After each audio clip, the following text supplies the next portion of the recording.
Alright. Yo, let me double check this water. Let me get some tea going. Let me get some tea going.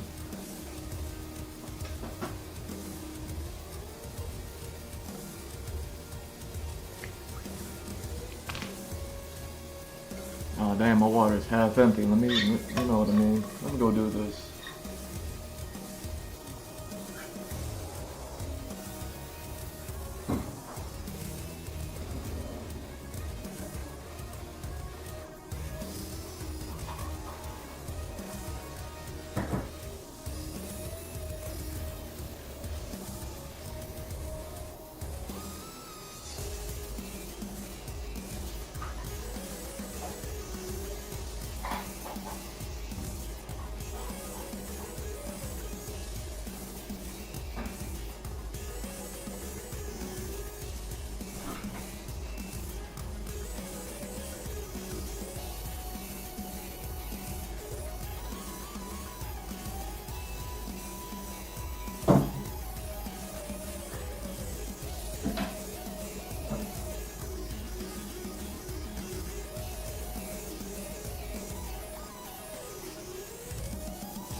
Alright. Water's refilled, tea's going. It's been raining. Alright. Alright. Let me. Mic check. Mic check 1 2. Mic check. Microphone check. 1 2.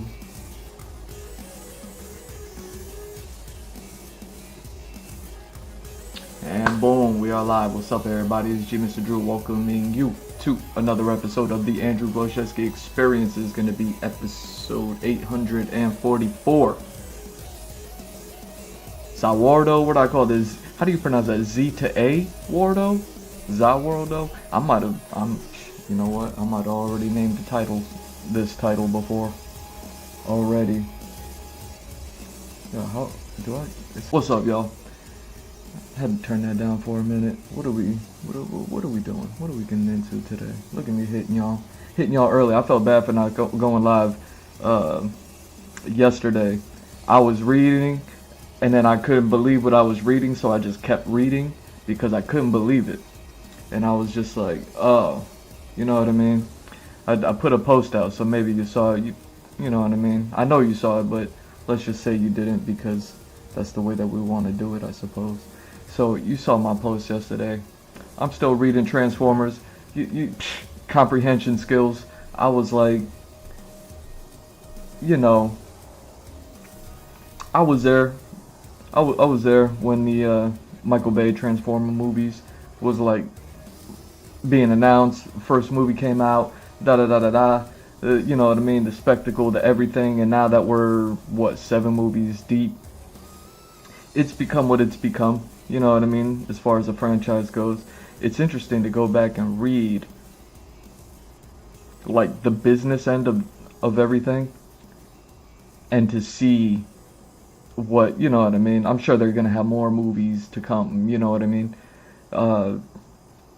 As far as like what those business moves led to and the results of it, like you know what I mean? The reaping what they sow and all that.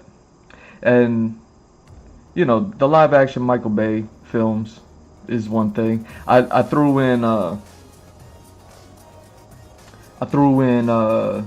Maximals, the animal one, the latest one, in there with the whole Michael Bay joints.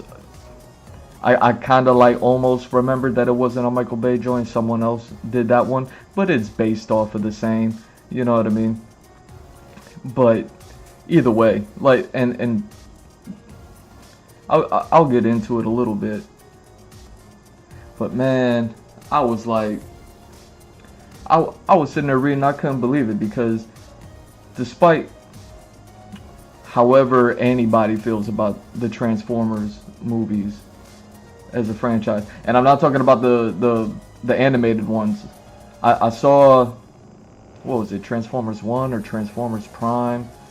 I saw one of the animated ones, the movie. It was really good. You know what I mean? I don't think I've seen like the latest animated. I think another one came out since then, maybe even two, because it's been forever. I haven't had, you know what I mean? I don't have Netflix. What do we got?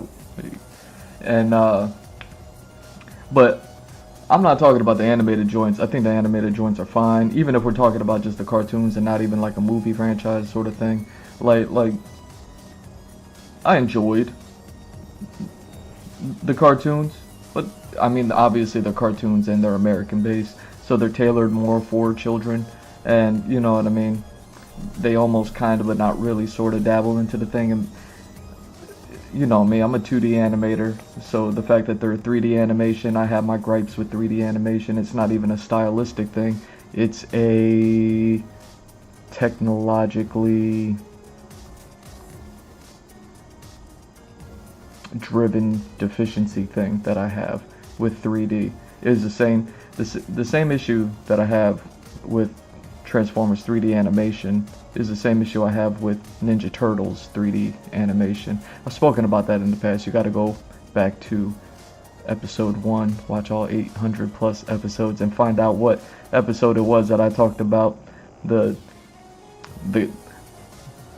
not the latest, but one of the greatest Ninja Turtle animations, where, you know what I mean, it was the 3D joints. I think they had like 4 seasons at least. They probably had more. I don't know. I didn't watch it all. I watched a lot of it, but I didn't watch it all. And I had my gripes with that. And it wasn't on the style. In fact, that it was a 3D style. It was, well, I've already talked about it. But the same issues that I have with Ninja Turtles, I have with the Transformers cartoons. It's not even all that bad. You know what I mean? It's just something that I point out in order for 3D animators and 3D production animation to consider. And I'll talk about that again some other day, I'm sure. But like I said, I already talked about it. Go back, episode 1, watch all 800 plus episodes. We getting close to 850. Dang, we're almost at 900, y'all. And you know what I mean? Find out what I said. You know what I mean? You tell me what I said. How about that? How about you tell me what I said? But either way, we're not talking about the Transformers cartoons. Talking about just like the live action movies. I don't even know if the Bumblebee movie was a Michael Bay joint. I know it's still like based off of the Michael Bay joints. I wasn't even talking about that one. I saw it. You know what I mean? Like I missed it. Wasn't John Cena in that joint? And then I also had that one girl that looked like that one girl. Either way, you know what I mean? Yo, my understanding of the Transformers movies, my opinion of them, I always had like a high opinion. Like I'm not even like I liked them. I enjoyed them. You know what I mean? I've already been on here. You got to go back and see what my opinion is on Shiloh Buff. But outside of Shiloh Buff, you know what I mean? Like they fortunately they balanced out. You know what I mean? My opinions of Shiloh Buff in the movie industry with Megan Fox, and my opinion of Megan Fox in the movie industry. You know what I'm saying?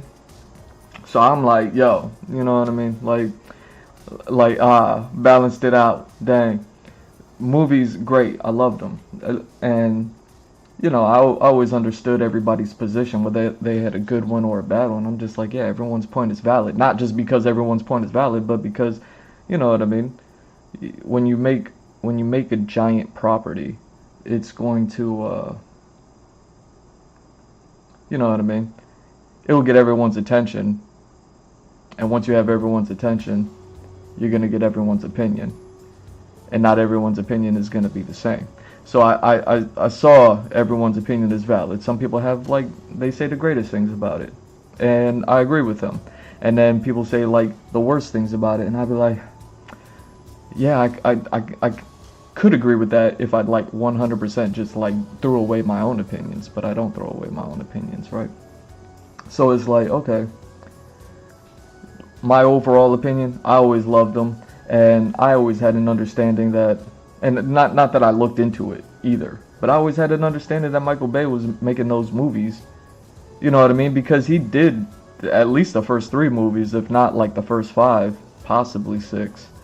So I was like, he must really like these, you know what I mean? Like in order for him to do what he did with those movies, despite how anybody feels about him, I was like, he must really like these things, you know what I mean? And he's an old dude. I don't even know. I was actually curious about this. Oh yeah, I didn't do that, did I?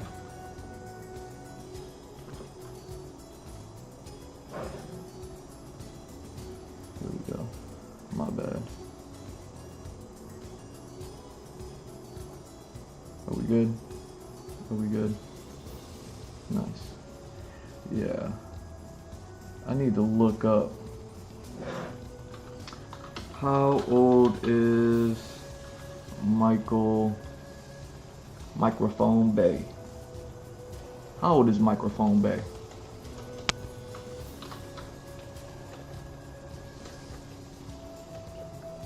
Oh dang, you didn't get my question in there. How? 60 years old. Alright, so Transformers came out, I think, like Star Wars, like late 70s, early 80s type stuff. So he's 60 years old, 2026. So 76 would be 50 years ago. So he would have been around 10 years old, right? Is my math sound on that? 1976 is 50 years before 2026. I want to say that my math is sound on that. Either way, he would have been 10, 20 years old. He would have been like within the age range of people like knowing about the robots, knowing about the Transformers. Like, he was there. He was on the scene, whether he was 10 or 20. You know what I mean? Let me find out. Does Michael Bay have younger siblings? Because I don't know these things. You know what I mean? I'm a green werewolf. Don't hold me. Does Microphone Bay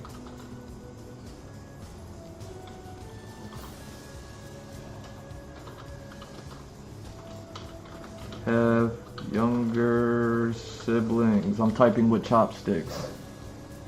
Does not have any younger siblings. So he unless he had younger friends, you know what I mean? Like, depending on whether he was 10 or 20, but either way, he would have been aware of it. You know what I'm saying? Like, he was there. Like, my understanding, because I'm like, man, you don't sign on to do a major thing. Like, yeah, when, you know, professional, we're all here to make money. You know what I mean? Professional, everybody always trying to make money somewhere. You know what I mean? I get that part. You know what I mean? Putting that part aside, not ignoring it, just being like, yes, acknowledging it, make it the primary focus. I don't even care. Right next to that is, you must really like these things if you're gonna go ahead and do this. You know what I mean? Like, you must really like these things. And that was my understanding. I was like, yo, how does man? So when I heard people's opinions on them, especially the lower opinions of the Transformers movies franchise, I was just like, ah, dang, man, they you know what I mean? They pouring salt on his game, because he over here just having fun with, you know what I mean, the muñecos. He over here having fun, just playing with toys.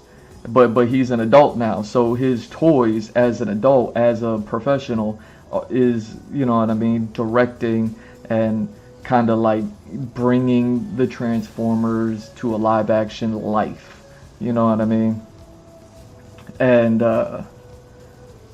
yeah, man, when I read that, I just couldn't stop reading. I was like, oh, and it got worse. It got worse. I was like, do I just keep spamming this? And I was just like, nah. You know what I mean? Like I said what I said. So apparently mans didn't even like it. Like mans didn't like it enough to even like barely even know about it. You know what I'm saying? And I was just like, dang. To be on the scene and not know about Transformers like that. And you signed on to do, like, bring a franchise to life. It wasn't like you signed on for like a small project. This was a big deal. You know what I mean? Like, he definitely had to know that it was a big deal. For Hasbro, that is. You know what I mean? The people that own Transformers. This is a big deal for the owner of the property. So he had to know that much. But he didn't like the property. And in the book it said he famously brushed it off at the first pass. And I was like, I didn't even know about that part. You know what I mean? Here I am all enjoying the movies as somebody who's not even enjoying what they're doing. And I was like, oh, okay. Those lower opinions begin to have like more credence, more credit, more, you know what I mean? The stock goes up on the lower opinions of your work when it's like, oh dang man, like you were famously known for not liking this and you still chose to do this. Like, oof, you know what I mean? Like, that's rough. That's rough, bruh. You know, because like I was one of the ones that had the high opinion. You know what I mean? Like I was like, you know what I mean? What they say? Food got too much salt in it, something like that. Like I don't know what the saying is. But either way, it's kind of like you take the good with the bad, take the bad with the good. It will one of those situations, you know what I mean? But I still like enjoyed them.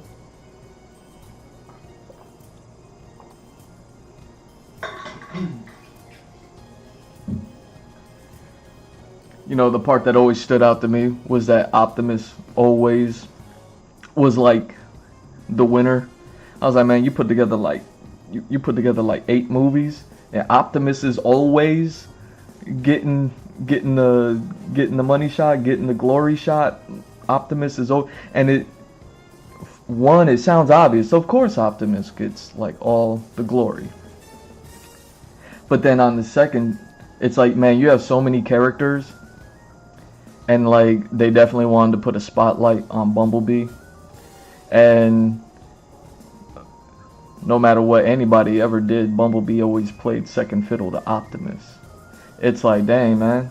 I'm not even saying Bumblebee needs to replace Optimus and like you make your own fan fiction of like Bumblebee is the leader of the Autobots. That's not what I'm saying. I'm saying when you tell a story, you can have a protagonist, your main character, who is still just underneath Optimus without giving Optimus, you know what I mean, all the glory at the end of the movie. And Bumblebee gets, you know what I mean, they're like, yo, do that thing you do with your voice box, bruh. You know what I mean? Like, they just do that every single time. And it's like, oh, you know what I mean? You could say they gave Bumblebee a movie, but it was like the 6th movie as opposed to like the 2nd movie. Like, if you know what I mean, you got a 6-part series, you got so much story that you could tell, you have so many characters that you could work with, and every single time Optimus is the only one that matters as far as like screen time and the glory and everything like that. Everybody else is just like, nah, you get a shout out, you get a shout out, like you get a shout out, you know what I mean? Yet you wanted to highlight one of the characters that you relegated to just like, nah, yeah, you get a shout out. as opposed to like, nah, we want to prop this up. Optimus is always going to be Optimus. He's always going to have the lines. He's always going to take out the bad guys. But you could still tell a story where, like, yeah, Optimus is taking out, I don't know, Megatron. But you could still tell the Bumblebee story of, like, who he had to fight. Like, what was it, like Starscream or Barricade or something? Like, you know what I mean? There's so many characters. I don't even know. I'm so many characters. And you could tell these stories. It's like you did 5 movies, all Optimus, and then you gave Bumblebee 1 movie 6 movies later, which is, I don't even know how much of a production, like 10 years? 10 years later, like you waited for the audience that, you know what I mean, were licking their lips for the first movie, 10 years to grow up, and then you make the kid Bumblebee movie solo thing. I don't even know. I can't remember if Optimus was in there. I'm sure his voice was in there, but I don't know like how much he was in there. Was that the movie that Optimus was they showed like a little bit of the war for Cybertron at the beginning of the movie? They did it in one of the movies. It might have been the Bumblebee one. Like Optimus was still even in the Bumblebee movie, even just a little bit. You know what I mean? That was like none of the other Autobots are in it. It's strictly Bumblebee, and then Optimus still found a way. You know what I mean? Like when I was reading the thing, I'm like, they knew everything up front. They knew this was a big deal for Hasbro. They knew that this was a big deal, period. And then they knew they had a lot that they could work with. And these are supposed to be like professional. I mean, the way that they put it as I was reading it was like, these are professional storytellers. And I was just like, dang. Like, they're not fans, is what I'm saying. You know what I mean? Like, let a professional storyteller be a professional storyteller, but also let a professional storyteller be a fan. Like, you're not even a fan.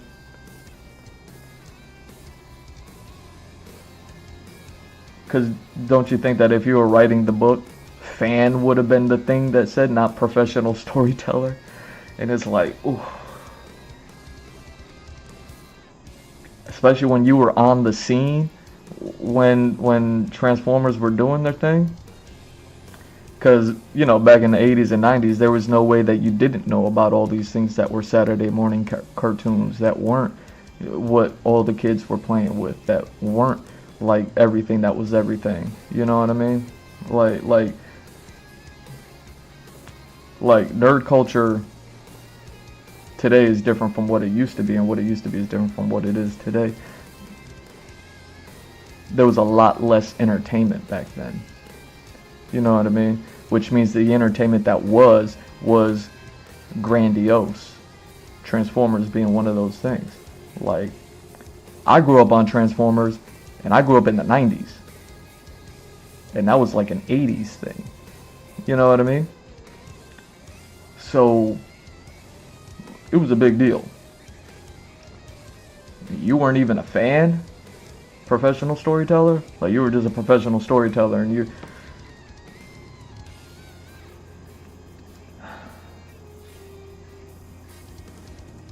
Yeah, I had a high opinion of the movies, but to find out, like, the only reason why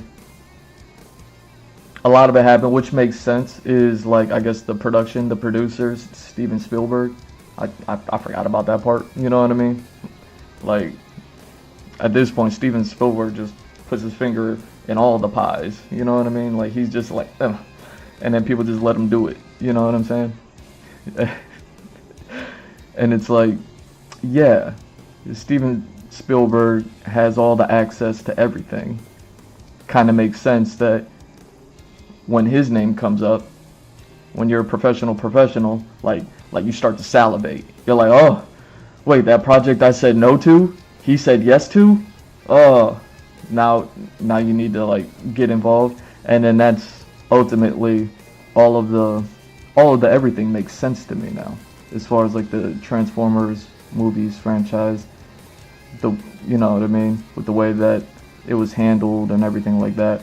all of it makes sense to me now. All of it is like, oh, that's what created the dichotomy. That's what created the good and the bad. It didn't need to be that. It was just that way strictly because Steven Spielberg, one of the greatest, like, he's worked on all the greatest things. You know what I mean? As far as like childhood wonderment, but also like mature themed without inappropriate. Like he's the man at that. All the projects that he's worked on, everything that he's ever done, like he's the man for a reason. You know what I mean?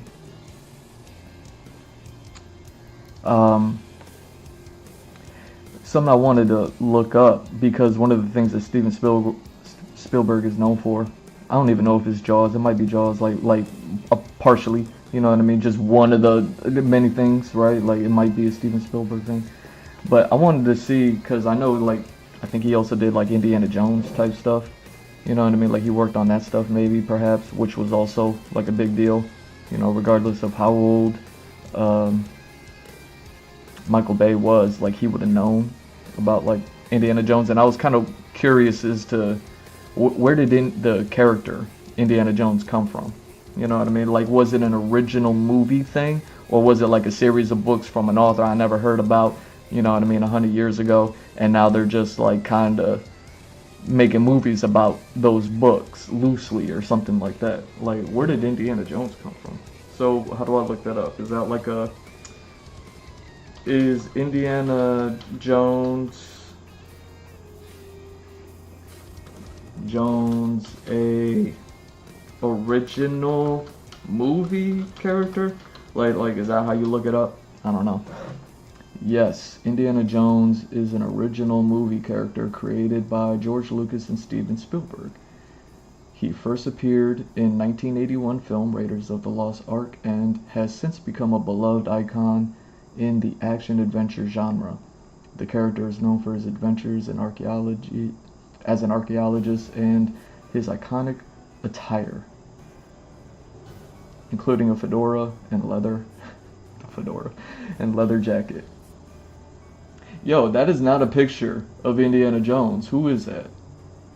Why do they have a picture of what looks to be I'm looking at a picture of what looks to be my cousin Vinny with an eye patch. Like, that is not Indiana Jones. What are we doing? So Indiana Jones is an original movie character. I mean, what I'm getting at is he's a creation of George Lucas and Steven Spielberg. You know what I mean? Who I believe the two of them partnered up to make one of my favorites, Jurassic Park. I'm almost certain of that one. So it's like, you know, the reason why professional, like I'm a professional writer, and I'm working on Transformers, even though I'm not openly not a fan of Transformers. Like, that's crazy. You can see why someone like that would like salivate at the sound of like, oh, Steven Spielberg, one of the creators of Indiana Jones, one of the most successful like trilogies for sure. You know, I don't know how many more movies they've made and what they got in the tuck, but like, man, Shia LaBeouf was there too. You know, they needed to balance that one out with Megan Fox for me. You know what I'm saying?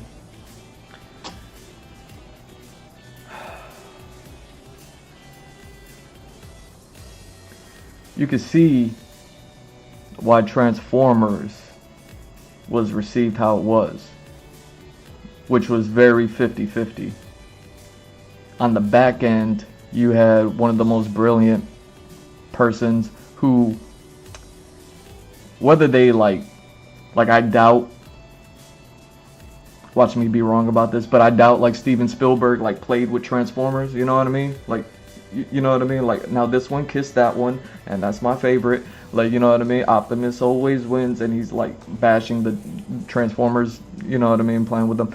Like, I doubt that he did that, but I'm sure that he respected the franchise enough and actually liked it. Like, he you know what I mean? I'm sure when Spielberg hears Hasbro, a giant company, was like looking to make a major move in film,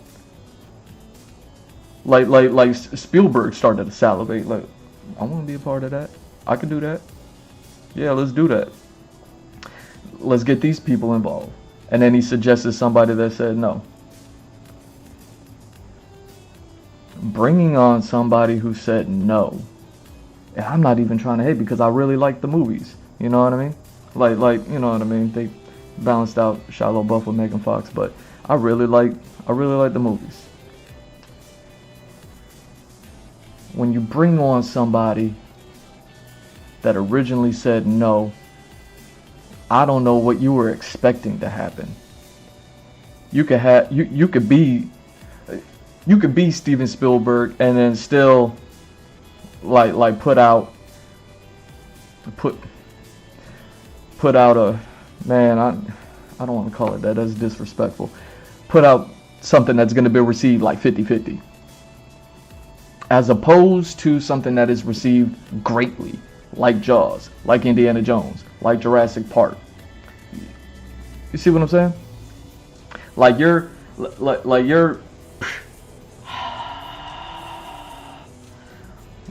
walking around, hitting off, just walking the 4 bases. You know what I'm saying? Like you're that person.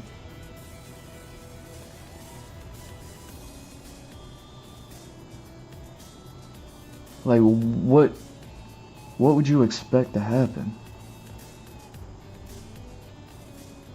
when you bring on somebody who knew about it, wasn't a fan, and said no originally?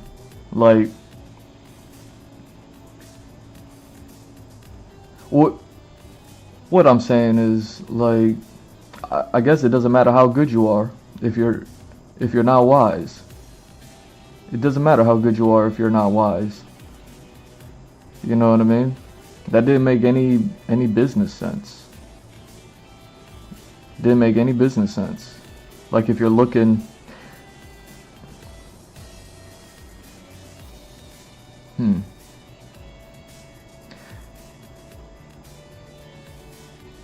because here's the thing. They've gone back to try to reignite Indiana Jones. Less successful than the originals. They've gone back and tried to reignite Jurassic Park. Less successful than the originals.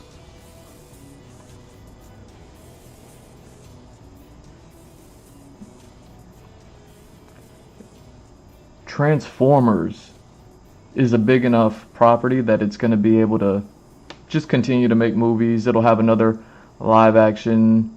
You know what I mean? Like it'll continue to happen. The opportunity for Transformers to put out a truly great live action film is still up for the take. You know what I mean? Like for Hasbro Transformers to be able to put out their own Indiana Jones quality, for Hasbro Transformers to put out their own Jurassic Park quality, one that lives in infamy, that when they try to go to remake it or reignite it, it'll be so great that the reignition of it will flop or just be lesser than. Right now, what there is, I think what the legacy is, after what I read, the legacy, what I'm a fan of, you know what I mean, I enjoyed it. Like, you know what I mean? But now that I found out he wasn't even a fan and he said no, and they had Shia LaBeouf in there, even though he was, you know what I mean? Like it just like poured a little bit too much salt on my opinion, on my fandom. It's like the only legacy that the Transformer movies are gonna have is that there's still an opportunity for a better live action Transformers movie to be made. Like, better movies have already been made with the animations, and the animations are limited to the scope of the audience. You know what I mean?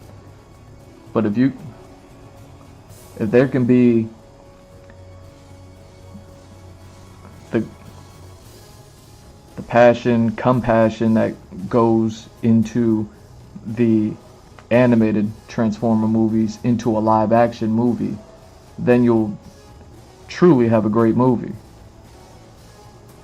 And if you were smart and good at business, you would at least have a bit of a plan long term. So that way, you know, if you're unsuccessful, then project's over. Who cares? But if you're successful, you can grow that success. Like Indiana Jones 2, which I believe was better received than the first movie, including Indiana Jones 3, which may or may not have been, you know what I mean? The movies are so old, I love them, I watch them, but I never know which one's the first, second, the third one. But, you know what I mean?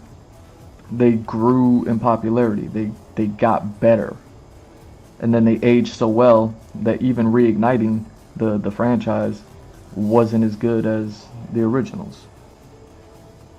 Star Wars, they tried reigniting Star Wars to a lesser than, to being received lesser than. You know what I mean? Now,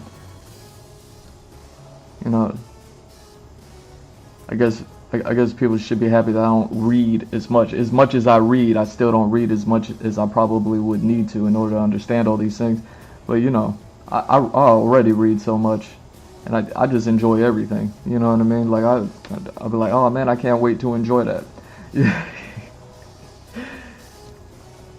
So yeah, man, it was just disturbing for me to learn that the 50-50 reception, I could go ahead and comfortably say is 100% based on the fact that it was a 50-50 creation. Someone who knows how to create something great. Literally create something great. Now, I believe Jurassic Park is based off of a novel, so I don't know how much, you know what I mean. Star Wars, might have, I don't think was based off of a novel. I know that they created the novel series since the movies, but I don't know if Star Wars existed as a novel series before the movies, you know, in the 70s, 80s. So that's what I'm saying. The reason why Steven Spielberg is who he is because he's somebody who's already created something that's great. Hasbro, you know what I mean? However many streams ago I talked about how Hasbro like came to be, you know what I mean? Some dudes went over there, they bought some Transformer toys and they say, hey, can you make them like this? And then they did, and then that's when the Decepticons and Autobots got, you know what I mean, made that way. Hasbro created something. So you have like this Hasbro Titan and this Spielberg Titan like coming together. They, you know, real recognize real, game recognize game. And then like I completely understand the 50-50 reception. I'll put 100 on it, like 100, just based on the fact that you brought on a leader who doesn't know that. You know what I mean? I looked up Michael Bay real quick and I was just like, he's never created. Like, he's a storyteller, I suppose, and he's skilled and he's got some stuff, whatever. You know what I mean? Like, I never cared to look into the industry enough to like care about like who's friends with who and who's related to who, and like this person gets like, I understand all that stuff exists, but I don't care enough about it. You know what I mean? To like actually look into it. You know, like how my mom will buy a magazine and read about celebrities and all the gossip and all that stuff. So my mom has knowledge of things. I'll just never know. It's like that. Like, I don't care enough about like who's friends with who and all the gossip in the industry that I'm, you know what I mean, that I love. I know enough about it to know that it exists. I'm always more interested in just, you know, positive energy. It's baffling to me why anybody ever expected to have a good result when you brought somebody on that didn't have it in them to bring that good result. You know what I mean? Like, Spielberg should have heard that Michael Bay said no, and he said, oh, well then he's out. Wait, let's not do that. You know what I mean? Or at the very least, Spielberg sit down and have a conversation with Michael Bay and just be like, why'd you say no to this? Like, do you know who Hasbro is? Like, I know you know who Hasbro is. You was like 10 years old when them toys were coming out. Like, you ain't hear about it?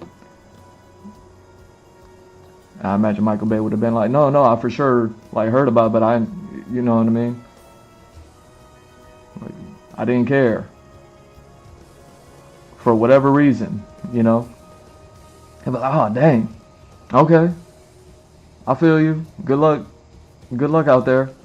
Shake hands. Go on. Get somebody else who's like, no, yeah, I know them. I know Transformers. I love Transformers.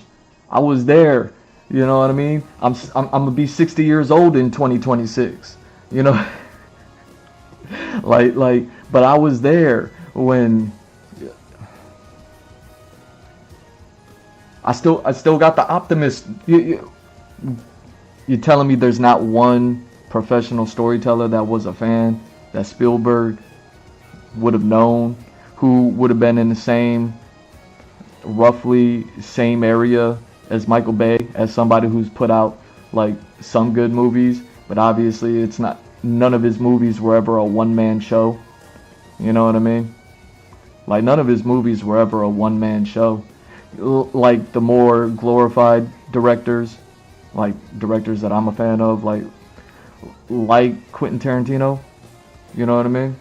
But, you know, everybody got their favorite directors. There's plenty of big directors out there, so I don't want, you know, Robert Rodriguez, I was just on here talking about. Even these glorified directors aren't one-man shows.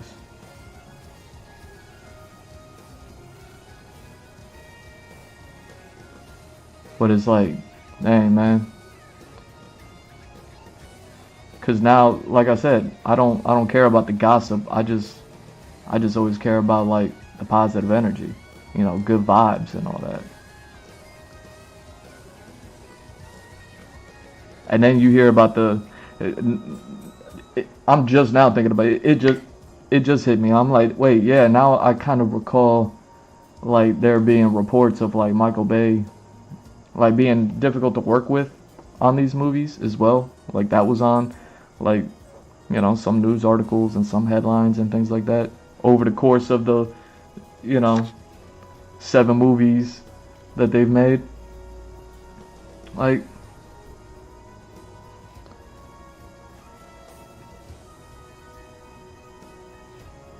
it's like, yeah, man.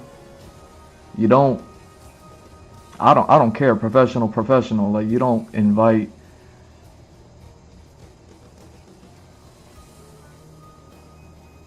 just the non-positive energy into your into your ranks, if you will. If you're intent on putting out a positive result, like Indiana Jones, like Star Wars, like Jurassic Park. You know what I'm saying? There's a lot of people that need work out there, including the 90s, including the 2000s, including the 2010s, including, these days. Like, there's plenty of people that need work out there. There's no excuse to not be able to find somebody who's just like, you know what I mean?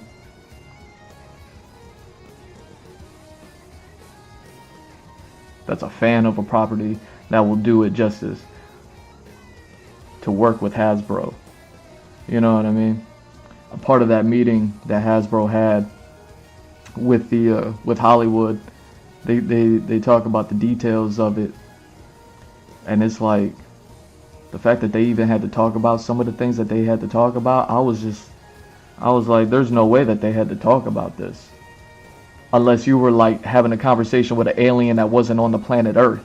Like the type of talks that Hasbro had to have with Hollywood in order to make those live action films are akin, like, look into it yourself, like, you know what I mean? But I'm telling you, it's akin to those conversations that you hear people having when they're like, yeah, if you had to explain it to an alien that came to Earth, they don't know nothing, and explain anything to an alien. Like, an alien lands and they're just here now and they don't know nothing, and you're like, you got to explain something to them.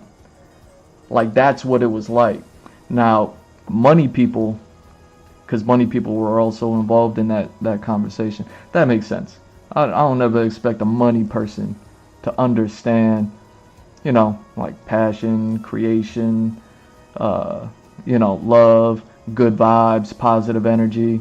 Like, that part makes sense to me, that they were there for that conversation. It doesn't make sense to me why Hasbro needed to be there to have that conversation with the money people.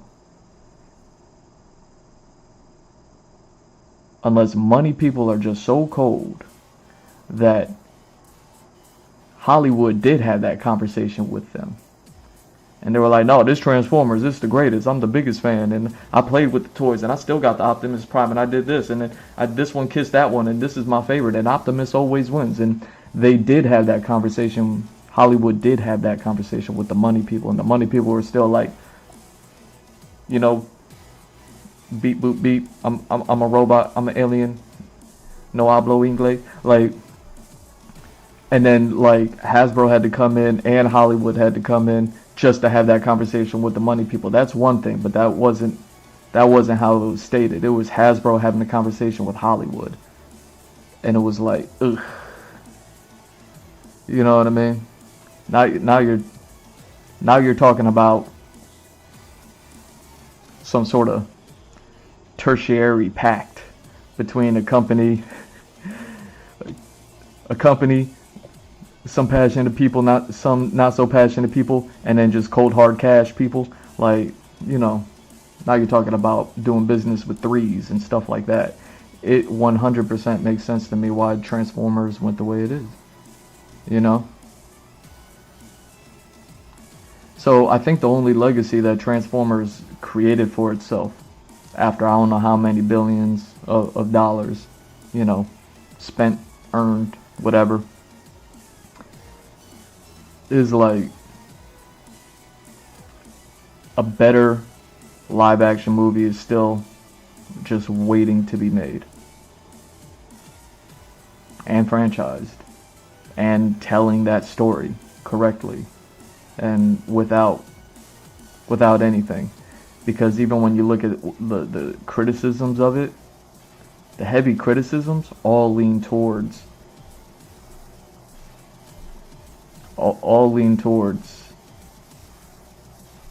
the guy who didn't want to work on the franchise in the first place.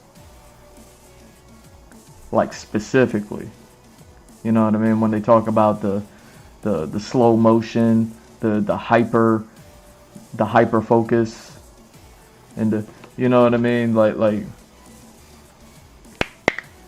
literally the direction. When that's the primary focus to everything, as far as like the gears. That's rough, man. That's rough. That was difficult for me to learn that, because I was like, yo. I was like, yeah, he's 60 years old in 2026, but he would have been around 10 years old in the 80s. But like,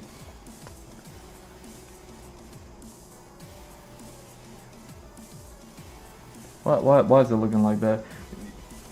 On top, yo, it hit me so hard I didn't stream. It hit me so hard I didn't stream. You know what I mean? Look at my stream crashing. Look at the hacks to the system. Like that hit me so hard I didn't stream. I was just like I was so like like I was just like, dang, that's rough, man. Cause like I love this stuff. Like I talk a lot about a lot of things, but man, like really I love a lot of things. Like I don't come on here to talk about things that I dislike. You know what I mean? Let alone worse than dislike. Like I don't come on here to talk about anything like that. And I don't know why anybody ever would. You know? Why anybody ever would like wake up, roll out of bed and be like, "Alright, I'm gonna you know, I'm gonna troll this, or I'm gonna troll that, or I'm gonna negative energy this, I'm gonna negative energy that." Like I don't know. It just doesn't make sense to me. You know what I mean? So I said all that to say this, man. I was talking about the spawn thing on the previous stream, and I've been thinking about it, and I was like, dang, I didn't even mention this, I didn't even mention that, and I, you know,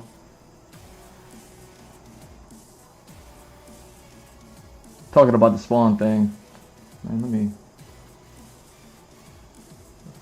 Let me go ahead and bring y'all here so I can go ahead and do this.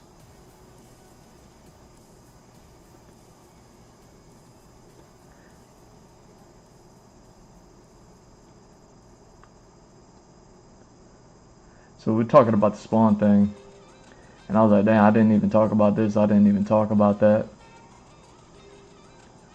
Yeah, where there you are. And then where is that? There you are. Oh dang.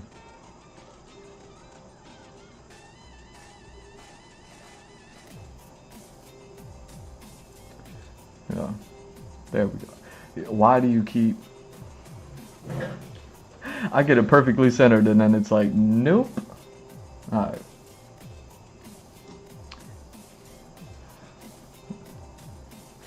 So I was talking about the spawn thing, and I've been thinking about it.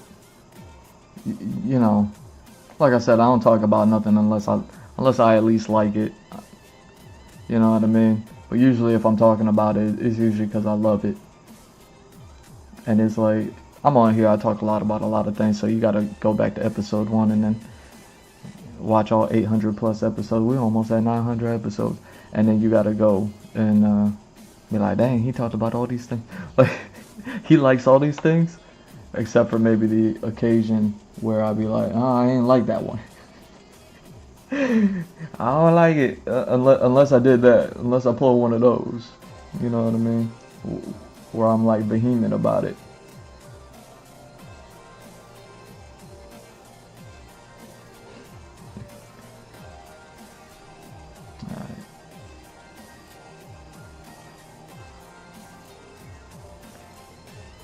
So I was talking about the spawn thing, and I've been thinking about it, man. Like I'm not over here trying to sit and think about like a script or paneling anything out. Like I'm not gonna lift a finger towards like actual working for somebody else for free. You know what I mean?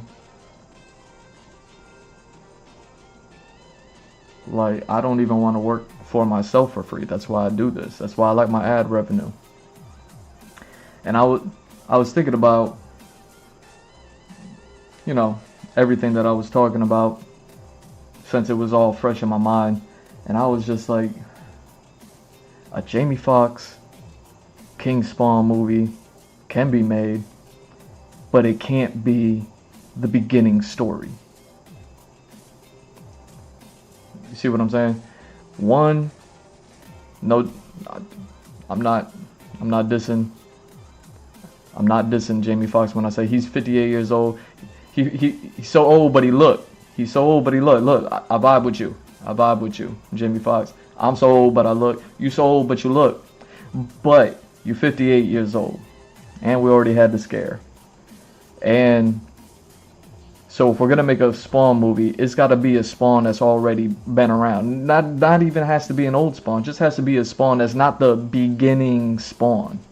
You know what I mean? Like, because the way that Spawn began was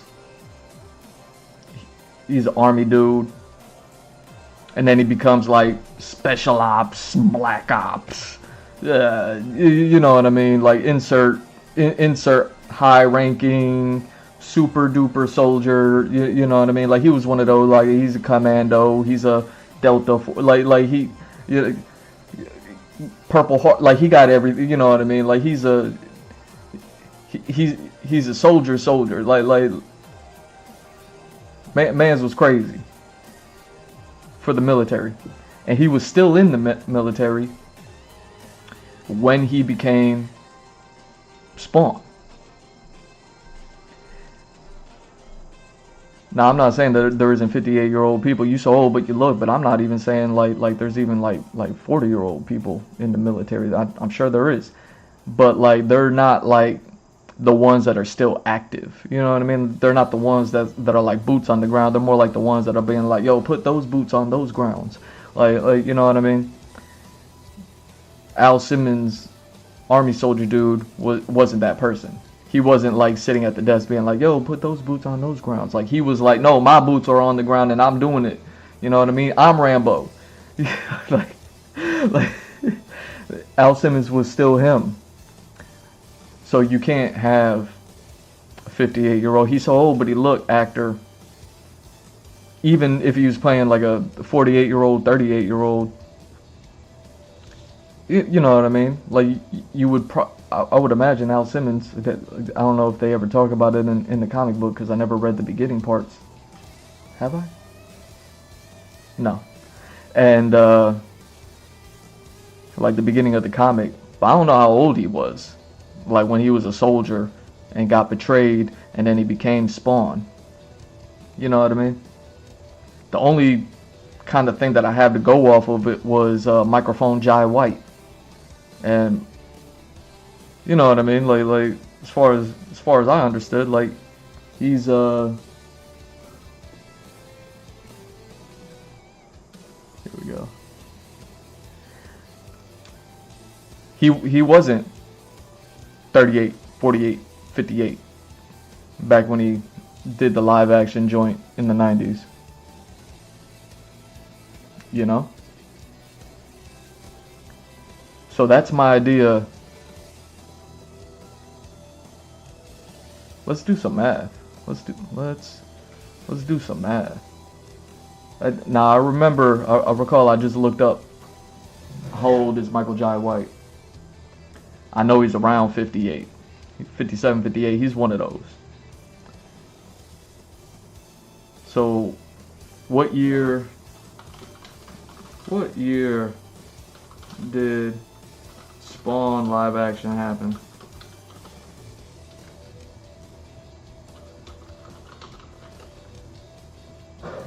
$1997. It's 2026, so we're talking, what's that, 30 years? Yeah, 29 years, but you know, 30 years. He 57, 58 minus 30. He's around 29 years old, you know what I mean? He's something like that. when he played Spawn. And what did I just say? If you got a soldier playing a soldier who's the soldier and he's like, no, my boots are on the ground, I'm Rambo and I want to be there and I'm doing everything. You know what I mean? Like you got someone like that. What did I just say? I'm like, he got to be around 28. I just did that. I didn't even, this isn't planned. Michael Jai White would have been around 28 when he was filming it, because the movie came out in 97, which means they were filming it in 96, which means Michael Jai White 27, 28 filming the movie. Come on, man. Who's better than me? Who's better than me? Who's better than me? Look at me. I'm good on accident. I'm good on accident, baby. You know what I'm saying? I'm the best on accident. Like,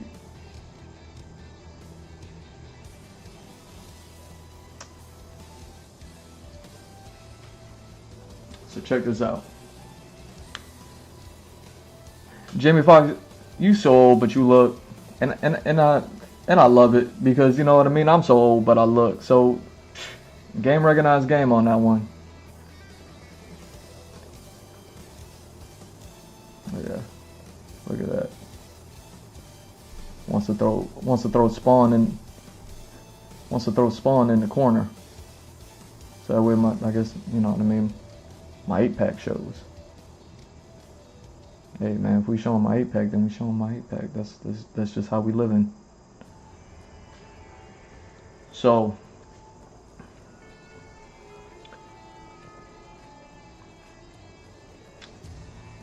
you can't tell Al Simmons' first story.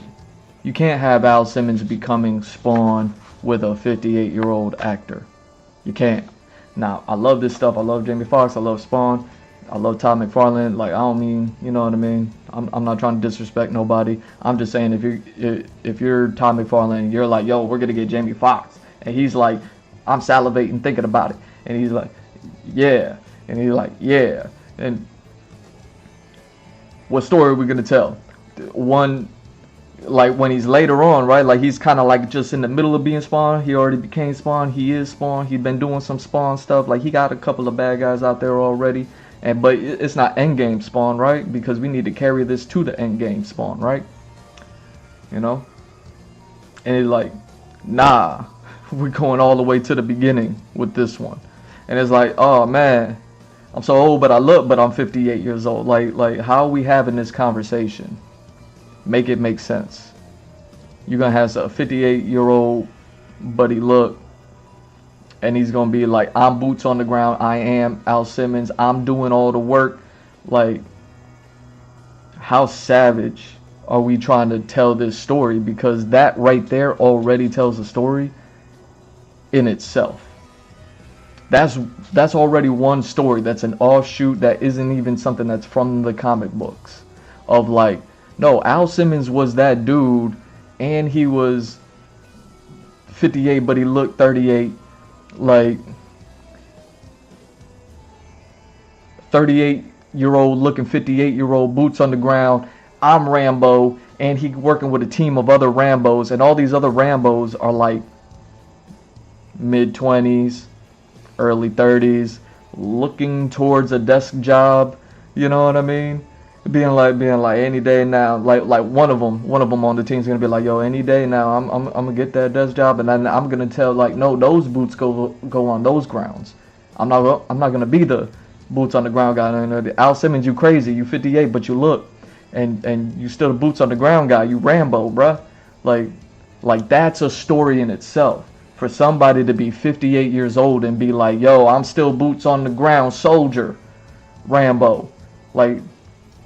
Shout out to the old Sylvester Stallone Rambo movies. Those were savage. But that's what I mean. Like, that's a story in itself. Like, are we telling that story? Because that's not how the story goes in the comic book. I ain't even read the stories, but I know he had to be somewhere around 28 years old. It's a superhero, a 90s superhero comic book, superhero story. He had to be somewhere around 28 years old. So,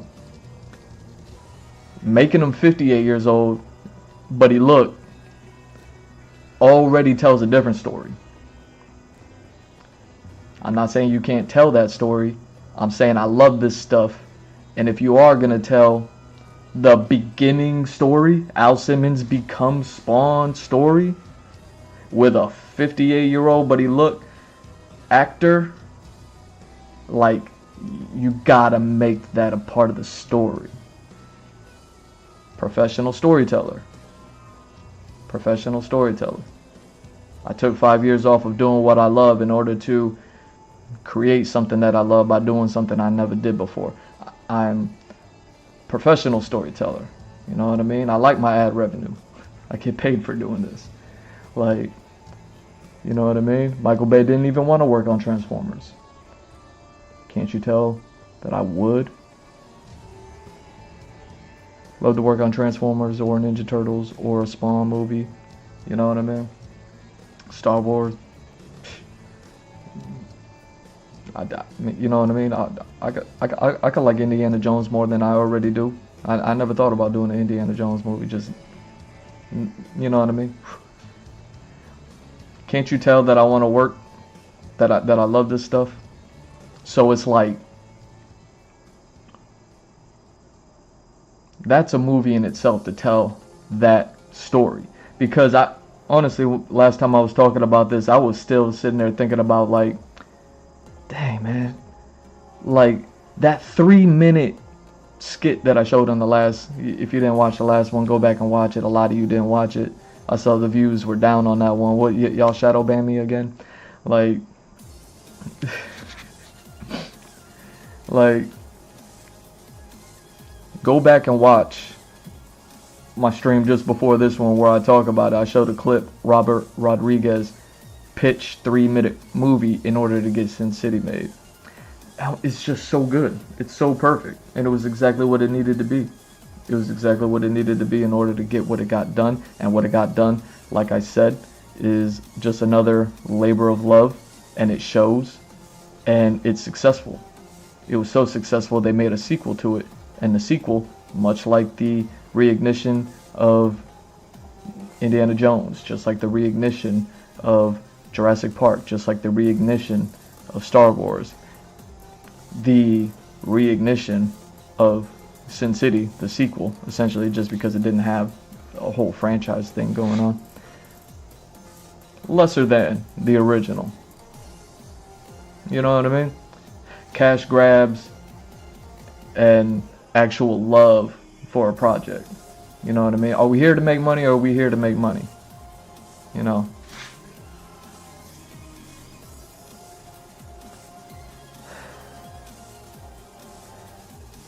Money got to be hot to make money. Money cannot be cold to make money. Yo.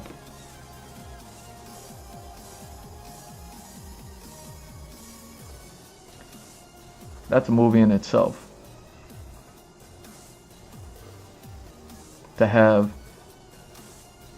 an old Spawn, but that's not even what I was thinking. Because you know me, I was just thinking, like, man, what would be a 3-minute story? I couldn't think of one. You know what I mean? But also, I didn't like really look into it too much either, to be like, what are all the offshoot stories, or any single one of the Todd McFarlane stories. I got a whole Kiss compendium over there that, you know what I mean, was Image Comics as well. Told very similar stories to Spawn story structures, everything like that. Like, I got all that stuff. I didn't even really look into it, but I was still just sitting there thinking, you know, I be cooking. I don't even mean to. Like, I'm over here, and I still got the SFXNT like crossover game. I'm like, why is this one still cooking? Like, like how much jambalaya are we making? And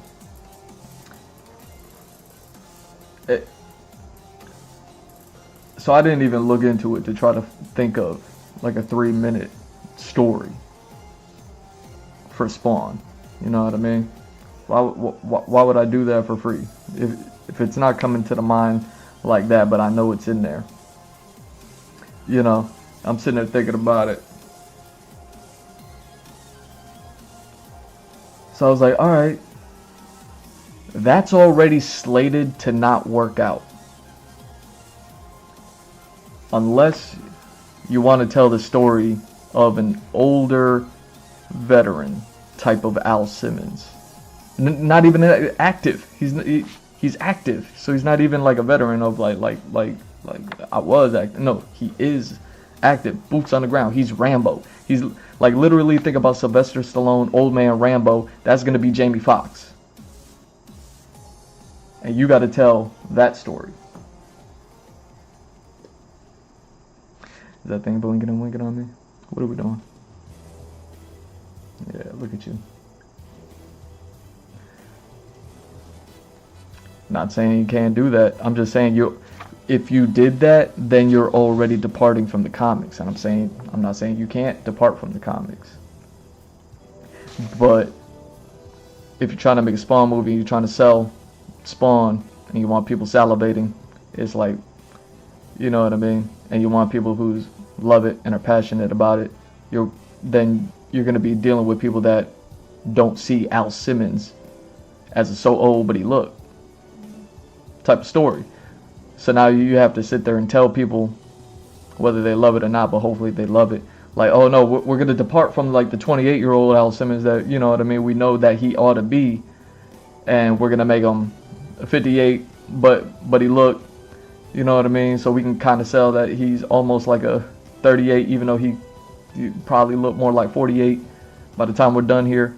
Like, you see what I'm saying? Like we're gonna make Al Simmons a straight savage.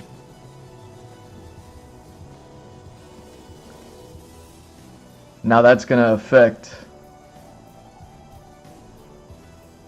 all the other characters, because Al Simmons becoming Spawn, and then everything that happens in the story, in the world that Al Simmons left behind. I'm not going to get into the details just in case people don't know about it. No spoilers here, right? So,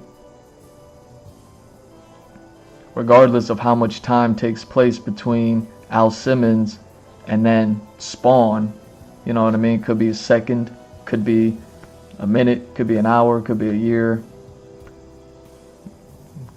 You know, however much time it took Al Simmons to become Spawn. And then the world goes on. How old are those people going to be?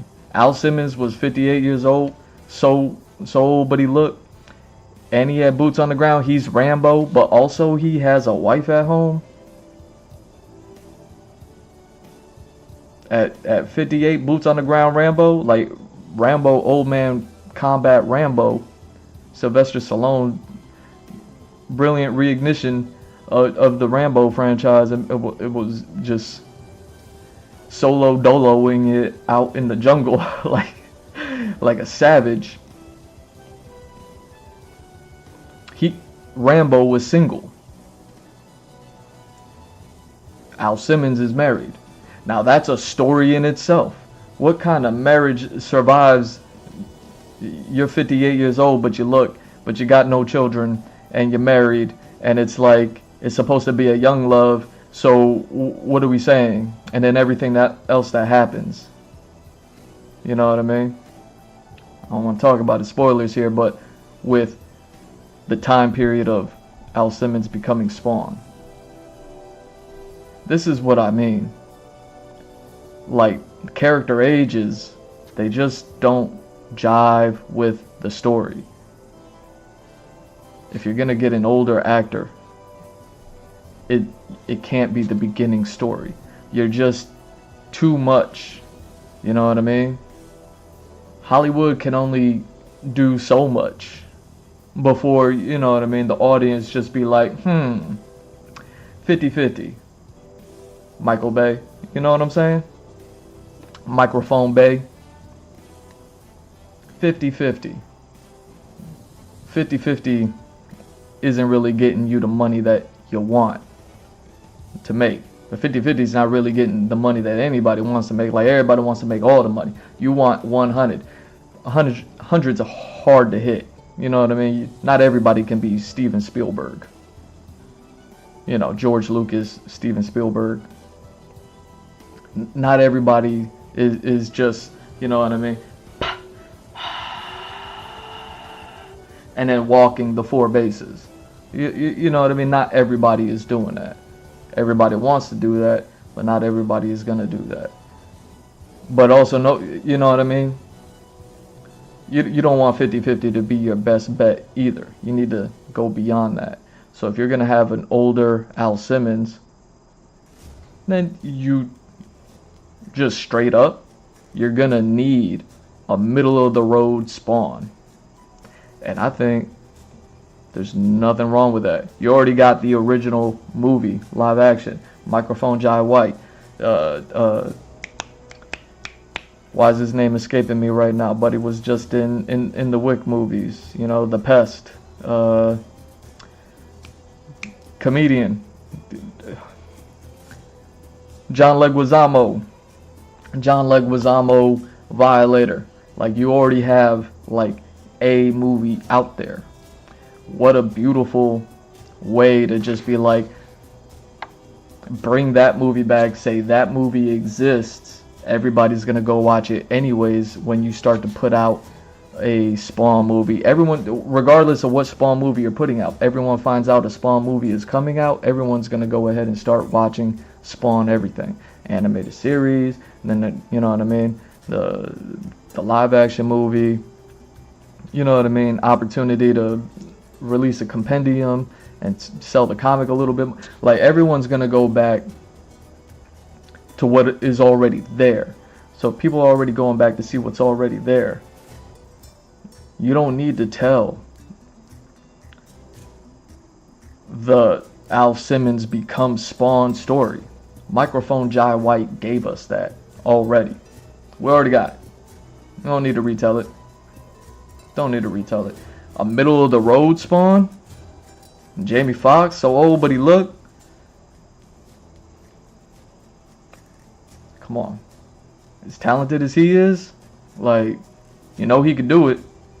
And then you can go ahead and just be like, yo, X amount of years have gone by. This middle of the road Spawn. You know what I mean? You're not even talking about it as a trilogy, but you already got a trilogy lined up, you know, in a treatment, but you want to put together just the first movie because the first movie needs to do well enough. You want 100, you know what I mean? And you want, but you definitely want to do better than 50-50 in order to get the other 2 movies out.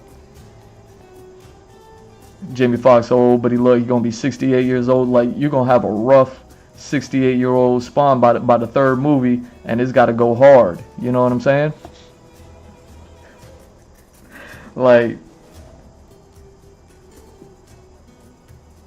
that's the movie that you want to tell. It's already there. You don't have to fight your original story that much. You don't have to fight, like, you know, have Hollywood make it make sense. You know what I mean? Everything is already there. Reigniting all of the old media that already exists of Spawn. Getting that out there. Making that a part of, like, the push and the promo and everything like that. And you're working on this new exciting story. Because at the middle, when you do a middle of the road Spawn, it's like, man, what part of the road is Spawn at? Is it this Spawn? You know, is it issue 50 Spawn? Is it issue 100 Spawn? Is it issue 150 Spawn? Like, what Spawn? Like 300 issues? Like, is it issue 200? Like, what middle of the road Spawn are we getting? People are gonna want to know, who are the bad guys? You know what I mean? You gonna get Cygor in there, one of my favorites. Yo, you're gonna get the Redeemer in there. Is Angela on his side yet or not? Like, you know what I mean? Where Nick's at? Like, is Nick's a part of it? Or am I thinking about somebody else? Yeah, all those dark alley comics kind of just like start to blend at a certain point. I'm pretty sure Nick's is in there, but I could be wrong about that one. Where's she at? Like, you know what I mean? You know what I mean? Like,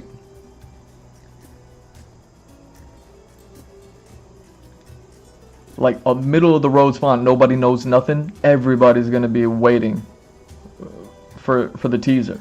Everyone's gonna be waiting for the first trailer. Everyone's gonna be waiting for who's gonna be playing what. Everyone's gonna be waiting. Everyone's gonna be theorizing. Man, if it's this one, and they're gonna tell that story. They got these characters in there. They might do this. You know, Jamie Foxx can pull it off. All I'm saying is, this is what I do, and I love this. I don't come on here to talk about anything that I don't love, or at the very least like. You know what I mean? So,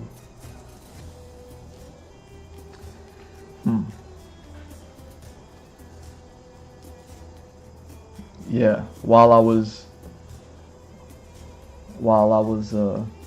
wallowing over the Transformers franchise, looking at a giant franchise, and kind of realizing with everything in media, Hollywood, like all that stuff, entertainment, you know what I mean, all the things that I love, everything that everything is doing, it's not all bad, you know what I mean? But we're aiming for better than 50-50, bro. I aim for better than 50-50. You know how difficult it is to aim for better than 50-50? That's already a difficult endeavor. That's why names like Steven Spielberg carry weight. Is because they just be like, walk it. You see what I'm saying?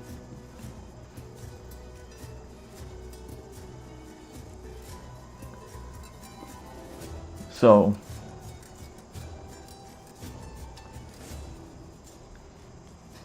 whatever that 3-minute trailer is, because I'm definitely going to sit there and tell you, Mr. Todd McFarlane, like, that's what you need.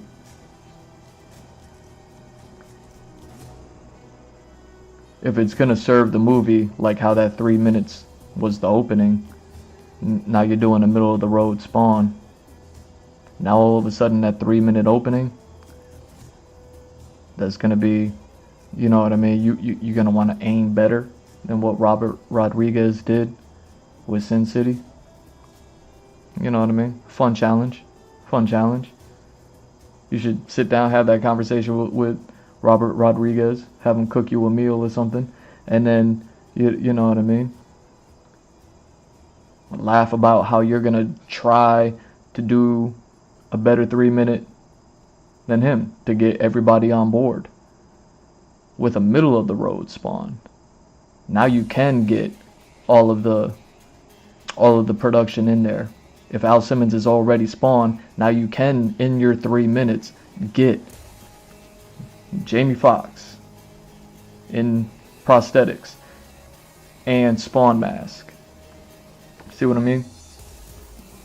You can get crispy, prosthetic up Jamie Foxx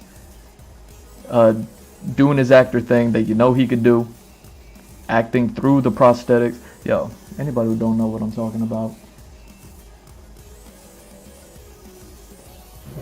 microphone.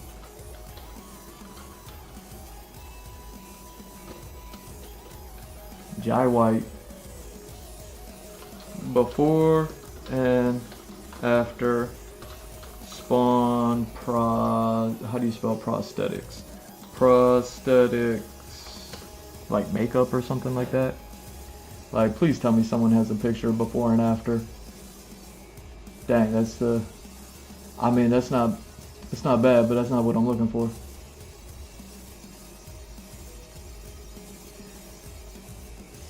Alright. I'm just gonna, you know what I'm gonna do? I'm not even gonna see if these are AVIF files or web files or anything like that. I'm just going to yoink.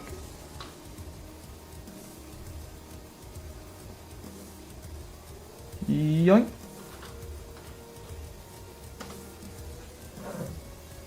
Look at me yoink. You okay?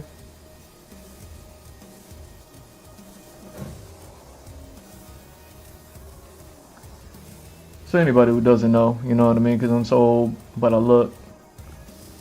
And even though your manager don't know how to talk to people, you watching. So that's microphone Jai White. You know what I mean? That's him, roughly probably 29 years old, promoting the movie, possibly. Maybe that's after the movie, I don't know. But either way, Michael Jai White, you know what I mean? Just looking like the man that he is. Look at him. He got a wedding ring on over there. Look at him. He's all married up. He got a boo. You know, he making movies. He throwing all the front kicks. Like when was the last time this man threw a roundhouse kick? I bet you it was like yesterday. You know what I mean? Man still looks like this. He just got like a wingtip on him. You know what I mean? Just one wing. And that's full regalia Spawn in the movie. That's with the super suit and the prosthetics on, or you know what I mean, the mask. Yo, look at the collar. Look at the collar on him. Look at the collar on him. Why my collar look like this? Look at the collar on him. They did that. They did that. Yo, look at Spawn. Still looks good. Still looks good. Today. I mean, maybe not that suit. That suit probably like deteriorated a little bit over the years. Probably like had gravity pulled down on it a little bit. Probably got a couple of holes in it. Like not that suit, but you know what I'm trying to say. I bet you could use that suit today and put it in a movie, and it'll be still prime looking Spawn for the most part. But that's not what I wanted to show you. Check this out. Booyah. Look at. Drop that one. Look at crispy face Spawn. Look at what they did to my boy Microphone Jai White. Look at what they did to him. He throwing roundhouse kicks. He's looking all good, and they say, "Hey, put this on." Had him looking like that. This is what I mean. Still looking good. Still looks good. It's crazy. It's crazy. But this is what I mean about like Spawn being like this awesome superhero. Because he's so scary. Whatever. But when I was talking about like Jim Carrey being like the greatest performer to be able to perform through all the makeup and prosthetics that they put on him for the Grinch. Same thing. Like, I can't really recall like Michael Jai White's performance through the prosthetics. I could only recall my experience with the Spawn movie. I'm sure if I watched it today, I'd be like, it's aged a little bit probably. I could imagine. But for the most part, just looking at this right here, I'm like, it was great. It was great. Now, we're talking about like this level of prosthetics. It may or may not be akin to that of like Jim Carrey with the Grinch. But Jamie Foxx with this level of prosthetics on him, with everything that he can do, you know what I mean? He can sing, he can rap, he can act, he can, you know what I mean, put out an R&B album. He can, you know what I mean? He can do comedies, he can do dramas, he can do action, like everything that Jamie Foxx can do with that level of prosthetics on. Put that super suit on him. I don't care. It probably does have holes in it. It probably did, you know, gravity did pull down on it a little bit over the years. Put that super suit on him. Get a makeup artist. Put some prosthetics on him. Make a 3-minute film. You know what I'm saying? One with the mask, one with the crispy face, with Jamie Foxx acting through the crispy face prosthetics. You know what I mean? Got contacts in the eyes, looking all like crazy. That's a superhero. Yo. But this is what I mean. A middle of the road Spawn, Jamie Foxx acting, 3-minute short film, telling me you can't have a conversation with Robert Rodriguez. Like, come on. Come on. You can't pick one out of the 100 just offshoot random chapter comics issues that you have. To kick off the movie that you want to make, you know what I mean? At the end of the day, you want to make a Spawn movie. It doesn't need to be Al Simmons becoming Spawn. You know, I would say if that's the direction that Todd wants to go, then what he wants to do is tell a middle of the road Spawn with the entire, maybe not the entire, but with a good amount of Spawn lore and rogues gallery and allies to be able to pull from. You know what I mean? So that way you have a lot of potential stories that you could tell.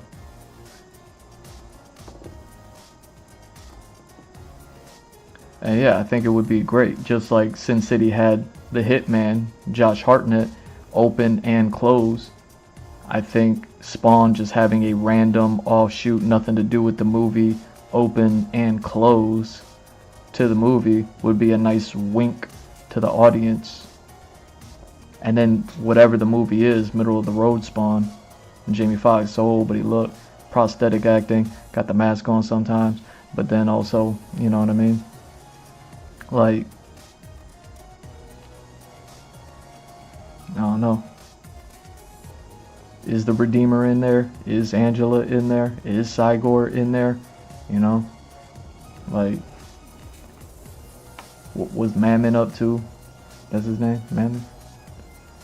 Like, I always want to say Xanatos because Buddy looked like Xanatos with the shank scar. I forget his name. Always in a business suit. You know what I mean? Looking mad spiffy. But that's the movie that you want to make. You know what I mean? I would love to be your assistant on such a production. You know what I mean? From beginning to end, make sure everything's tight. But either way, the other half was like, if Todd, for whatever reason, is so dead set on telling the Al Simmons becomes Spawn story again, you know what I mean, for the 4th time, you know, between the comic, the movie, the animated series, I'm sure probably had a little bit of that in there, and now you want to tell it for the 4th time.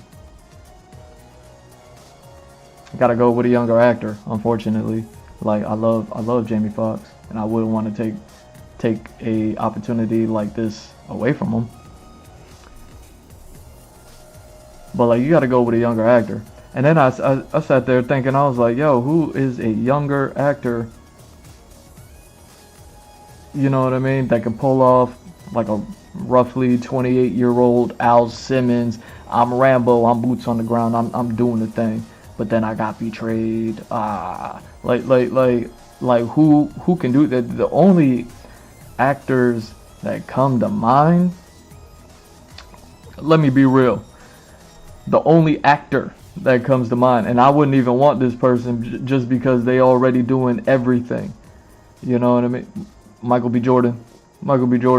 I was like, dang, like Michael B. Jordan, like something like Jamie Foxx, you know what I mean? Just, but he's great in the actor's field, in the actor's sphere, you know what I mean? Where Jamie Foxx is kind of, you know what I mean? So Jamie, I don't want to give all that to Michael B. Jordan, but still at the same time, I'm like, man, and Michael B. Jordan, I'm almost certain, I don't even know, that is American. Like, I don't know how much that matters, but like if we're gonna be taking like Al Simmons, like Soldier, like in America, like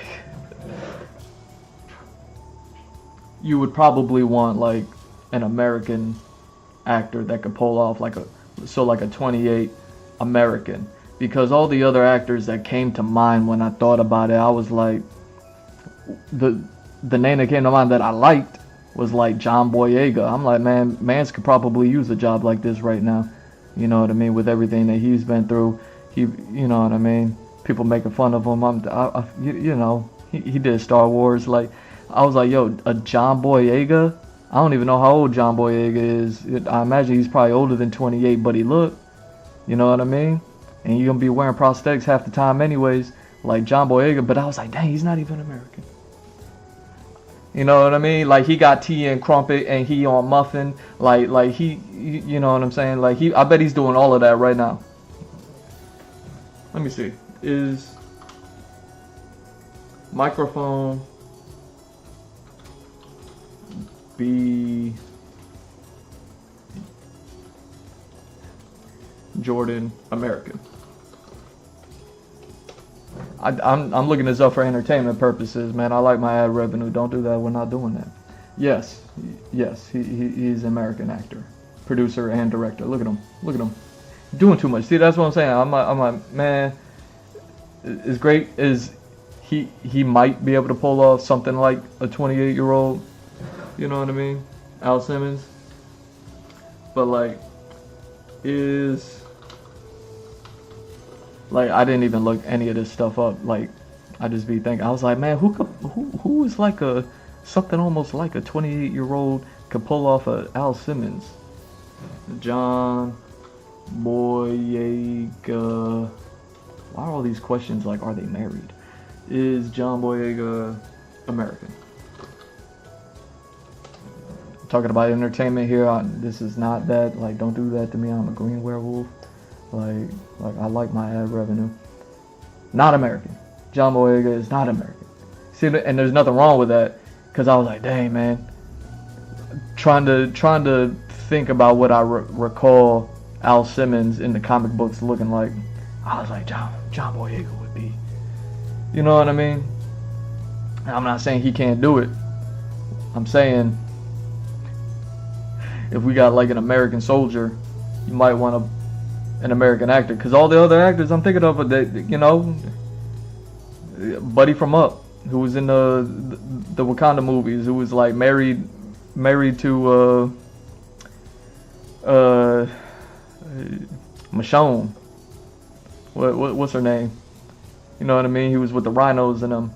You know, I was like, dang. He's also, you know what I mean? He on tea and crumpet time. Like, he's sitting on muffins. Like, man. And again, he's also doing a lot. I'm like, man, who else? Who else can do it that's not like a 58-year-old? Is Jamie Foxx so old, but he looked like, I was like, hey, man, this. You know what I mean? Who's also like an American actor? That's just me putting up more hurdles. You know what I mean? But that's what I'm saying. Like, if you're gonna put together the pitch, the 3-minute movie, the everything is everything, and you know what I mean, you want to aim for better than 50-50, and you aiming for 100, like, you know what I mean, you're probably gonna want to get an American actor. So I'm like, man, I'm still thinking all of the actors. I was just like, man, they're all like, I don't even know if any of them are American anymore. You know what I mean? Let me see. Who else was I thinking about? I was trying to think of like,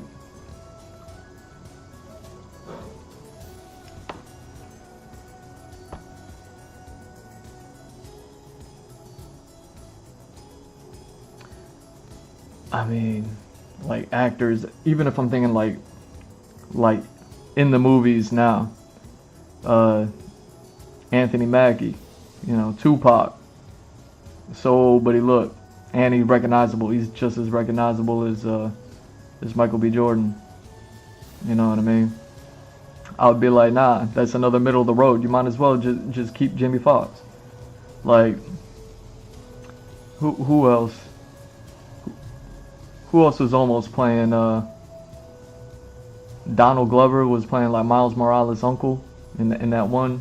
You know what I mean? Something like that in that one live action, like Donald Glover. I'm like, I don't know if he could pull off a 28-year-old. I'm not saying that he couldn't. I'm not saying he couldn't pull off a, you know what I mean? But you saw the "This Is America"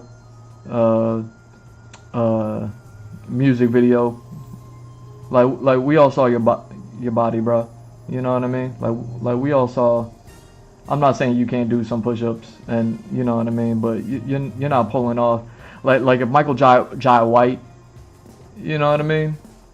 Like if Michael Jai White, and then Jamie Foxx, who also did the Redemption movie,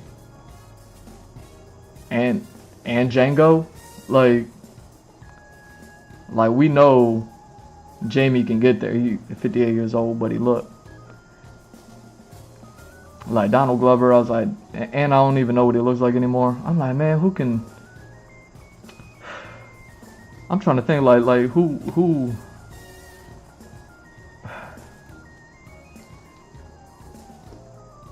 Like I they're all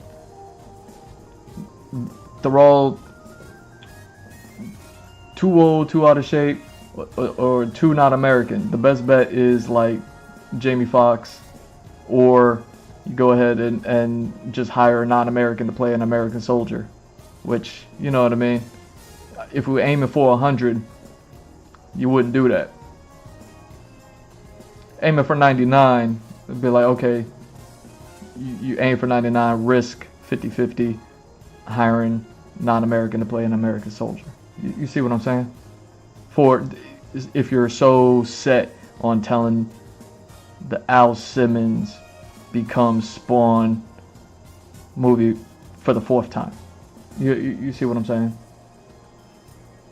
You can see it. Like, I love this stuff. Like, I care about this stuff. Like, now I'm not Hollywood. I'm not cold cash. Like, I'm none of that. So I wouldn't know. Like, I'm like, man, who's in Hollywood? Like, I don't even care enough to ask the question, like to type it up. Like, I'll be over here like asking questions.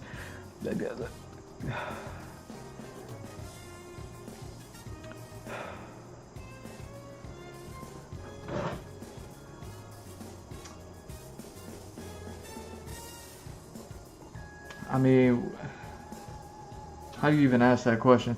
I'm trying to think, man, because and I think every actor that I'm like kind of naming off. Oh wait, what happens if I look up?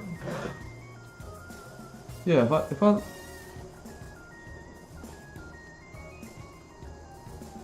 if I look somebody up, wouldn't it give me also results of like people who look up also look up, something like that?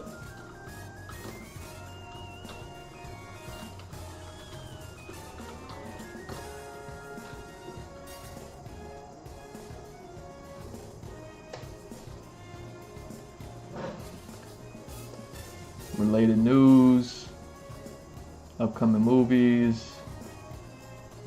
Nah, see, like he's too much. Like he's everything. Like you're not gonna find like people who look up Microphone V Jordan also look up like it's just not there. I was hoping to see like, you know, maybe you want to think about this actor or that. Like, how would you even look up to ask the question? To be like, who is something that's almost something that's like a Michael B. Jordan, but isn't Michael B. Jordan? Like, that's American and can pull off something that's almost something that's like a 28-year-old, you know what I mean? But also is American for the sake of America, you know what I mean? Like.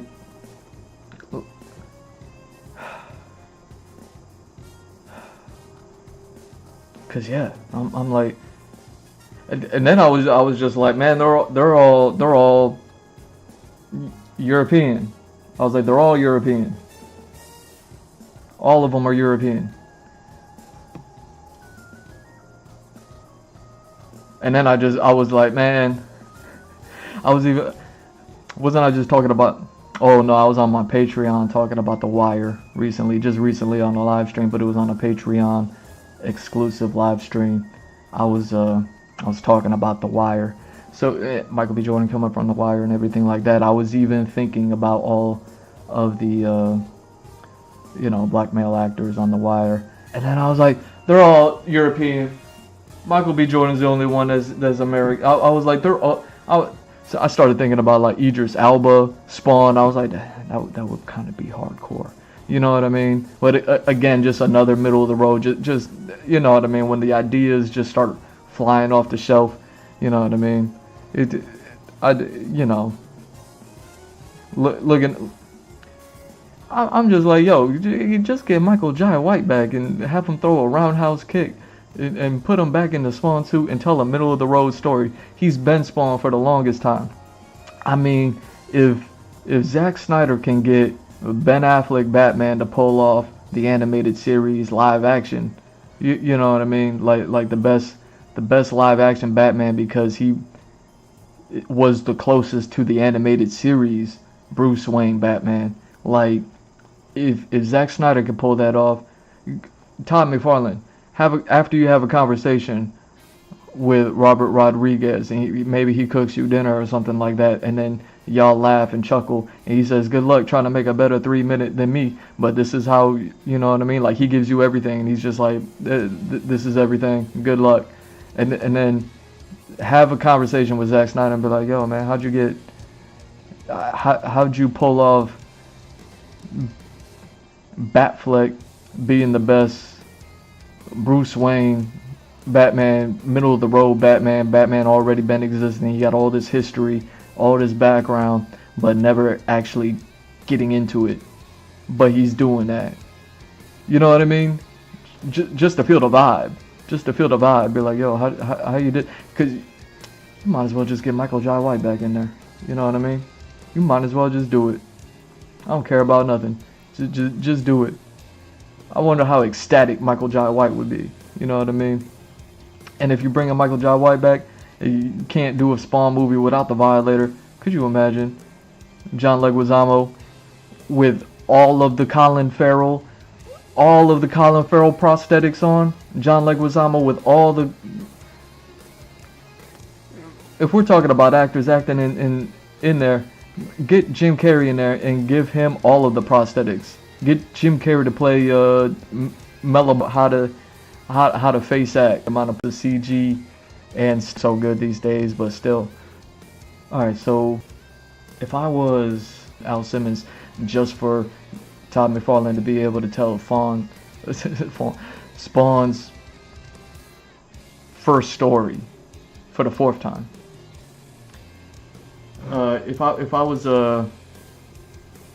was not a recruiter, what do you call that? Like a hirer, somebody who's like looking over. If I was what do you call those people?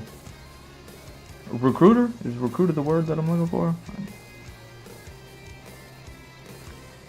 Like, can you even put that in a search engine? Like, if I was a recruiter.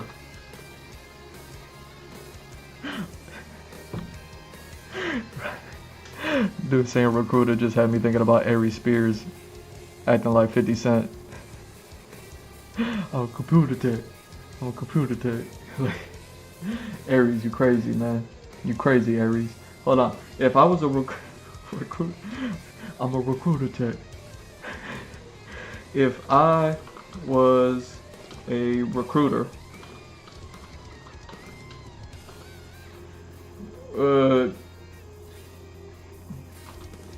who would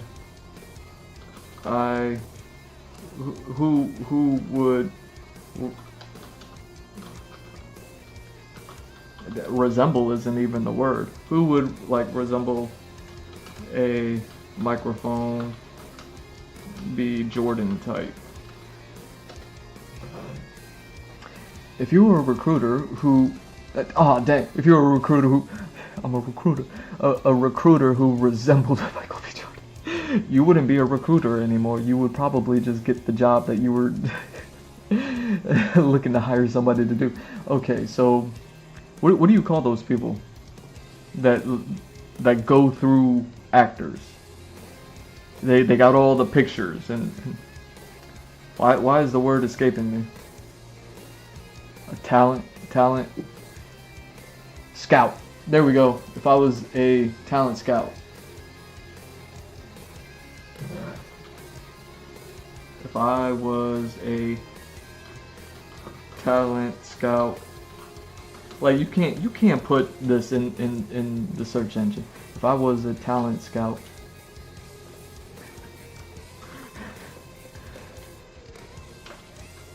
Looking to hire someone like Microphone B. Jordan,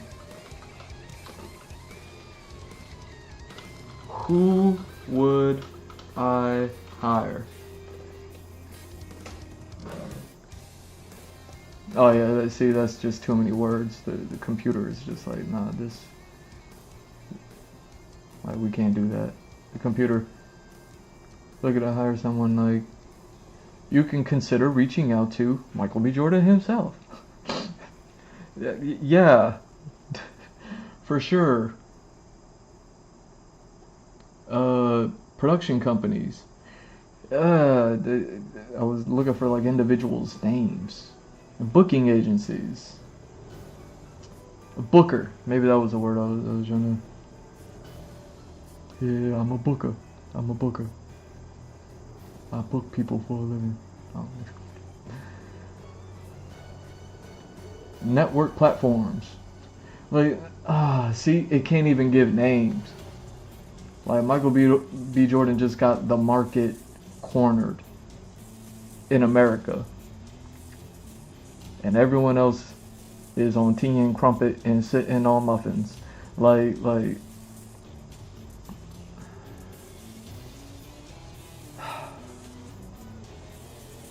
who else is there?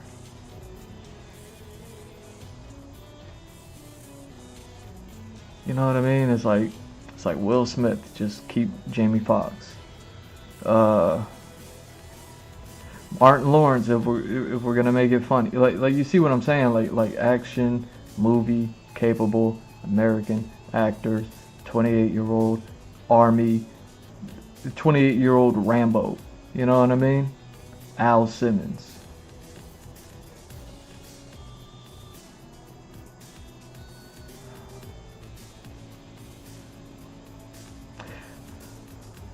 Alright, let's try this.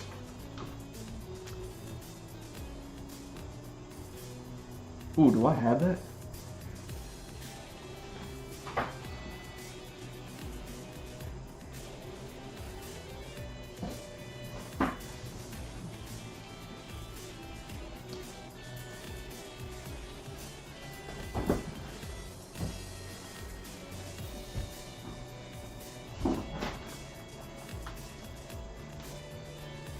Look at me, I do have it. Look at me, I do have it. Look at me. See? This is why I read books, folks. This is why I read books. This is why I read books. You can tell I love this stuff, can't you? You can tell I love this. Give me that job. Give me that job. Not because you love me, but because you want to love me. Right?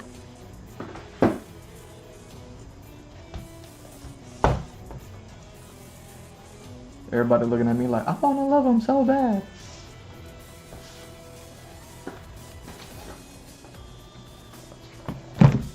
Alright.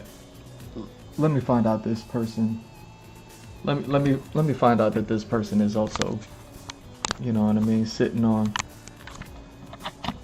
tea and crumpet time. You know what I mean? Let me find out. Let me find out. I took the sleeve off. You know what I mean? Here's the cover. Here's the cover. So I was just like, all right, who is there? And the way that everything is going, I just kind of had a thought. of I was like, I wonder, with the way that everything is going, did they face capture Miles Morales? Because if they face captured him, is that probably a model, but maybe an actor. We'll see if he's American. I don't even know if what is it, Sucker Punch or Naughty Dog, or who is this? Who is this? Miles. Da da da da da da da. It's the publishing company. Insomniac Games. There we go. I don't even know if Insomniac Games is an American game developer, if it's like a, you know what I mean. Watch them also be sitting on tea and crumpet time, and you know what I mean, sipping tea. Matter of fact, where is my tea? Didn't I put tea on? Yo.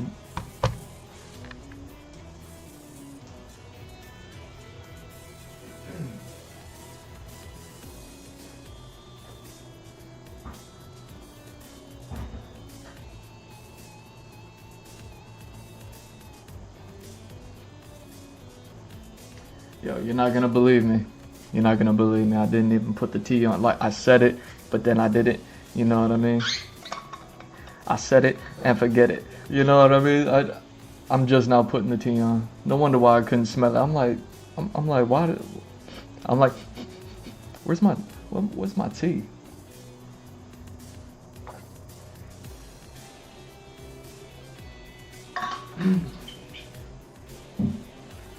Now, the only thing that's leading me to believe that they didn't do facial recognition and didn't hire an actor to make Miles Morales' face is just because of the whole face debacle with Peter Parker, when they were like, this is what he looks like in the first game. But now we remixed him to look, you know what I mean? Look like that. It didn't make no sense. Oh. Let me see. It's been a minute since I went through this book. I wonder.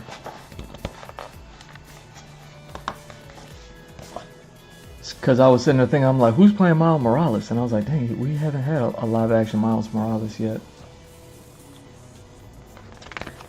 So this might be the closest thing. You know what I mean? Meet Miles Morales. Page 22. We got 22 pages to kind of just enjoy this for a different sort of everyman.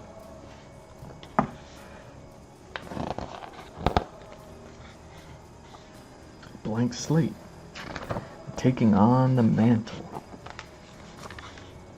What does Miles Morales mean to you?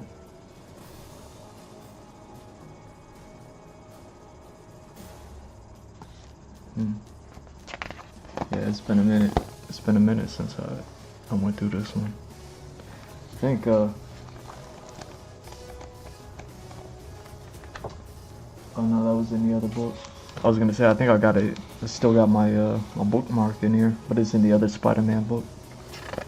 Look at me bookmarking where I left off reading things. You know what I mean? I just juggle these books, put them back on the rack. So yeah, they're just talking to the whole team, everybody talking about how they feel about Miles Morales. But that's what I mean. Like, you gotta get people that love this stuff. That's why the games were so good.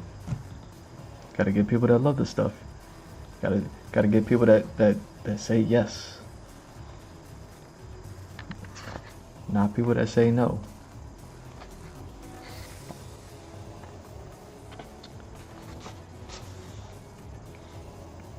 At Insomniac, we want our games to have a positive impact on people's lives. I make a lot of art direction decisions based on that. For example, in Marvel Spider-Man, we had pride flags in the windows of Chelsea. Is Chelsea a character, or is Chelsea the place, the location? Meet Miles Morales. You know, look at Miles Morales right there. I could see it. If this is a real person, I could see him pulling off Al Simmons. You know what I mean? Just make him do some push-ups and look mean, like he's Rambo. You know what I'm saying?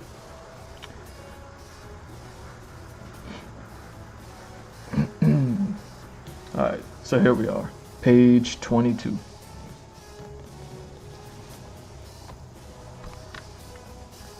I don't know, is that an in-game render, or is that just still pre-production? I don't remember. Peter Parker began Marvel's Spider-Man as a confident superhero. He'd already been tested many times and come out the other side stronger and more capable of fighting villainy and keeping New York safe. See what I mean about a middle-of-the-road spawn? That's the type of spawn that you want. Let me repeat that sentence.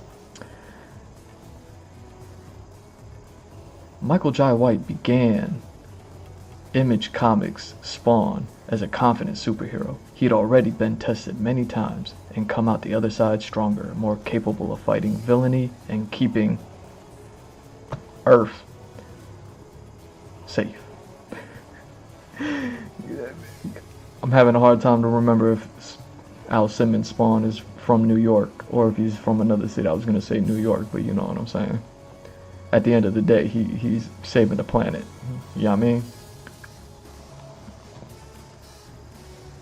And after weathering the storm wrought by Dr. Octopus et al., as well as what is et al? As well as suffering personal tragedy, he's matured even more, while retaining his irrelevant brand of humor. Irreverent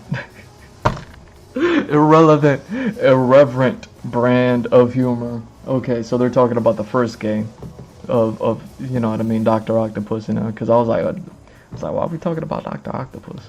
The first game. All right. Now we have a new game, a new story, and a new Spider-Man who, in many ways, resets the clock. Miles Morales is young, and in some ways is just like the adolescent Peter. He's super smart, curious, inventive, likable, knows right from wrong, and has had the bitter experience of losing a loved one. We can be sure that he'll also change and mature over the course of his story. History. Sorry.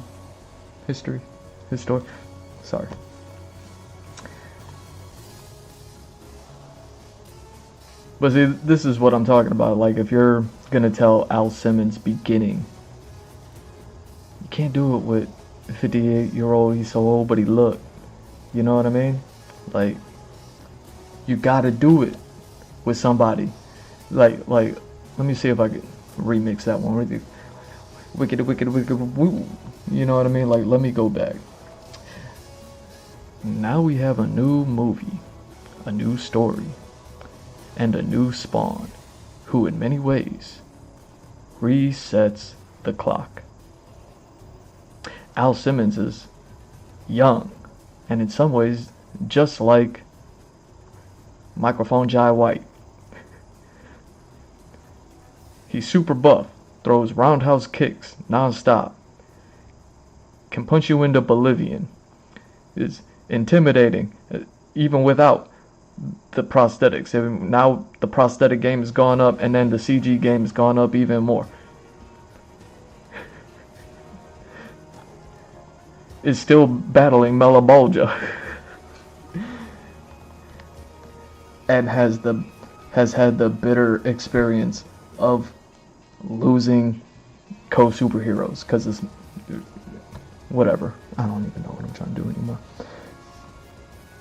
We could be sure that whoever you get, you know what I mean, it can't be Michael Jai White, and it can't be anybody who's aged around the same time as Michael Jai White, because if they are, why not just get Michael Jai White? There might be drama there. I don't even want to know. You know what I'm saying? I'm all about good vibes. You know what I'm saying? Last time I checked, I love that Spawn movie. It's a good vibe for me. Miles has also been bitten by a radioactive spider and gained a suit of superpowers. The super suits.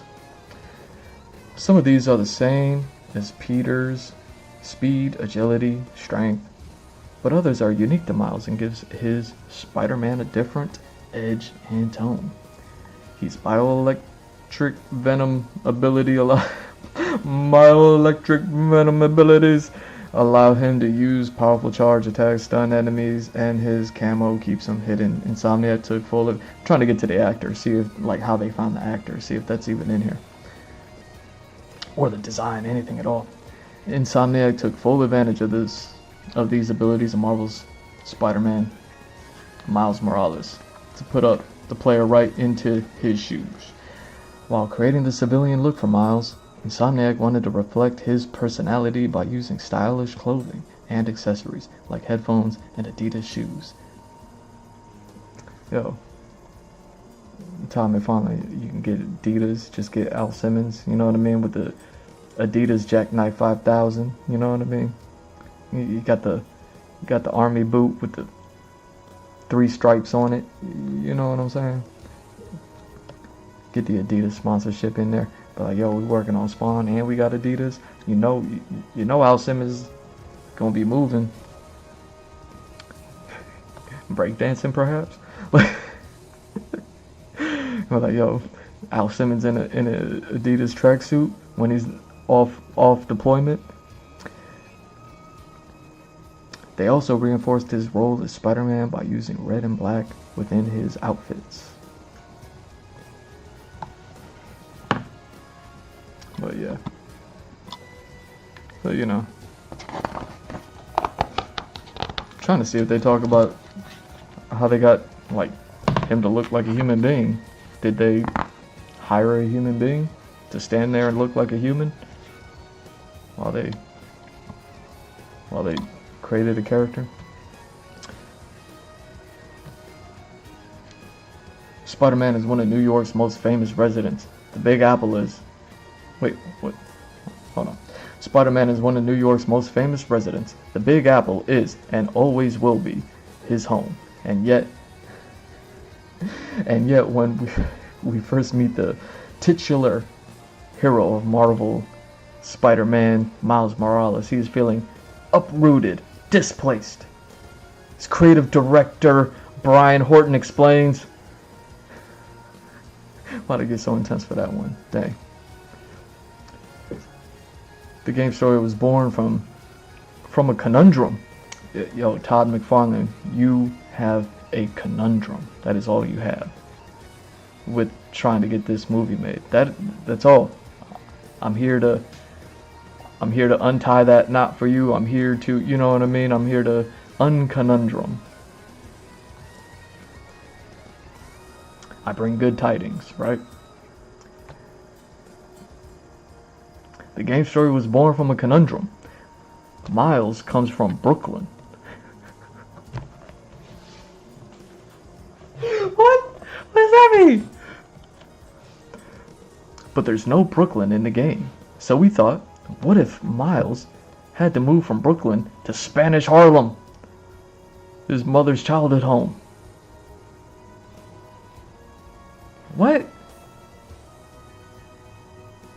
See, that's got to be like a 5 boroughs joke that I just, you know what I mean? Like, I need a Puerto Rican with an elbow to drop in from the top rope, you know what I mean? Right in the middle of my back, right between the shoulder blades. Kind of crack that spot for me. You know what I mean? In order to help explain, like, you know, I don't know what that means. I don't know what that means.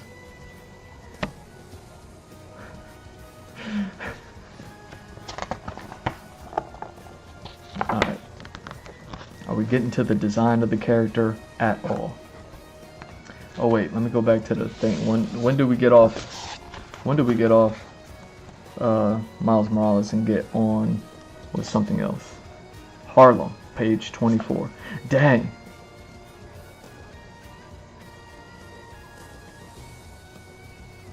Dang, so that was it. That was it on Miles.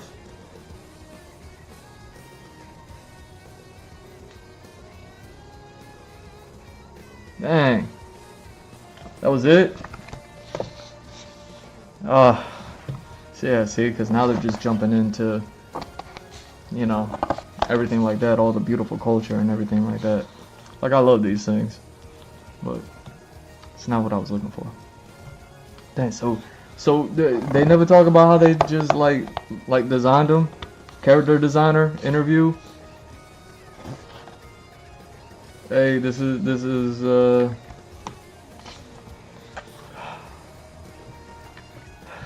you know what I mean? Like, we can get past the surface level information.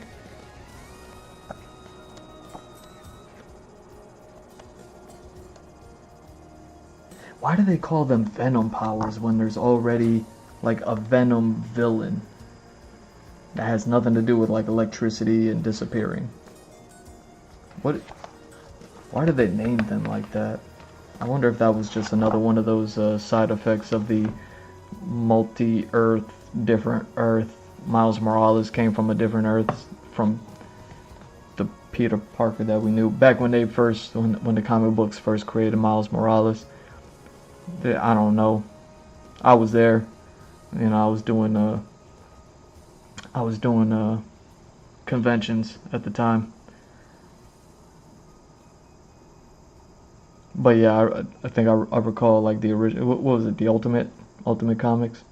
They were like, every superhero was basically Hove. They were like, allow me to reintroduce myself. My name is, you know what I mean? Like, they were doing that with all the superheroes, and then Miles Morales was the Spider-Man one. But it was like, no, don't worry, this isn't replacing Peter Parker. This is a different universe. We got the, you know, Thanos is getting ready to snap people. You know what I mean? And we're going to have all these different universes, and then a Loki series to talk about like how all these, you know what I mean? Like, you know, comic books.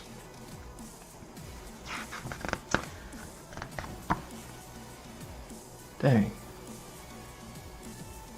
You know, just to find out that the universe that Miles Morales comes from also had a Peter Parker that was Spider-Man in it. So it was like, so what does it matter if it was what Earth it came from if Peter Parker was still there?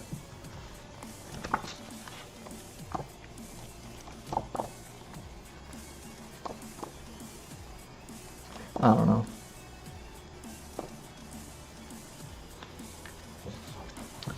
Spider suits. Look at Spider Cat. Look at that cat. Somebody go pet that cat.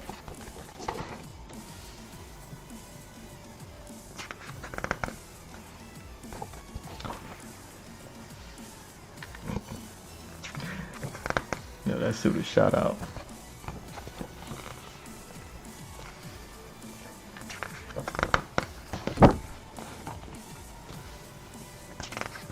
Alright. Dang, man, so they don't even talk about that. I was hoping to learn real quick.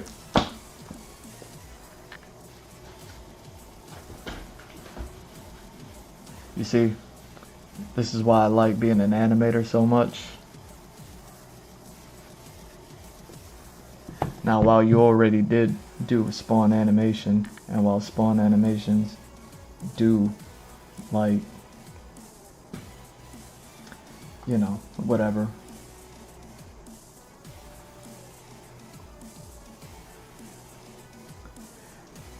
Animations in America are more geared towards, you know what I mean, children than they are adults. You already did the adult animation for HBO, so you know what I mean. Whether you rehash it this way, rehash it that way, you're rehashing something, or you could do something new. Middle of the road Spawn, looking quite nice to me. Cause I was like, yo, whoever they got the model that, if he's an American kid, just have him do some push-ups, and give him an audition, spotlight audition. You know what I mean? And be like, yo, pull off Al Simmons, and he's like, does his best Rambo. You know what I'm saying? Like, who Who else? Who else is there? I'm thinking about Buddy from Tropic Thunder. Not Iron Man. Not Iron Man. Other Buddy from Tropic Thunder. That's the theme song from the Jeffersons. I'm thinking about him. But you know what I mean. He got to be so old, but he look. Oh, I think he's British though. I also think, you know what I mean. Or maybe it's London. I don't know. If I met a girl named Britain and a girl named London, I'm a green werewolf. You know what I'm saying? I'm an American green werewolf. Like, I'll be like. But I'm thinking about Buddy from Tenet. Buddy from Tenet. He's British, right? But he's also almost kind of so old, but he look. But I bet if you know what I mean, he shaved or something like that, he might be able to pull off 28. Tenet. He didn't even have a name in that movie, right? They called him the protagonist. What's his name? John David Washington. Robert Pattinson. Oh yeah, Robert Pattinson was in that movie. Elizabeth Debicki. Debicki? Kenneth Branagh.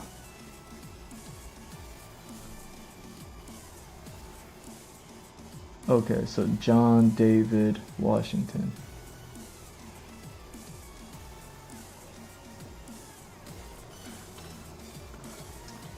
Is John David Washington.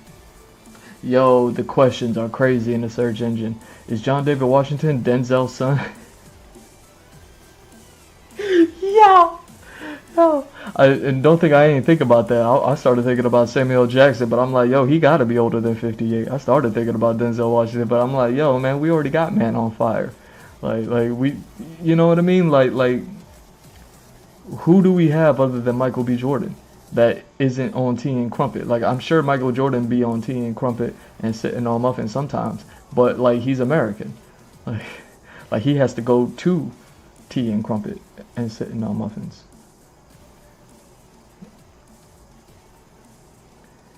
Is John David Washington American? Because I'm thinking Christopher Nolan. I'm like, he's probably from like, you know what I mean?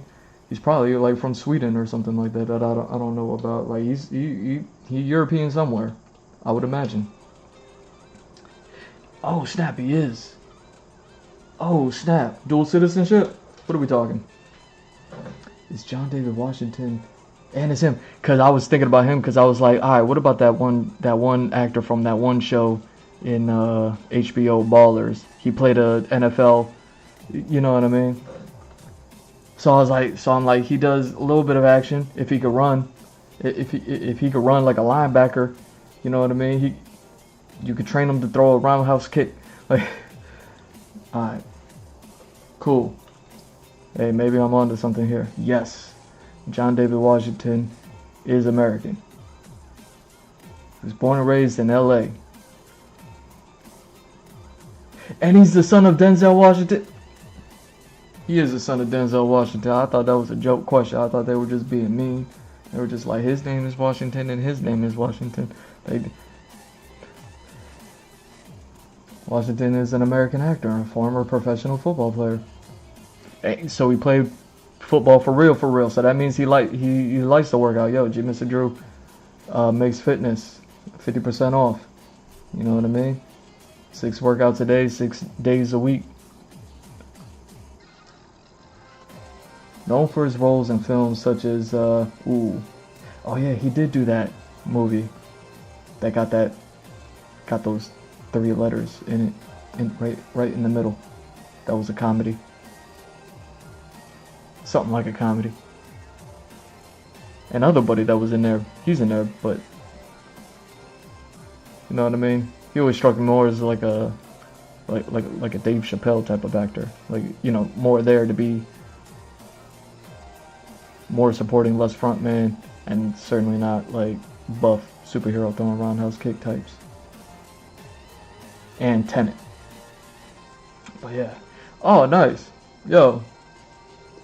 John David Washington. Give him an audition. See, like if I was a booker and I needed to book like as many, if I needed to audition as many John David Washingtons as I could to find a 28-year-old Rambo Al Simmons. You know what I mean?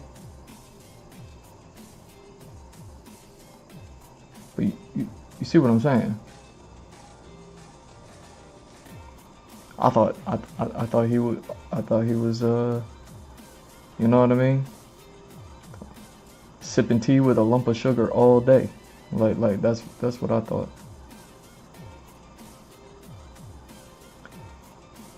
Silly me. Christopher Nolan, you dog. Christopher Nolan, you dog. Hiring a main protagonist American actor. How dare you? How dare you confuse me like that? You got me. Yo, shout out to John David Washington. I didn't know you were Denzel Washington, son. Let me see, who...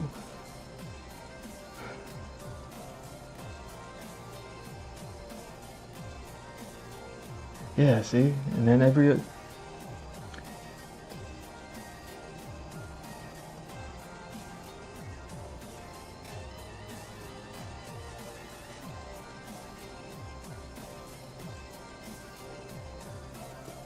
Oh, dang. What about... I'm just going through the...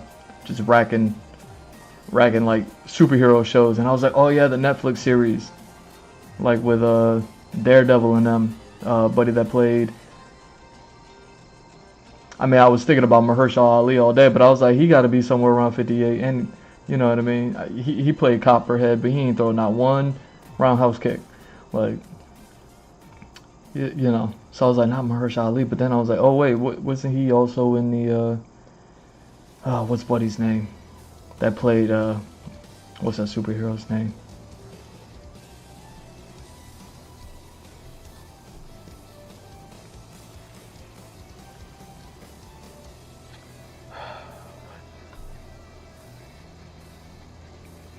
The Iron Giant? What was his name?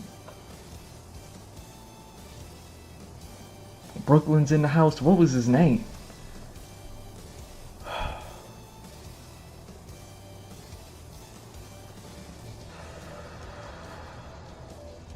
It's probably not even from Brooklyn. He's probably from Harlem or something like that. And people in New York is... People in New York are going to throw a Puerto Rican at me from the top ropes and drop an elbow right in between my shoulder blades and crack that spot for me. I can reach. Sometimes, but not every time. Dang. What was his name? Iron Man. No.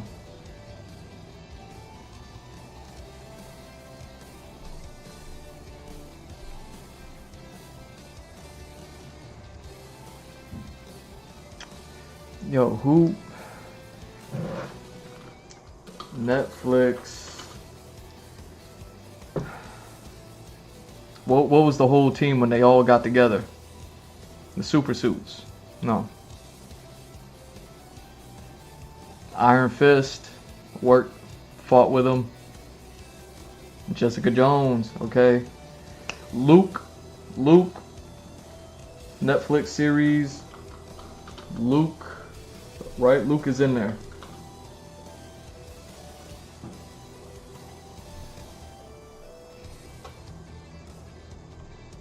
Luke Cage. Look at that. Dude, search engine didn't even give me Luke Cage. I just typed in Luke and it just gave me a million things that wasn't anything. But yeah, the first thing that pops up when I searched it was Luke Cage. Alright, Luke Cage actor. Who is he? I mean, I don't know if he could pull off a 28 something, but he could definitely pull off a Al Simmons. You know what I mean? Chio Hodari. Oh no, that was a creator. Hold on.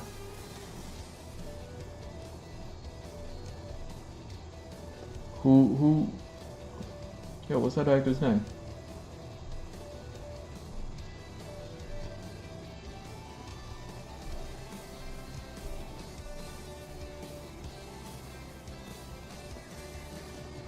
The Defenders, okay.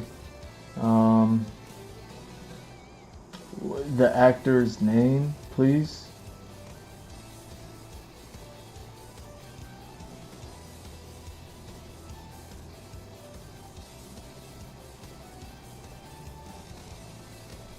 Mike Coulter. Microphone Coulter. Is it Coulter or Cotter? Coulter, right? Yeah. Yo, how many microphones we got in there? Microphone.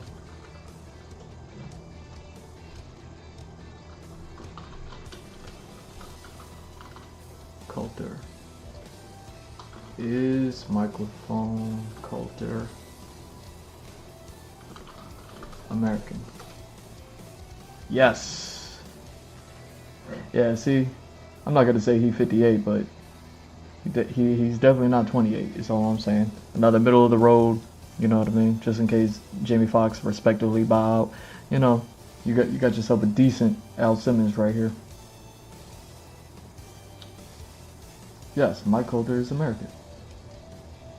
Born in '76. What does that make him? I mean, he grew up around the time of Transformers. He probably played with a Transformer toy or two.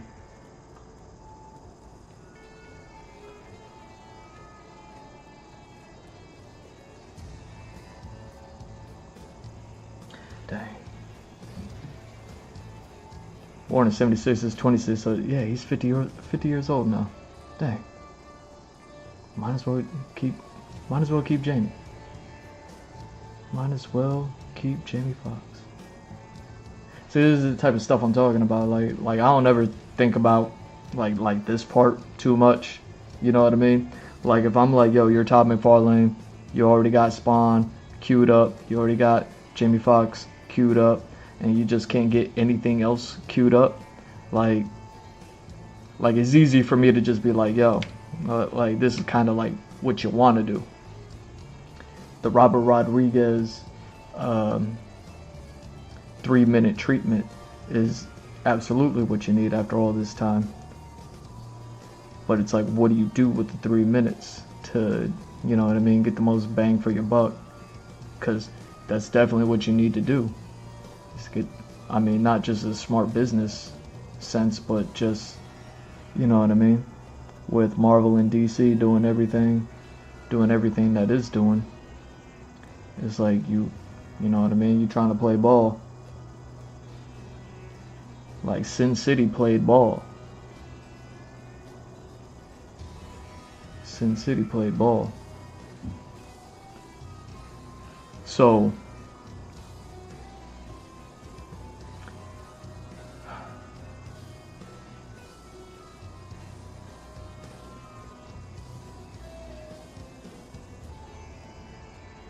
yeah. Denzel Washington's son. That is the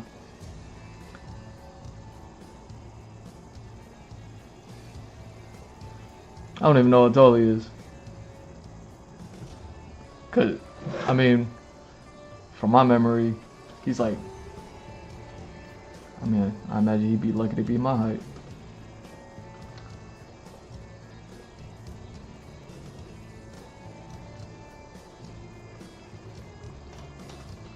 Hey, you can't, you know what I mean, you gotta take these results with a grain of salt, right? How tall is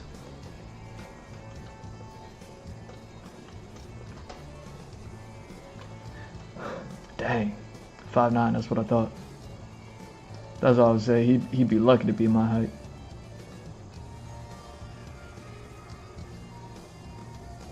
So yeah. But hey man, 5'9" Al Simmons. You know what I mean? Just Ramboing people. Cause like, how tall is Sylvester Stallone? How tall is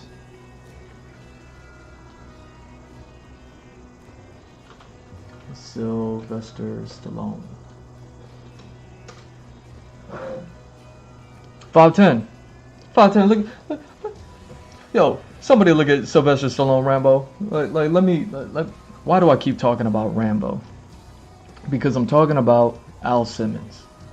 And we're talking about Al Simmons because Todd McFarlane is talking about retelling Al Simmons becoming Spawn for the 4th time in 2026. See what I'm saying? So it's like, how tall is Sylvester Stallone? So 5'10". So now 5'9", 5'10", talking about American soldier, American actor, already worked with Pattinson. Man, get Pattinson. He'll play Mammon. Just give him a scratch on the eye with a suit. Talking to Jim Carrey in a prosthetic. You know what I mean?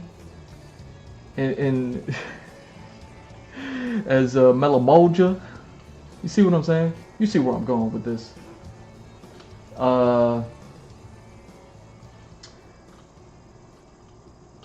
Rambo movie. Now I hope that doesn't bring up like First Blood or anything like that, because I guess I could do this just for funsies. I could do this just for funsies. But like, this is what I'm talking about.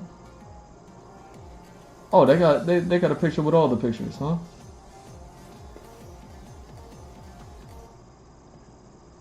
They got a picture with all the pictures?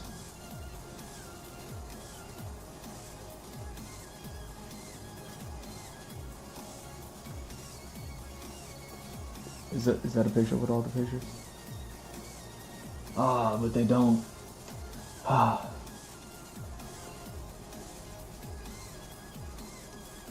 Alright. Anyways. Look. You know what I'm about to do.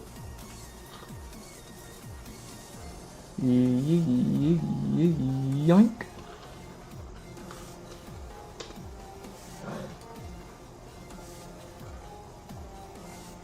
Check me out. So this is what I'm talking about. This dude, when he did this, he was all a 5'10" when he did it. That's if he's lucky.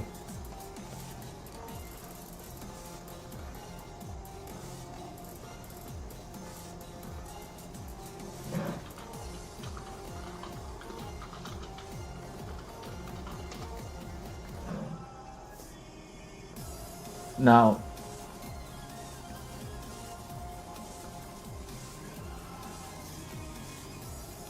all I'm saying is if you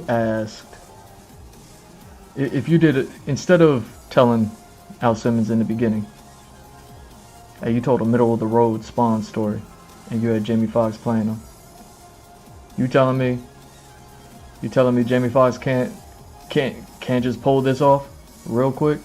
You telling me Jamie Foxx, we're like, yo, Jamie Foxx, just do all of the push-ups. You know what I mean? Jamie Foxx, just do all of the push-ups. And then we're gonna throw a t-shirt on you, it's gonna rain. And you just throw one arm up to let them know. You know what I mean? You just throw one arm up to let them know. And we still got the super suit for you. They know how to make them now. Did you see Henry Cavill? Did you see Henry Cavill in the super suit? You know what I mean? Everybody thinking about him without the super suit. You telling me Jamie Foxx can't pull that off? That's what I mean when I'm saying like, oh yeah, there's only so many American actors that can pull it off, and you would want an American actor to pull it off. You know what I mean? Like, I don't know how many push-ups Donald Glover got to do to pull off Rambo like that right there. Is all I'm saying. I don't know how many push-ups, but like also Michael B. Jordan. But I'm like, man, he's already doing too much. You know what I mean? Like Todd McFarlane, I know you want to go top shelf, but you know what I'm saying? He got the market, the American market, cornered.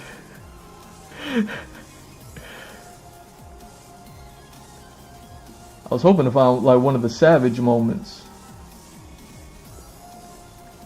But this is why I keep talking about Rambo. Because that's Rambo in the movie that, you know what I mean? If you watch any of the recent Rambo movies, You saw how savage he is.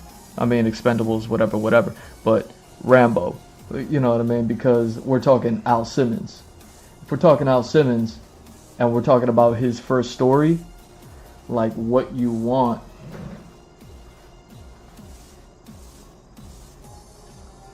Oh, dang. Alright, I'm gonna do it.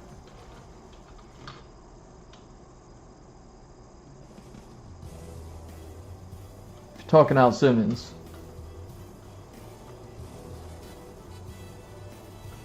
and now, and we're talking, you know, 28-ish. I don't even know how old Buddy was here. He was probably 38, but still. You know what I mean? You're gonna want your Al Simmons to be able to pull this off. See what I'm saying? See, on the left, you got Jamie Foxx, middle of the road, Spawn. He's not even Al Simmons anymore. You know what I mean? King Spawn. King Spawn. You know what I'm saying? But Jamie Foxx can pull off what's on the left as a middle of the road Spawn. 2 push-ups. 2 push-ups, he's there. You see what I'm saying? Django, Redemption. Like you're Todd McFarlane, you'd be like, yo, Jamie Foxx, just give me Django and Redemption. And then he'd be like, got it, because he's that talented. And then you'd be like, all right, now pose for me real quick. Let him know with the arm. And then you sprinkle some water on him. And he over there, you know what I mean, getting the super suit wet with the arm out to let you know. Like, that's Jamie Foxx on the left. What you want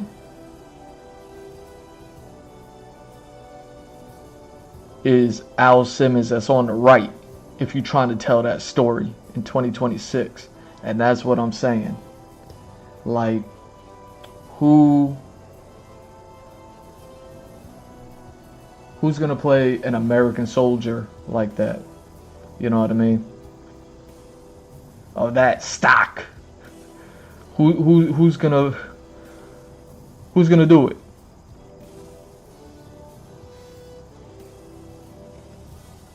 You see now, Denzel Washington's son. He might, you know what I mean? Former football player. Just doing all the push-ups, getting a few pull-ups in there. You know what I'm saying? Because Buddy right there on the right is all of 5'10". And Denzel Washington's son, all of 5'9". It's basically the same. It's basically the same. Now you have him play Al Simmons. You see what I'm saying? If you're going to tell Al Simmons in the beginning, it can't be Jamie Foxx. If you're going to tell middle of the road Spawn, it can be Jamie Foxx. And then you got Al, you know what I mean? You got Spawn that's on the left right there. Yo, don't make me do this. Don't make me do this. Don't make me do this. Yo. Are we going to have fun? Are we going to have fun? How much fun am I going to have? Like, how much fun am I gonna have? I came out here to do concept art. Today. And then I read Transformers book, and it got me so sad I didn't even stream yesterday. That's how sad I was about Transformers. I came out here to do concept art today. Thank God I got a video rendering in the background. Let's not crash let's not crash the computer right now. I'm a computer tech. Yeah, I'm a computer tech. Aries Spears, you crazy for that one, man.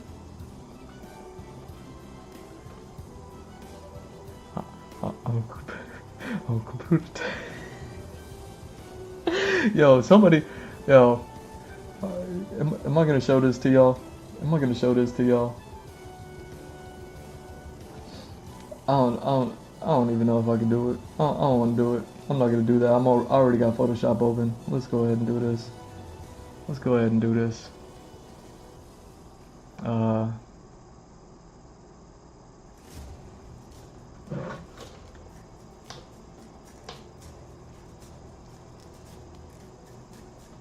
Where we at?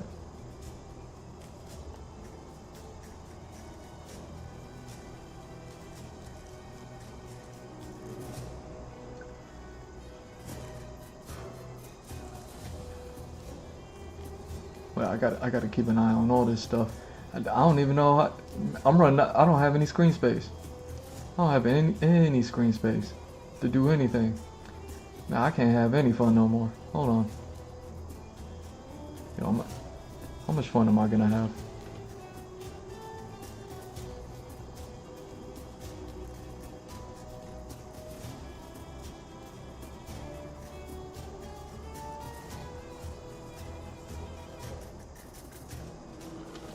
Oh man, but we're covering my 8-pack now.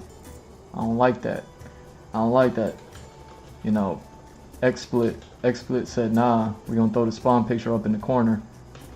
So that way the 8-pack lives. That way the 8-pack lives. Yo, G Mr. Drew, safe for work. Kettlebell functional fitness. You know what I mean? Trust me, you make more money than me, and you have the ability to eat healthier than me, and I can give you that dietary advice while I tell you, you know what I mean, how to throw these kettlebells around. And you can look like me or look better than me. It's all up to you. You know what I mean? And that's for girls too. You like I know how to tailor these designs or tailor these exercises, you know what I mean, for Jimmy Drew on the blue wings. You know what I mean? Yo, how much fun? How much fun are we gonna have?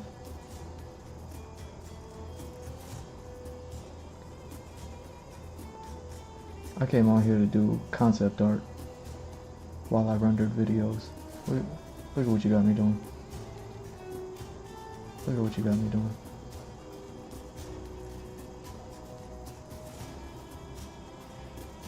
Where you at? Come here. Come here. I'm not even gonna do all that much. Not even gonna do all that much.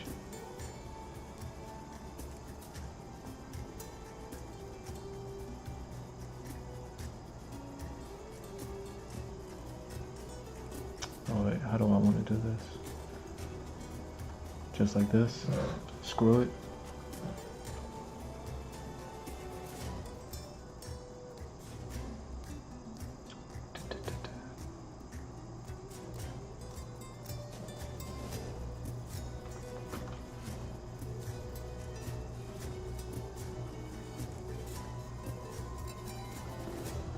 How am I doing this?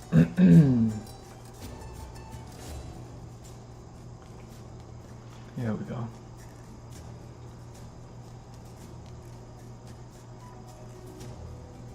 Yeah, now I know I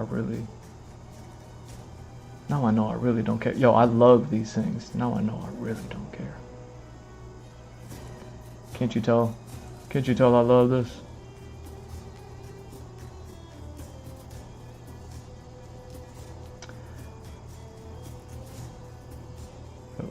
Can't you tell I love you, girl?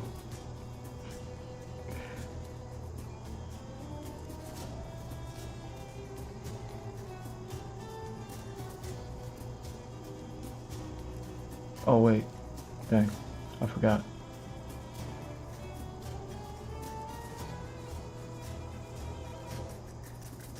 There we go.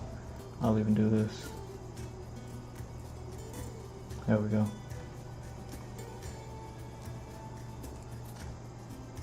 Alright, what am I doing?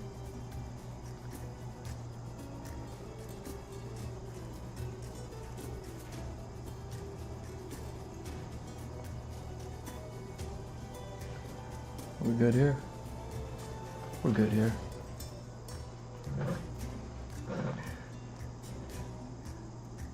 Look at all the windows. Look at all the windows. Now, how many windows?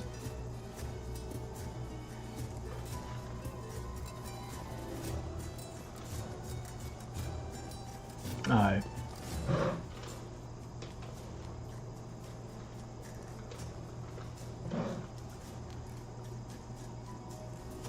Just for funsies.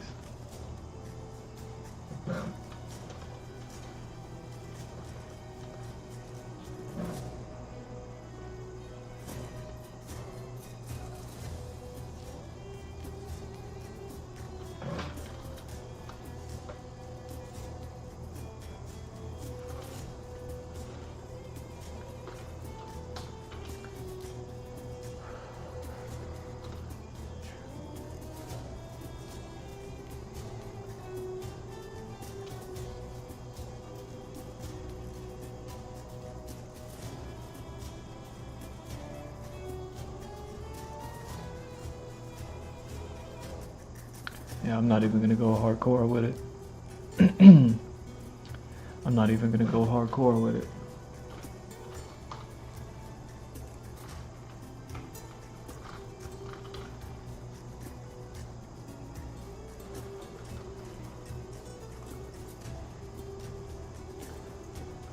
Hard to the core, hard like Reservoir Dogs. With mechanical mandible jaws, rip you in half.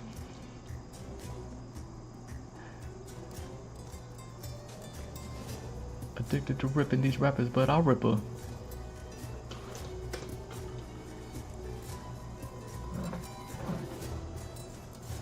Oh, don't, come on. Don't do that now. Don't do that now. Hold on, man, we just having fun over here.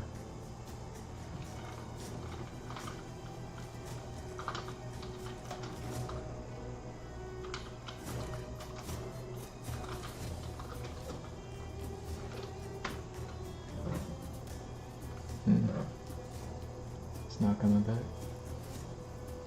Get back here.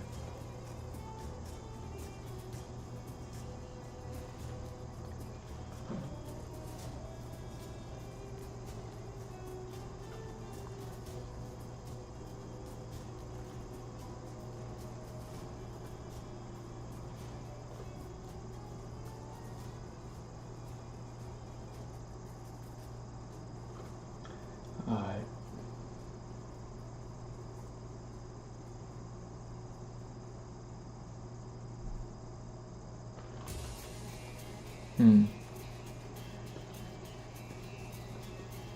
See, what do I got?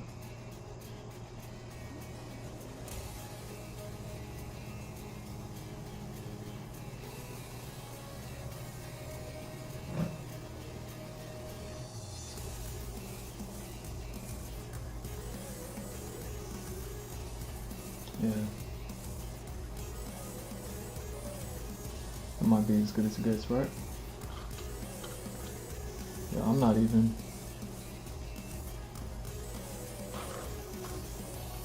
Oh, come on. Stop it. Stop it.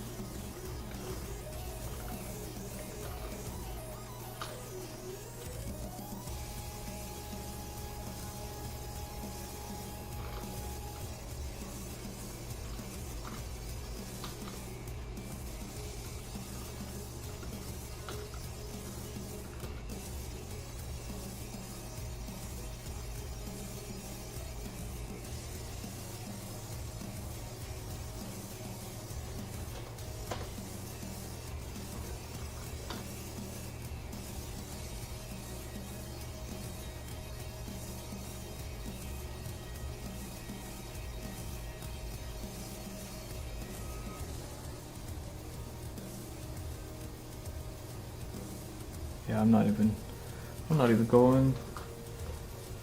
This isn't even my final form.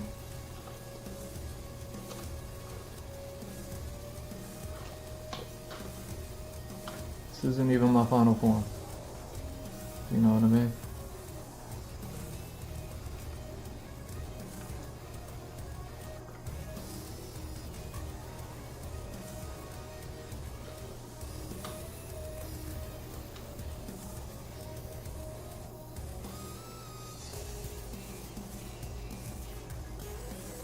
Now, I imagine Jamie Foxx is probably taller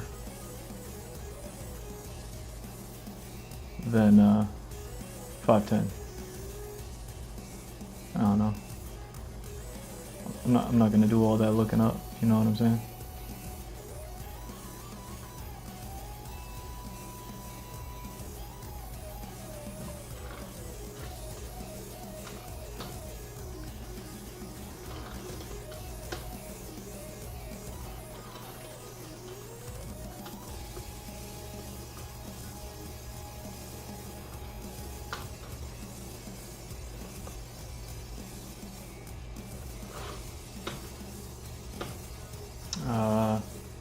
Why you...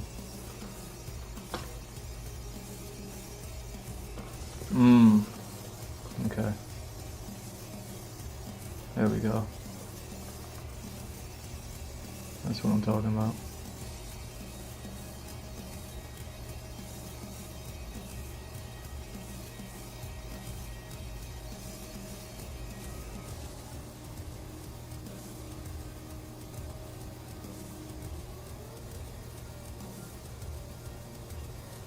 I mean, I don't think he would have a beard like that. I don't think he would have a beard like that, you know what I mean?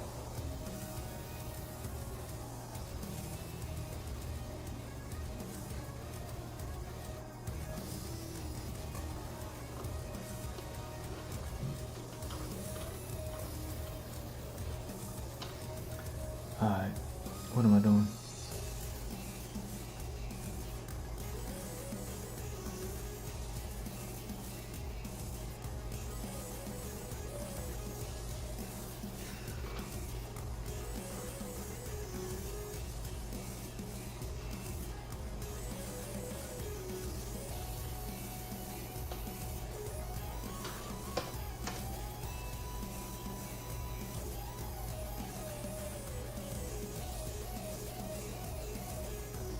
Right? Yeah, the lighting situation is different.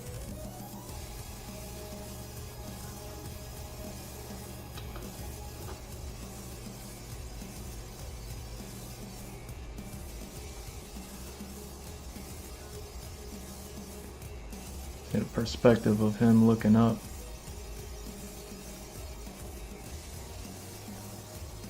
As opposed to looking directly at the camera.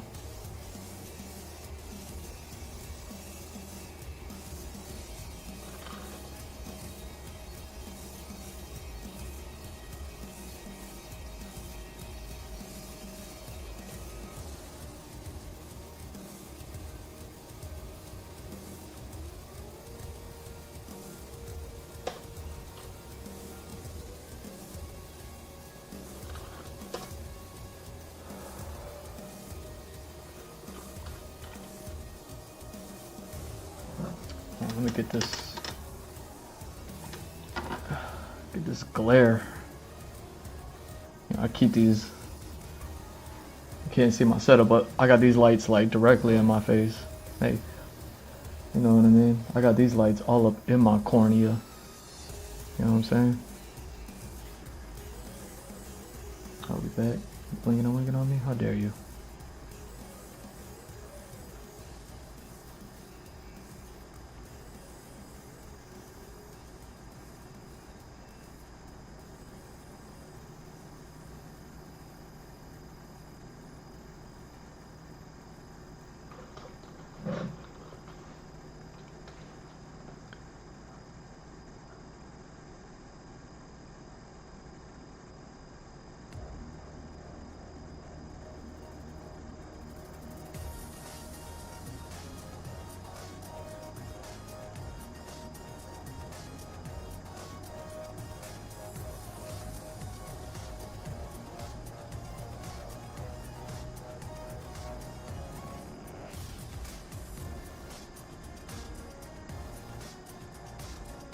Oh dang, he got the Jackhawk 9000 on him right now. Look at him.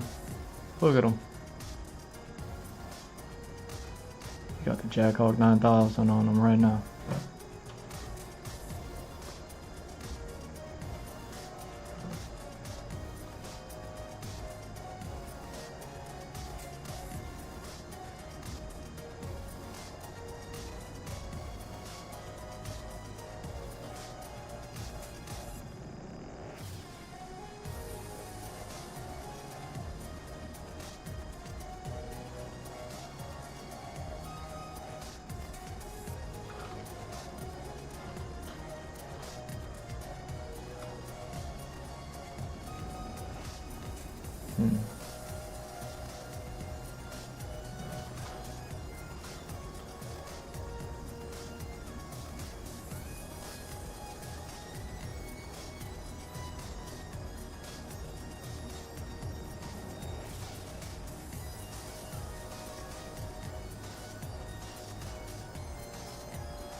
So difficult to get a picture, get a current picture at the right angle. Let's see if I can find a better one. I got good pictures here, but you know what I mean. He's wearing a hat.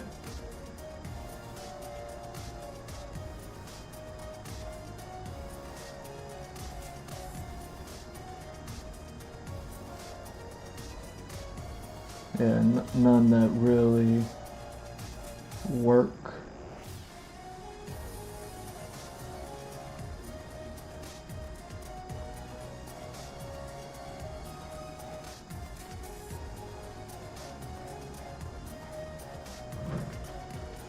Ooh, maybe this one.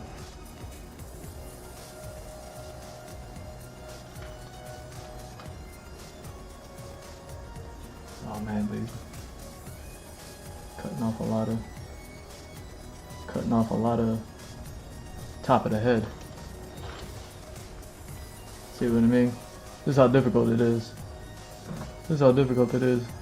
Yo, AI art, make this happen. AI art, do this for me. Could you imagine me painting with a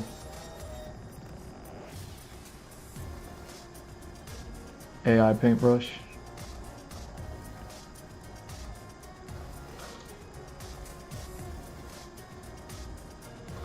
Alright, so this one I might need to keep for the hairline because I think this one crops out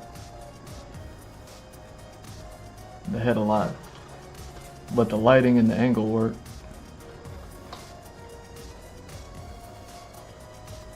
And he shaved, which is more Al Simmons than anything.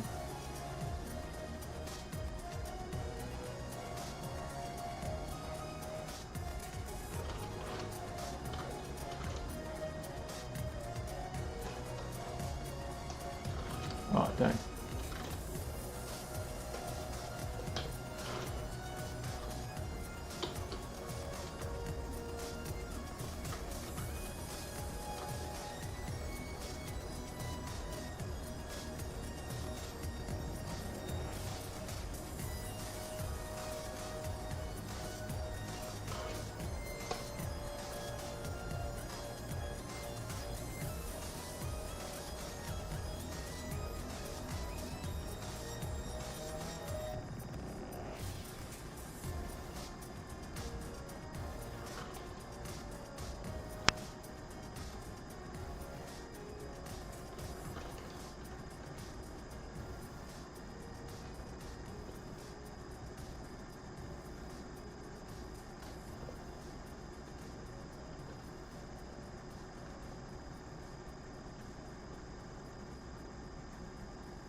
things are always a little bit more difficult. So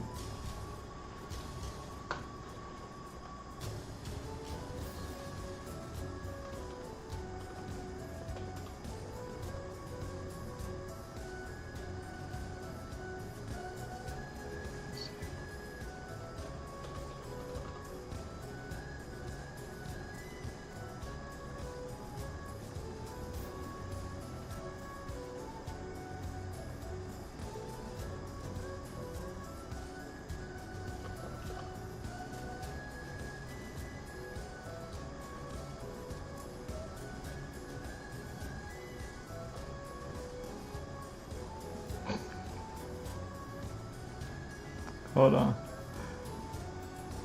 Yeah, I don't think I'm gonna need that hairline. I could just.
There we go.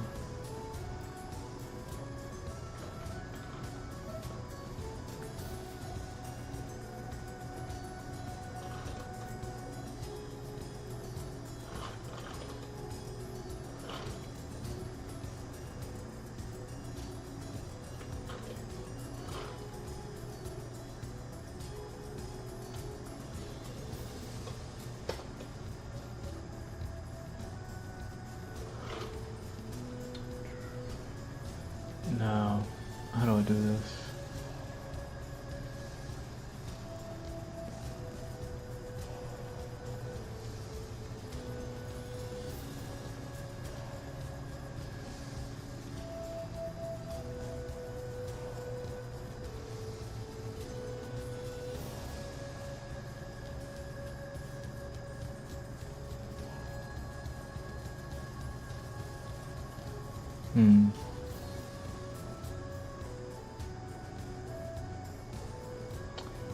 Nope, nope.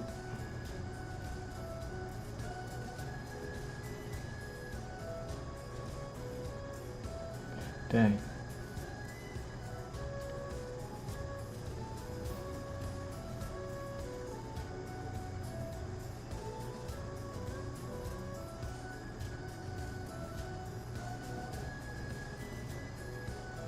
No.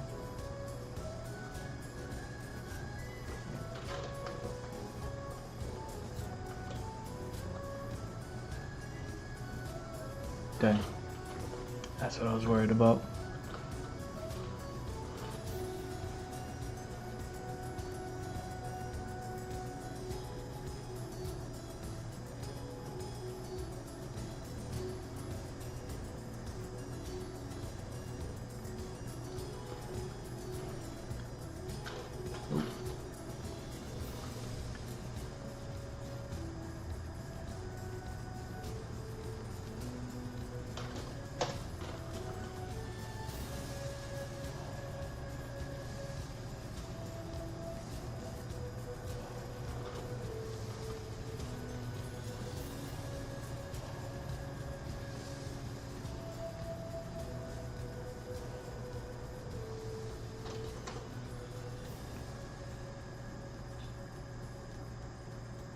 Alright, so all of it.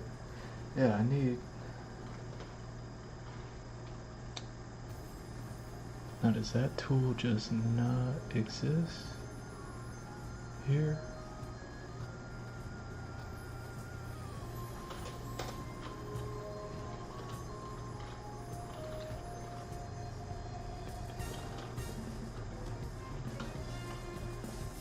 I could have swore.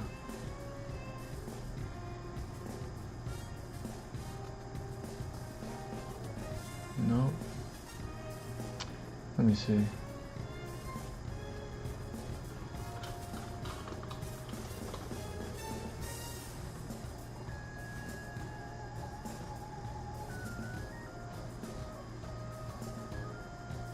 Nope. Huh.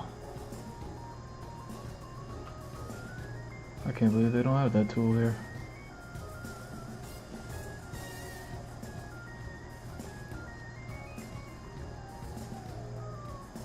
I'd have to bring this in over there in order to do that.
See what I mean? Yeah, you could do that.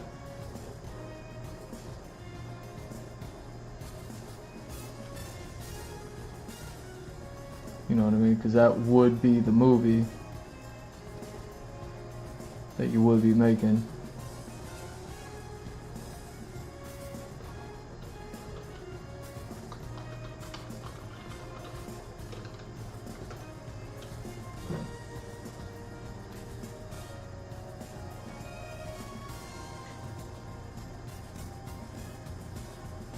Let me see.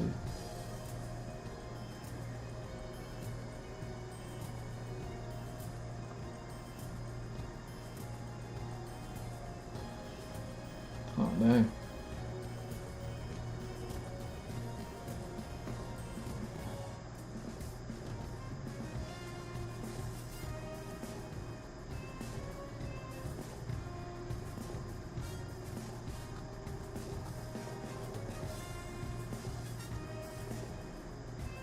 Hey, he has a beard everywhere he goes. He has a beard everywhere he goes. Everywhere he goes, that beard is right there with him. You can't find a picture of this dude without a beard. That's crazy. Or facing the camera with a shady face. Like, dang, man. Hold on.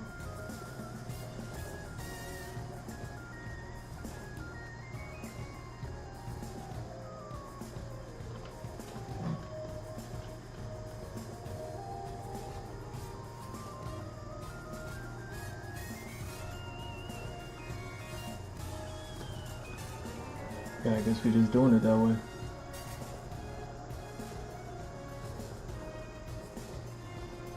Guess we just doing it that way then.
Everywhere I go, you can watch my beard grow.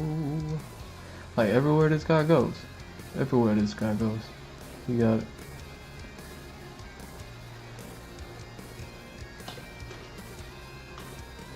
Like before he leaves the house every day, he's like, yo, beard, come on.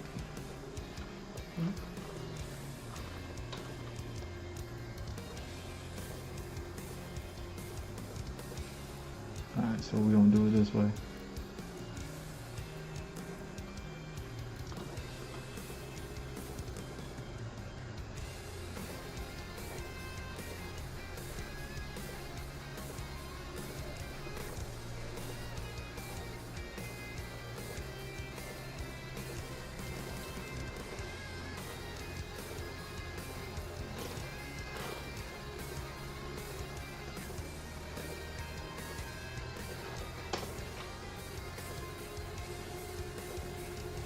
Oh.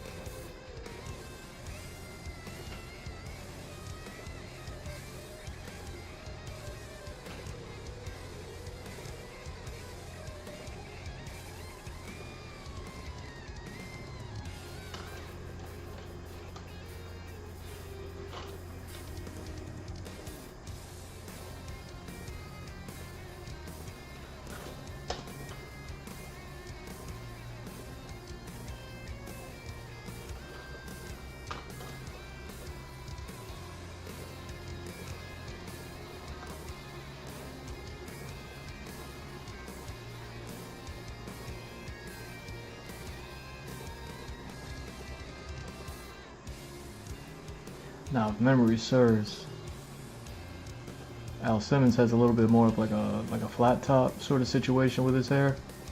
You know what I mean? He's not exactly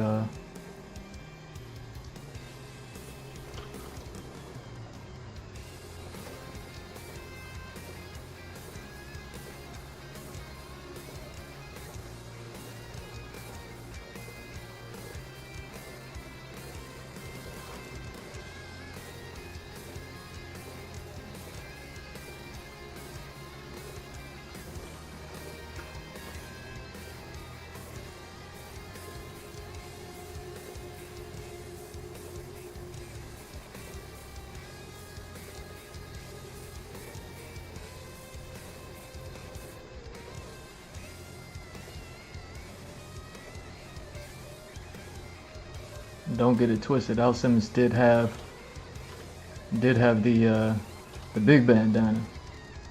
You know what I mean?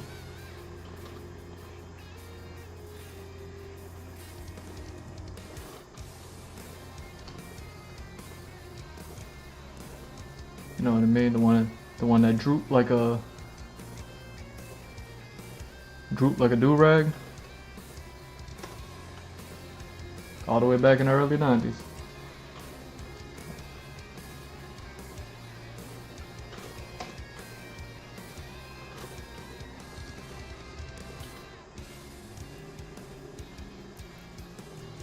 Except it was green.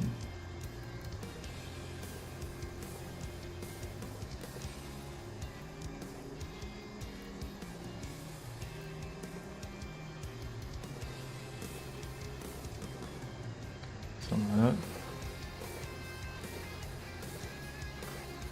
Okay, now you.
Nope.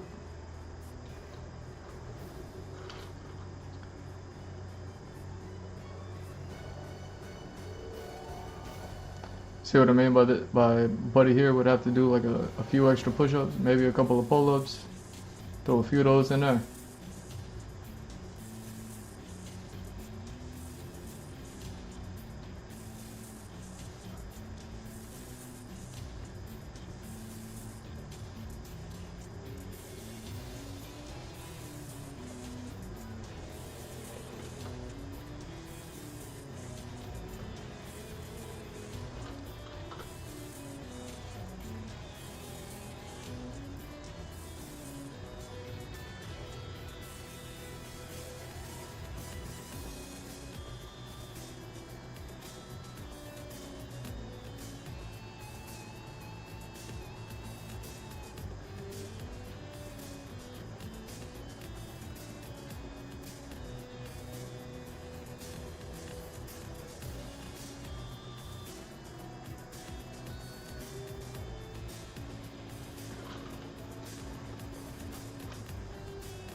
Yeah, I wonder if this is the one I want or what.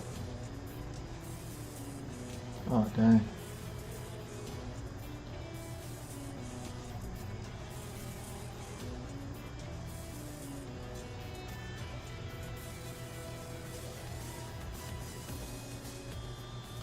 How dare you?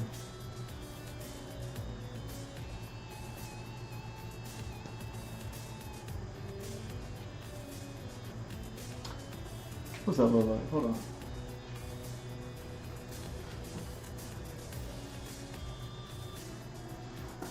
Yeah, that's what I thought. That's not gonna work, so then I might as well. And then how do I want to go with it then?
Got it.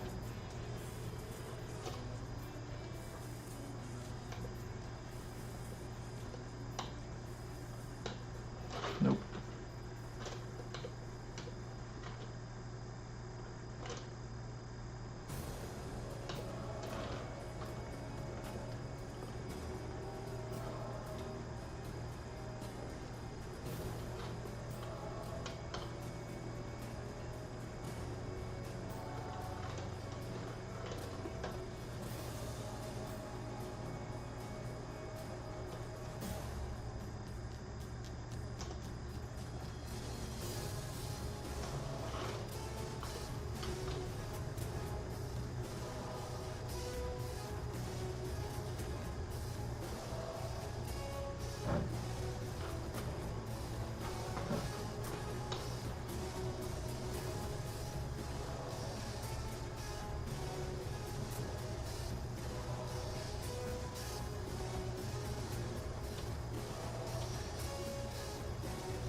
Alright, so now you see what I mean.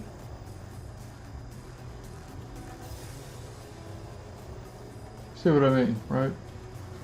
With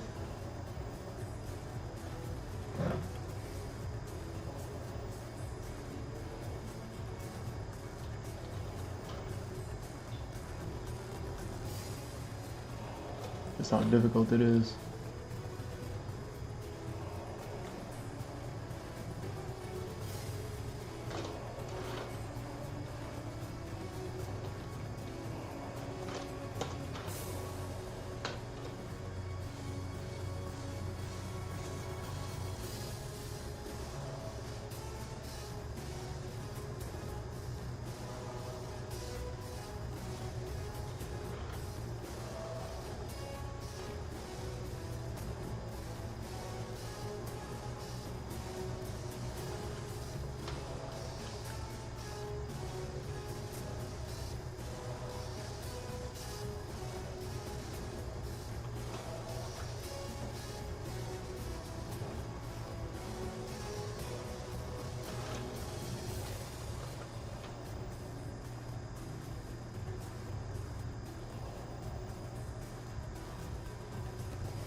See what I'm saying?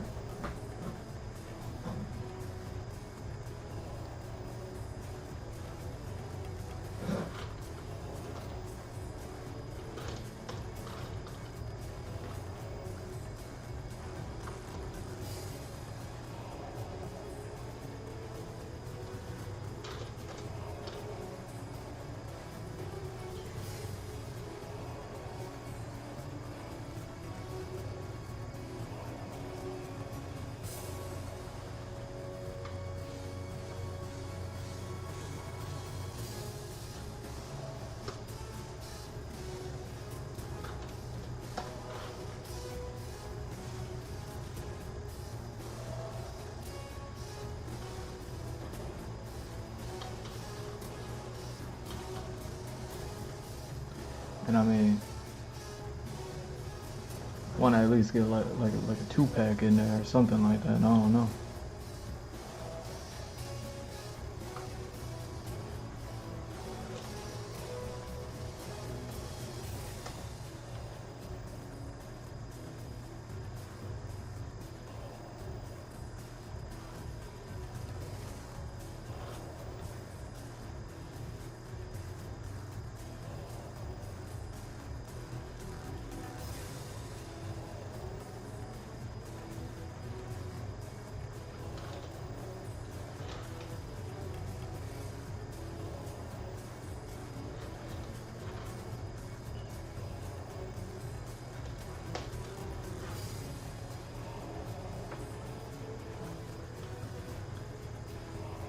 So you got like 2 Spawn movies. You got like 2 Spawn. I was about to say, when did it get so dark in here? It's not that dark.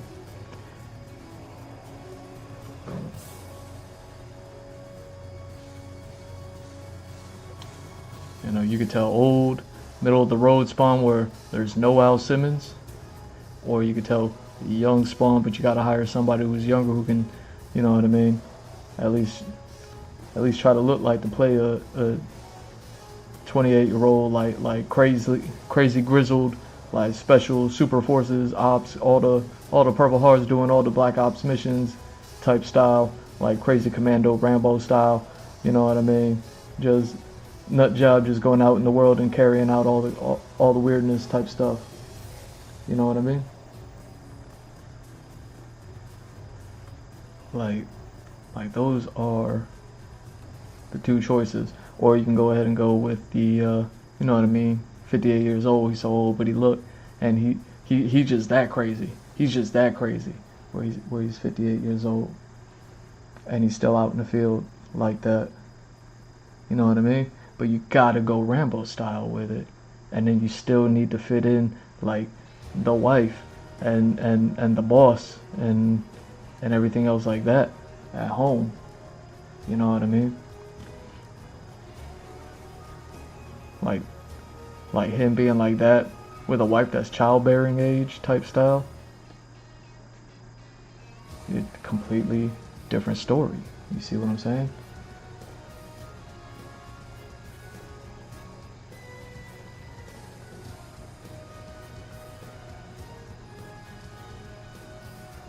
But now what? But now what? Like I said, if you're gonna have Jamie Foxx in here,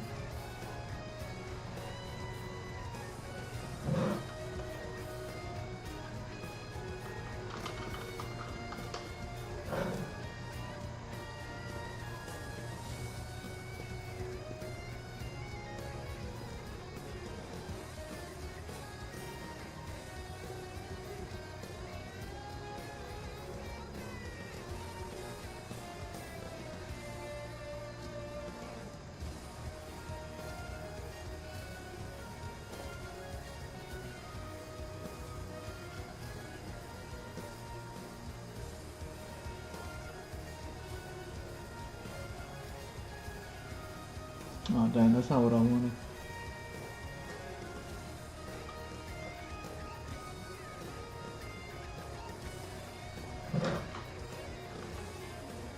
So you know what I mean? You can get Jamie Foxx, do a couple of push-ups and get right there. Get right there with it. Yo, Jamie Foxx, just hit up Stallone and be like, yo, Stallone, you know, I had that scare recently. Well, I know you had that scare. And he'd be like, you know, you did that Rambo movie, not recently, but recently. He was like, yeah, I remember. You were crazy with it when you did it like that at the end of the movie. And they were like, yeah, I know everybody loves that part.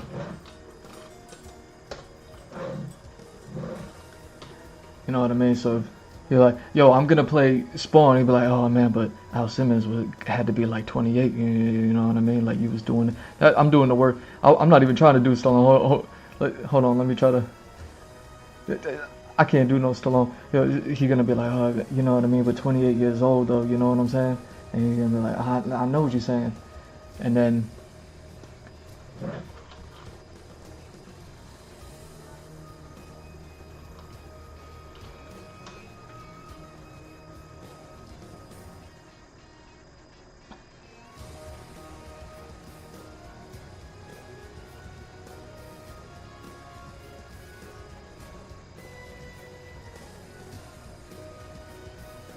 Oh, dang.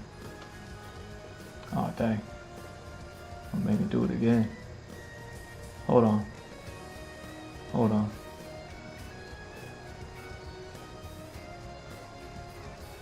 There we go.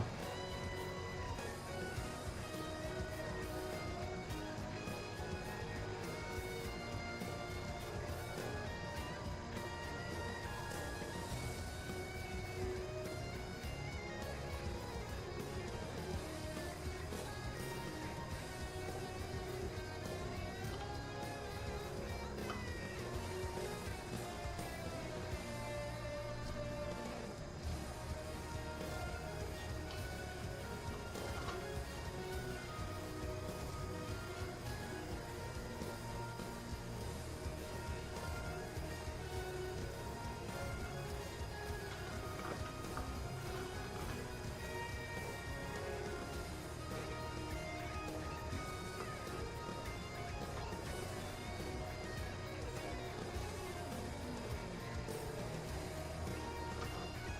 we go.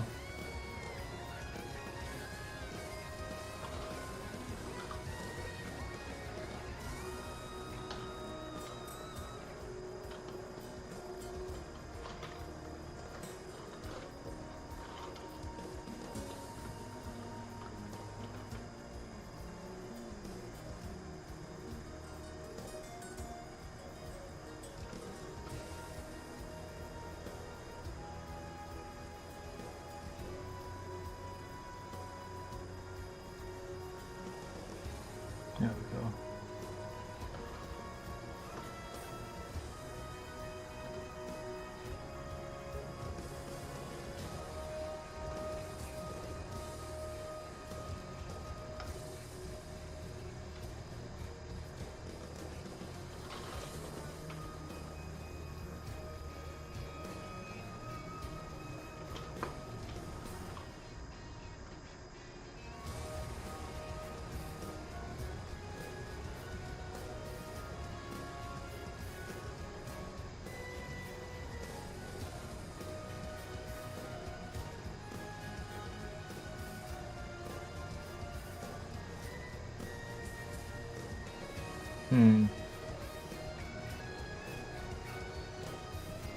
What about you?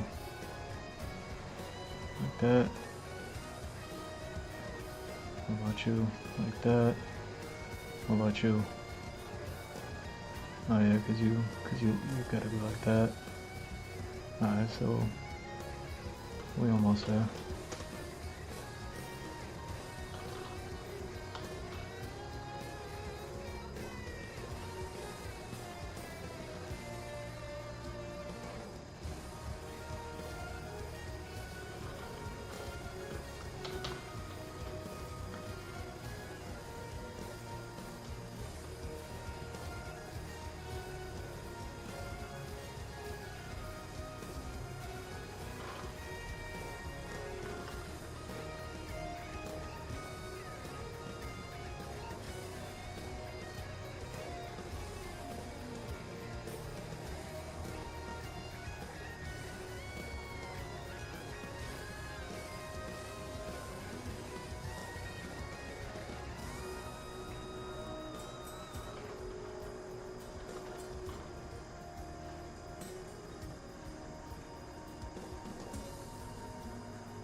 Look at Rambo, so dramatic. Ah, my shoulder.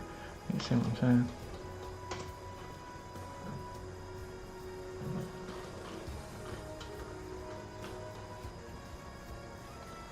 Let's do this.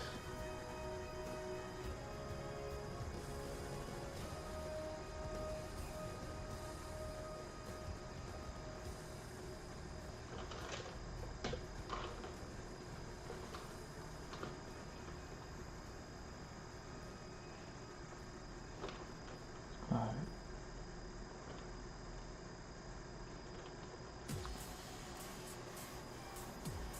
Is there anything else there I could... No.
gotta have something there, right?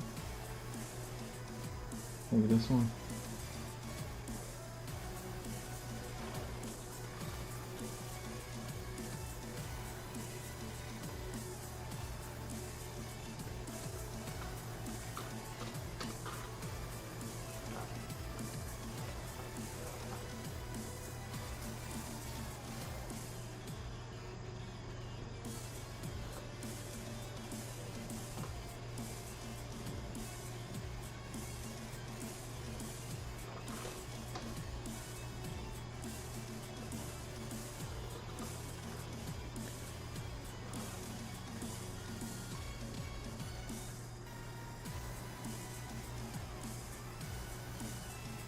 Hold on.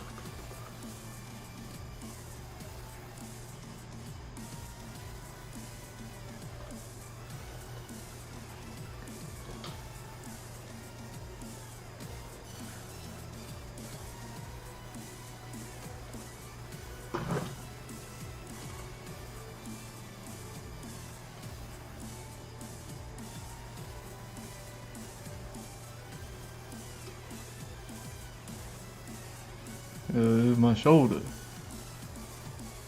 Yeah, my shoulder hurt a little bit.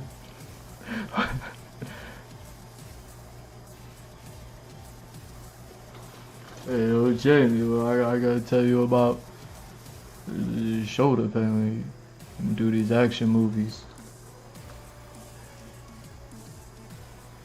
Jamie Foxx, I know, man.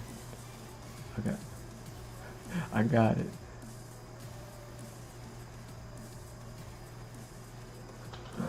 You know, if you don't want to be spawning and everybody see you like this, and like, nah, I ain't gonna do that in front of everybody. Like, you know, okay, you know, because that's when he drops it. I'm just saying.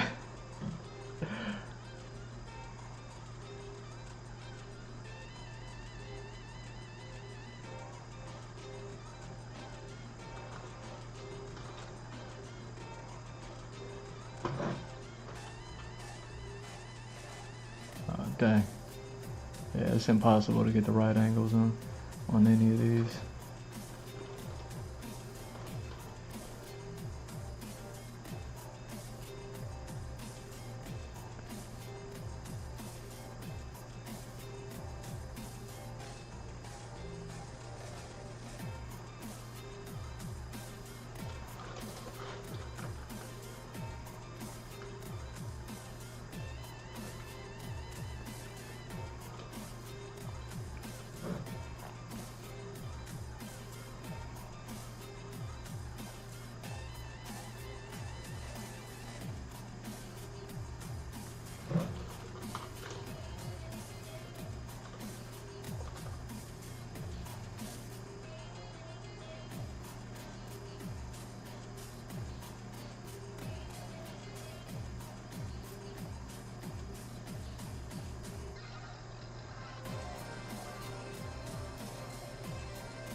Man, really? Yo, why?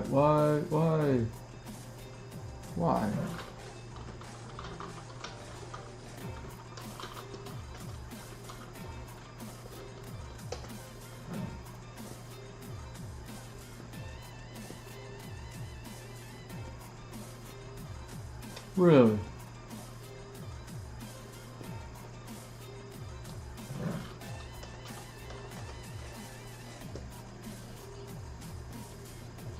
Really?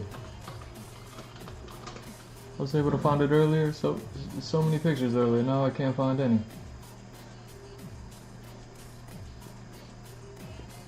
Now it's not giving me not a one. How did I?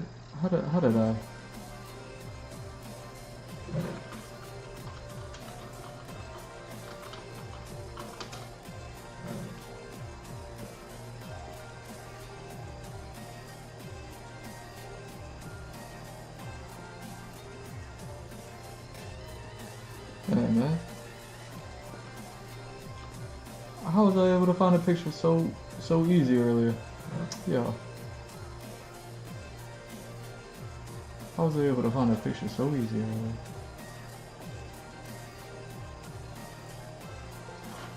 You don't make me do this. You don't make me do this.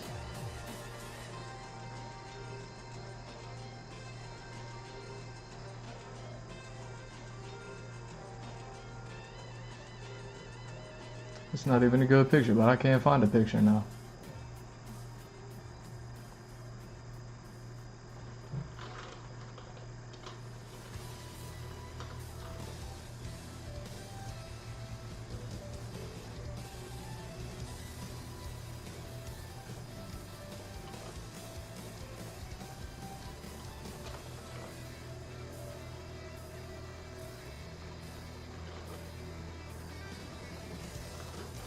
Got buddy out here looking like Earthworm Jim or something.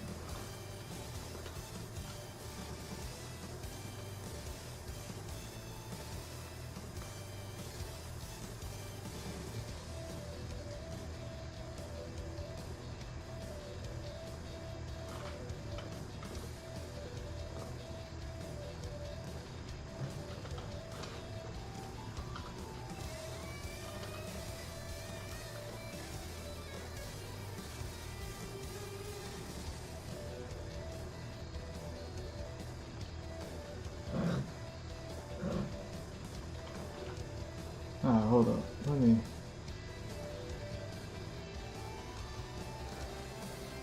Am I still live? Am I still on right now?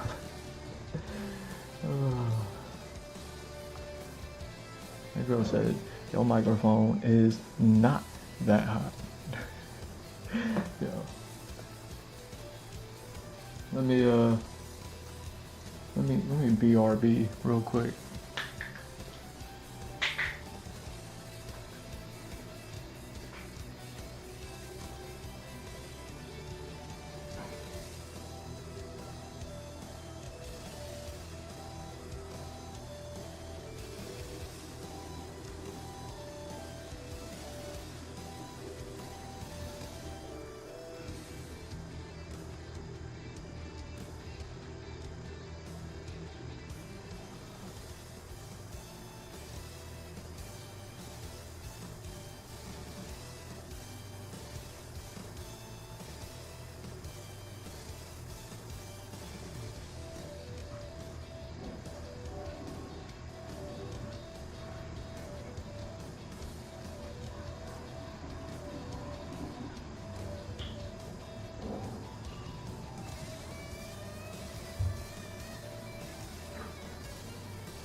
Alright.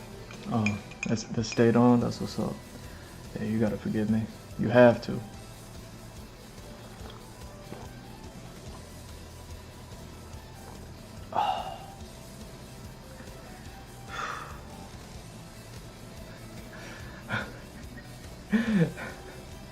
Where am I at with this?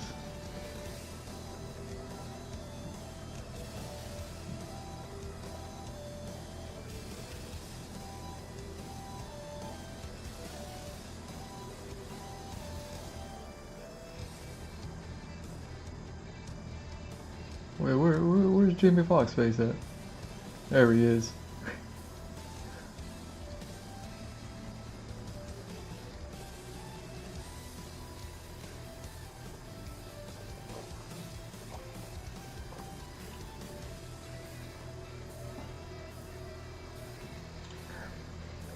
See what I mean?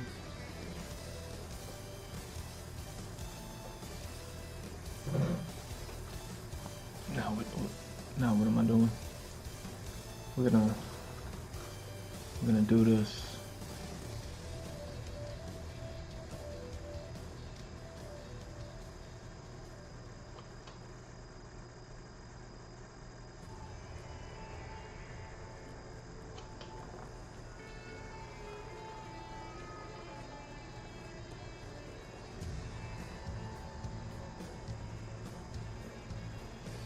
I mean,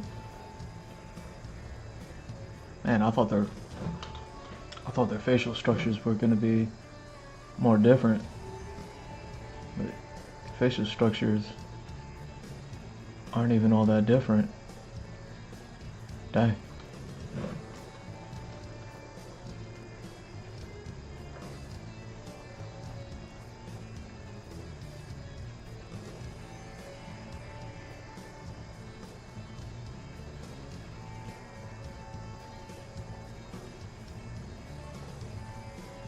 Yeah, it's gonna be so difficult.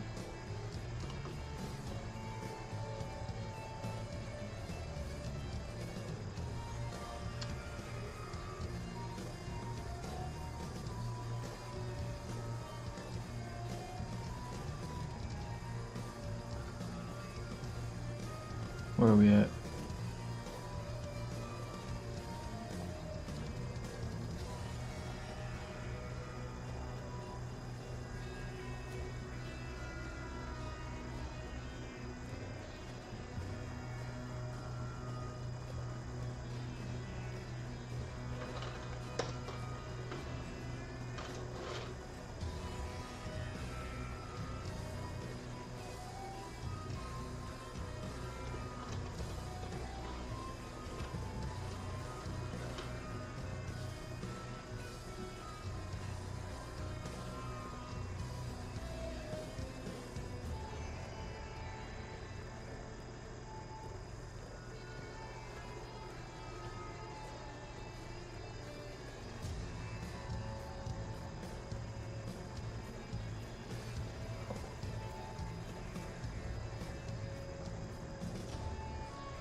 Yo, this isn't even my final form.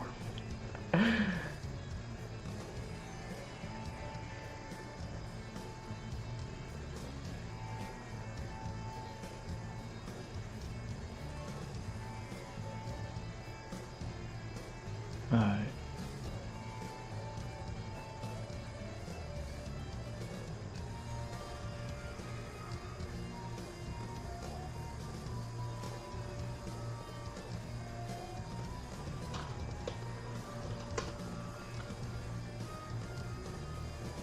Yeah, I forgot his ears went with him when he roasted.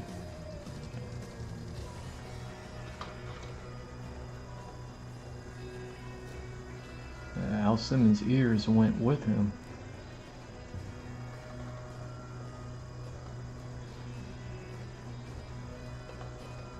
When he got roasted.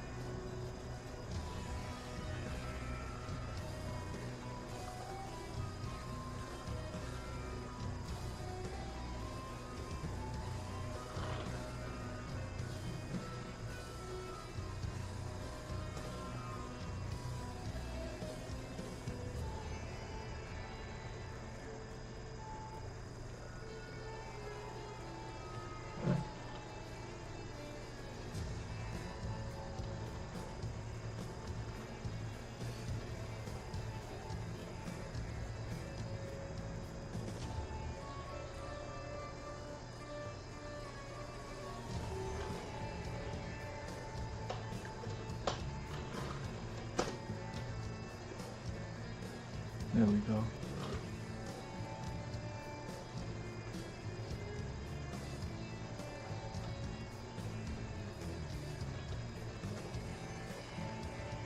Now what is this? Oh, that's that.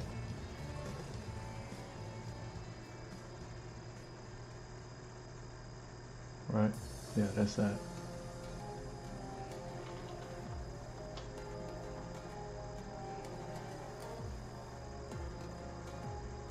There we go.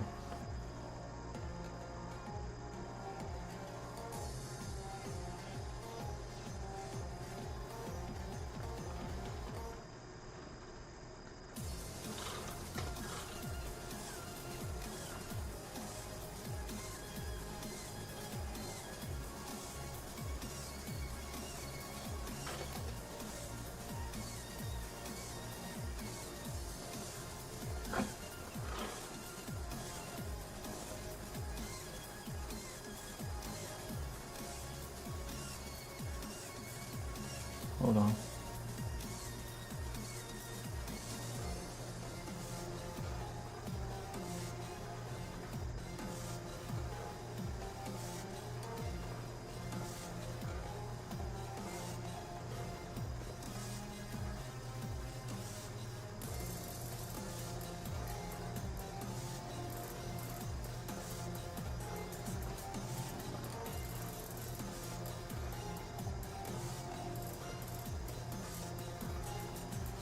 How did that happen?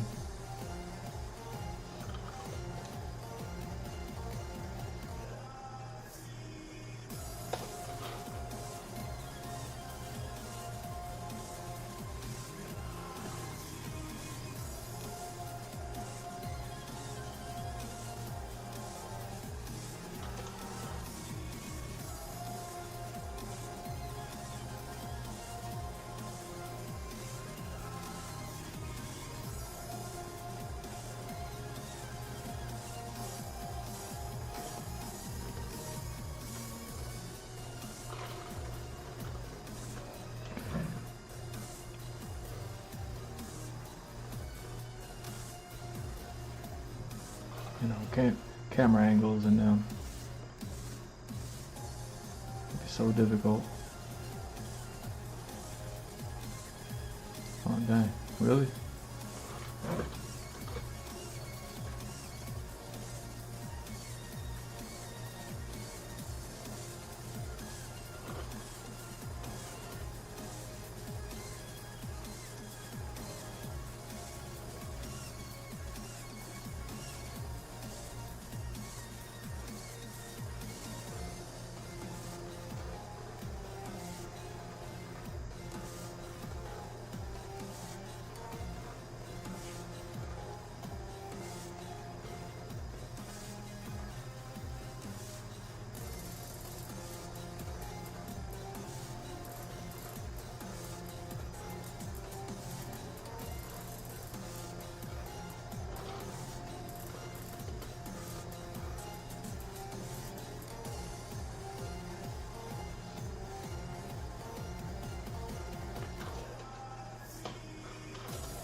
See what I mean?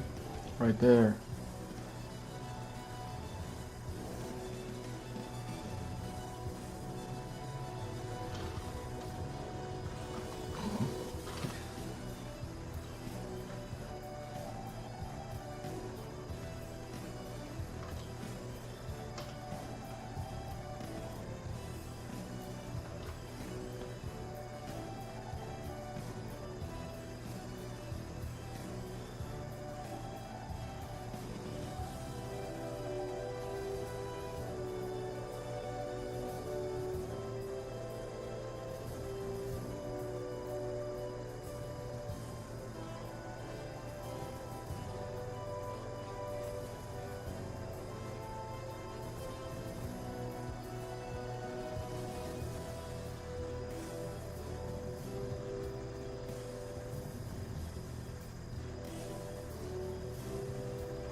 Yep.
Yeah, see, man, you just give people Jamie Foxx with the green eyes like that, man.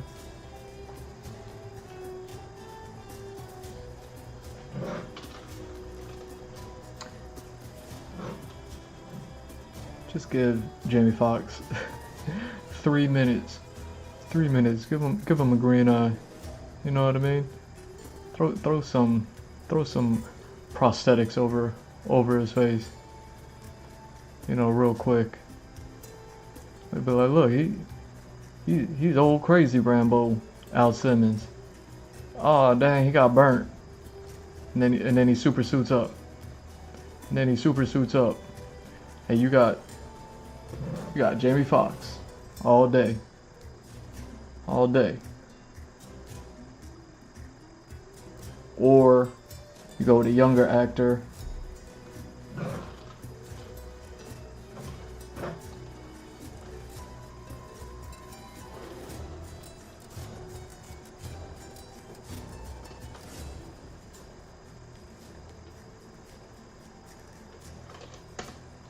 And then you could tell Al Simmons' story all over again for the first time, for the fourth time.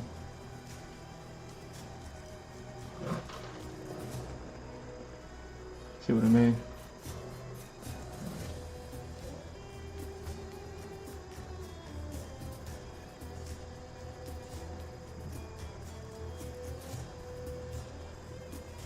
You see what I mean? Like, you got two movies.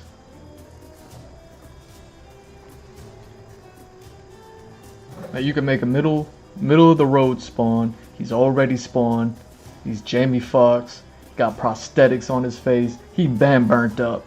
You know what I mean? He got the grits and the eggs going on his face. You know what I mean? With a little bit of cheese. A little bit of cheese. And then he super suits up. You get a 3-minute skit, and he super suits up.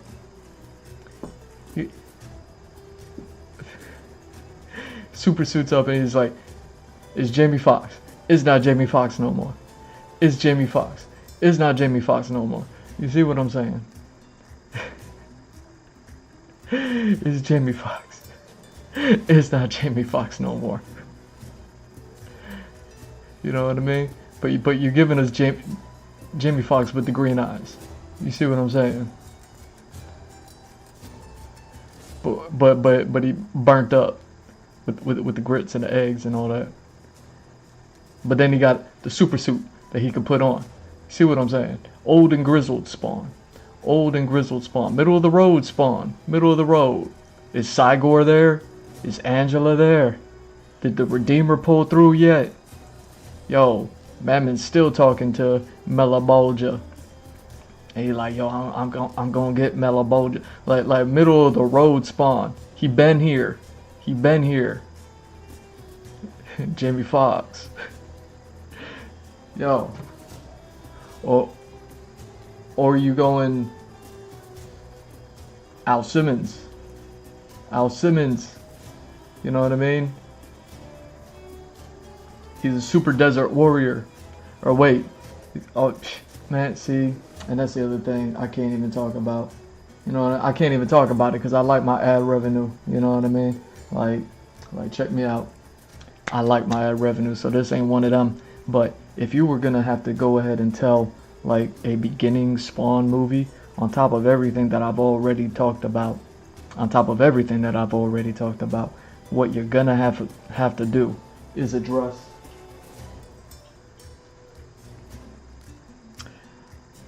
the timeline. Address the timeline. Yo, look at the light. Look at how I got the lights just burning all up in my face. You know what I mean? Like the camera right here, the lights are right here. The camera's right here, the lights are right here. You know what I mean?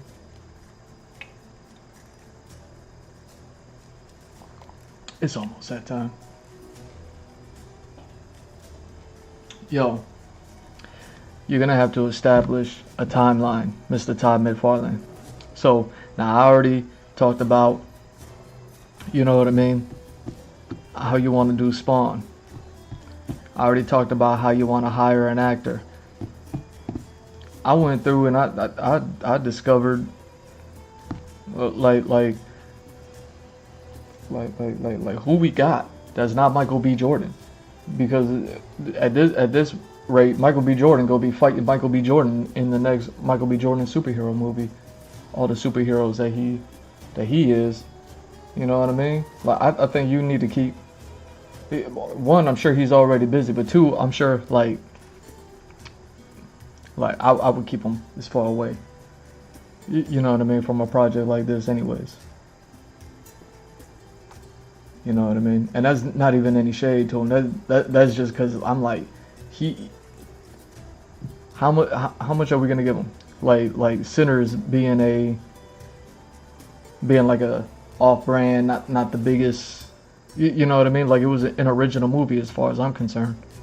Like, that's, you know what I mean? Like, that's along his route, something like that.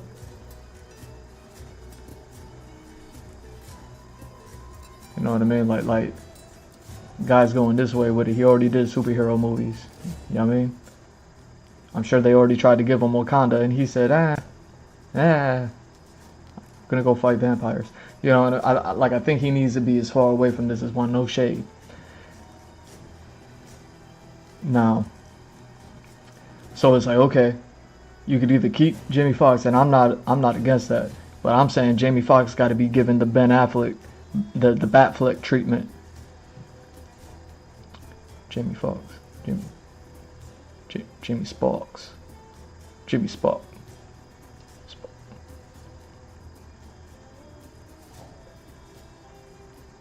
Yeah, it don't really work.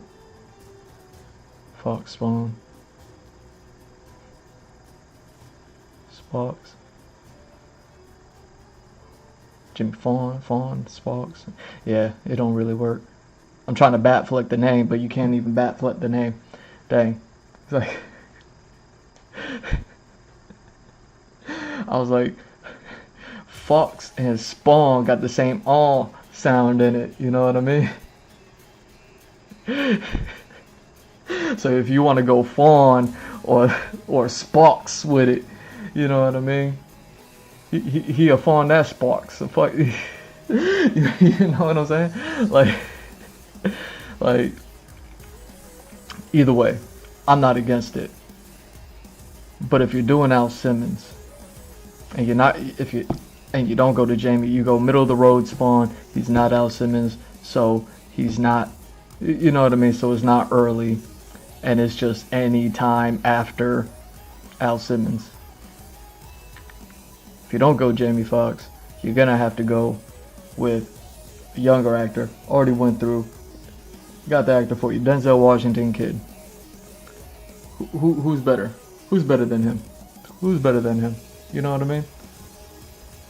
That's not like putting an extra lump of sugar in their tea right now. You know what I'm saying? Like, who's better than him? Who's better than him? So then you gotta go with a younger actor, something like him, right? Oh, let me throw some respect on him. Let me throw some respect on him. Hold on. So you got Denzel Washington's kid.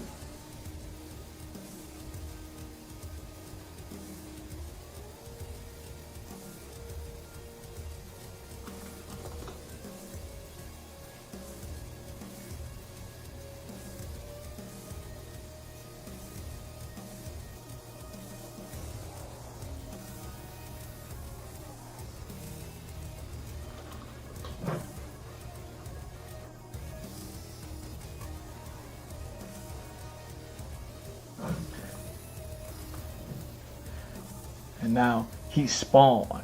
You see what I'm saying? Like, he's Al Simmons. That's Al Simmons right there. Look, you got Denzel Washington say, hey man, you're gonna have to do some push-ups. He's like, alright, I'm gonna do some push-ups. And he does some push-ups. And then he runs routes like he did when he was a running back or whatever he did. And now you're like, alright, you're Al Simmons. You gotta put on the extra, you know what I mean? Extra long tails with the do-rag style headband on. Alright? Like you're Solid Snake, but you're not Solid Snake. Yo, the Solid Snake come after. You know what I mean? Like, I get it, he's off a Snake Plissken. I get that. But you know what I'm saying. Look, he's Al Simmons. Congratulations, son, you're Al Simmons. Okay. Now you're Spawn. Look at him. He's Al Simmons. Now he spawned. You see what I'm saying though? You see what I'm saying? Like this is young Spawn. This is Al Simmons just became Spawn. Like, dang man, don't make me do it. Don't make me do it. Yo, y'all gonna make me do it. Y'all gonna make me do it. Like this young Spawn. This young Spawn. Check me out.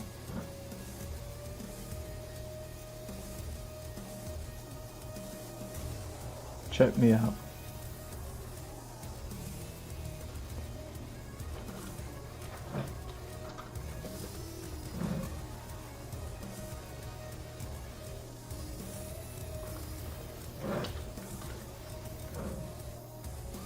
How we doing this?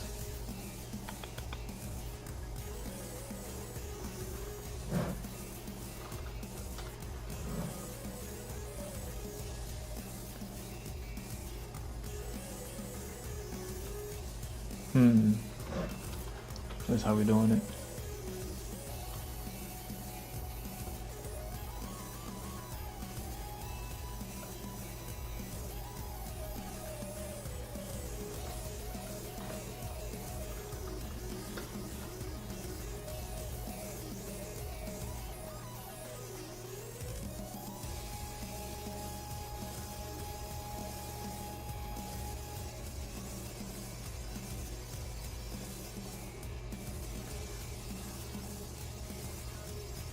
Alright, now I know Buddy can do it. I watched Ballers. I liked Ballers, okay? I like Ballers, the TV show, right? It was a good show. The Rock, you know what I mean? That means he knows The Rock. You know what that means? He can have a conversation with The Rock. Yo, Denzel Washington's son, you know what I'm gonna need you to do? I'm gonna need you to call up your friend The Rock.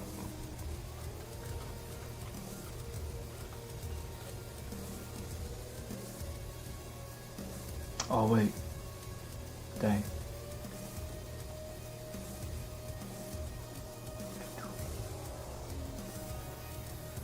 Right. Just do that.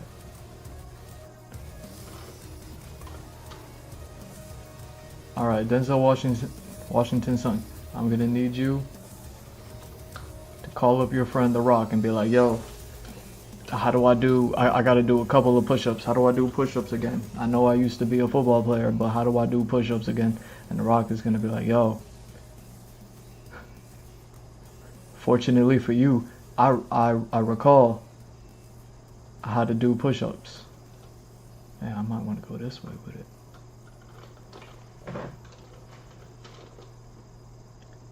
And then The Rock is gonna remember how to do push-ups. And then he's gonna and you're going to be talking to him. He's like, alright, you're going to want to do push-ups like this. So that way you look like that. You know what I mean?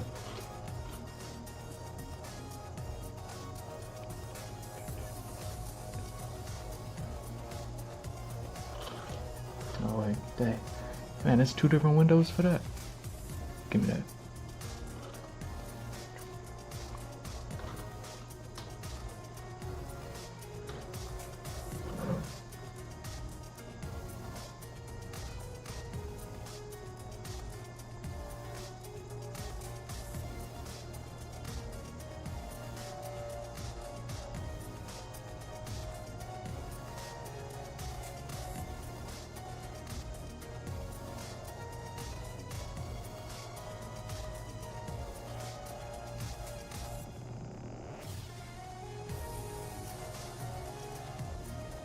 Alright. So now your old friend The Rock made you do a couple of push-ups and you ran a couple of routes like you remembered how you used to do them. Alright. Now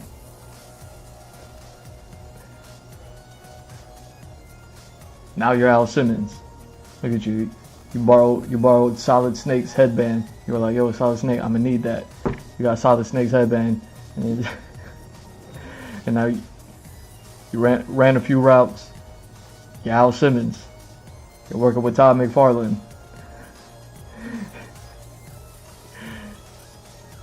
Now you're Spawn. See what I'm saying? Like you got, man, that burnt up didn't burnt up too much. Hold on. Let me see if I can fix that. Yeah.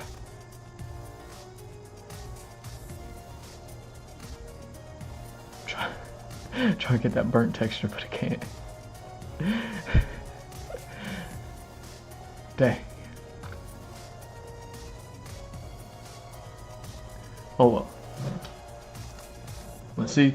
But now you're shirtless and your whole joint is burnt up. It's not just the face. Todd McFarlane, this is how you make Al Simmons new. You know what I mean? Al Simmons got to be new. So we already got burnt up face Al Simmons. You know what I mean? Looking like a peanut. Like, the ears went with him. Like, now we need just whole upper torso. He's Al Simmons. He's back. And he remembers he remembers all the missions that he's been on. And he don't have a shirt on. And his whole joint, ears and everything burnt up. Ears went with him. Looking like a peanut. Like, green glowing eyes. Come on. Come on. That's young Spawn. That's how you give us a new young Spawn. See what I'm saying? Al Simmons. But now, you got to think about establishing a timeline. Right? Like, it's Spawn. It's Al Simmons. It's Spawn. It's Spawn in the beginning. But, like, something that you want to think about is, like, you know, you created Spawn in the early 90s, and we were coming up off of, you know what I mean, the 80s and the 70s before that, and then the 60s before that. And so when you came up with Spawn, and you came up with Al Simmons, you know, one of my favorite pictures, one of my favorite statues, one of my favorites.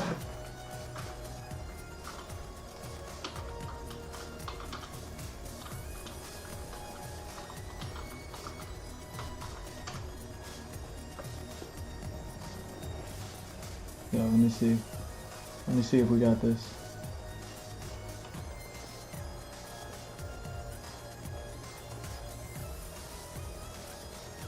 Dang.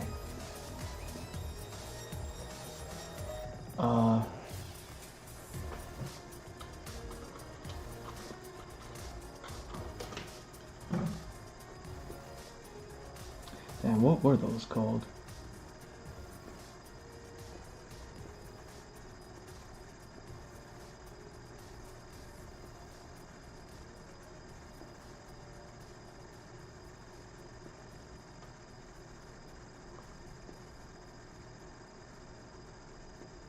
What were those called?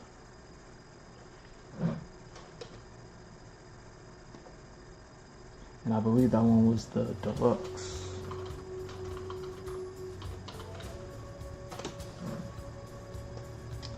Come on. Come on, give me what I want. Give me what I want. See, I already showed y'all the cover. And I can go ahead and try to find the statue. It's somewhere. I got the statue somewhere.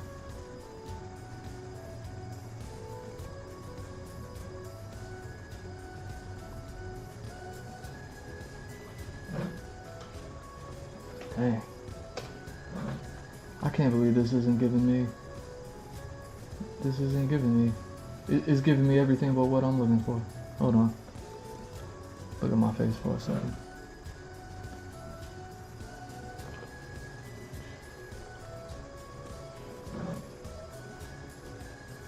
See, I showed y'all the comic book cover to this one, and I told y'all when I showed you the comic book cover, I was like, they also made it a toy collectible. Now, I could try to find that toy, but I don't know if I want to do that right now.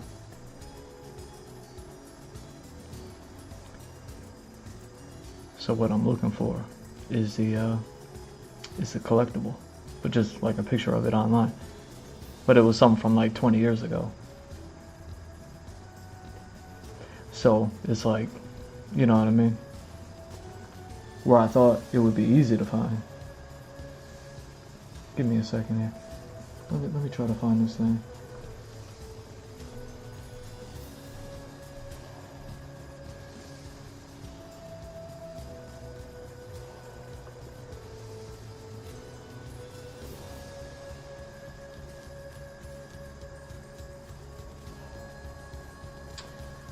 It's giving me everything but the one. Spawn deluxe toy. Dang, what?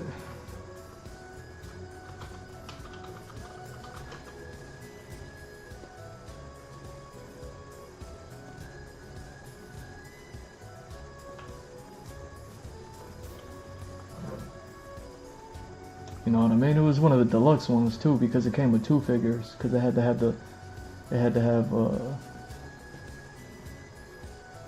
dang.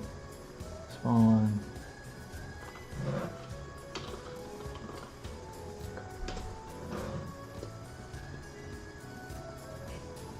I can't believe it's not giving me this. I wonder if the toy would even be, like, I wonder if spawn.com is still even a website, you know what I mean? Like, if the toy would even be there. Alright, so if I do spawn collectibles,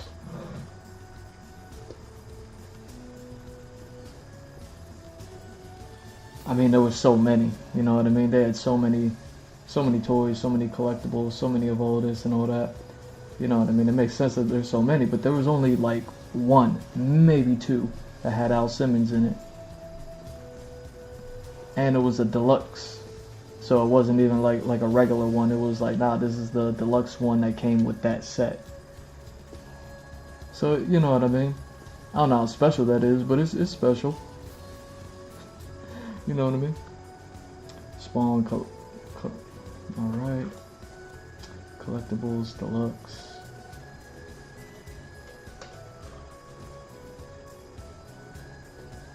Do I gotta call it an action figure?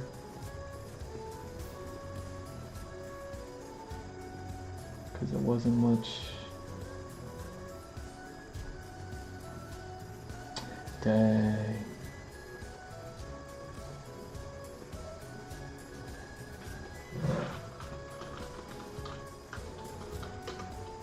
Spawn.com. It's not gonna be there. It's not gonna be there. It's not gonna be there. They got so many toys. Oh yeah, spawn.com isn't even. Oh, it is loading. Oh dang, he does have toys on the front page. Look at him. I wonder if they got the old joints.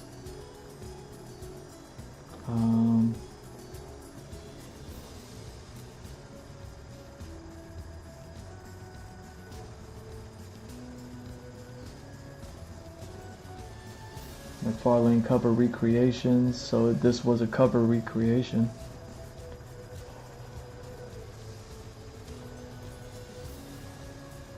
But, I mean, from 20 years ago, I wonder if they would still have it. Yeah, no.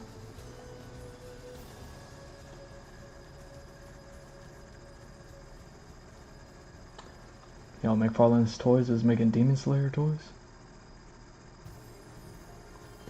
Get out of here. Look at me shopping now. Now I'm just... No, yeah, give me Spawn. Tell McFarlane, you cannot be doing all this many.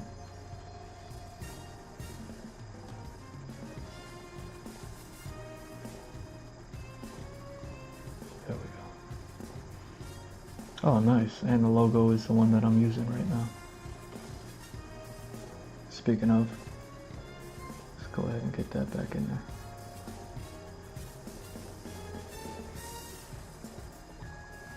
Yeah, so Spawn had all these collectible toys. Oh, he going back in through the years? How many years does it go back? What are we in? Let's try 2007. Or wait, 2006 would be 20 years ago. Oh my God. He got him. He got him. They're here. They're here. Respect. Respect.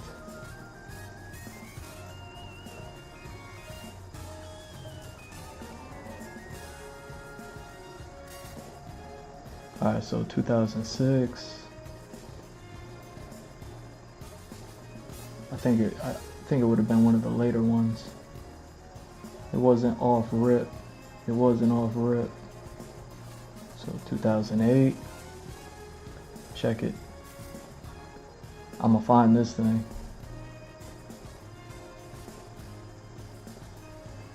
Oh my God, I remember all these.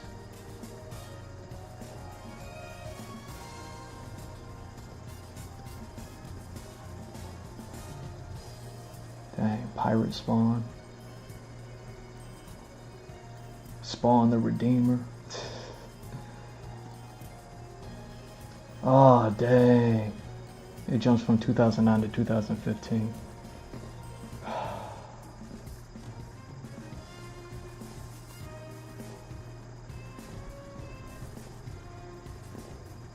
Man. Oh. Oh. Come on. Are we serious? Yeah, he did the cover for 100. Oh, blinking and winking on me.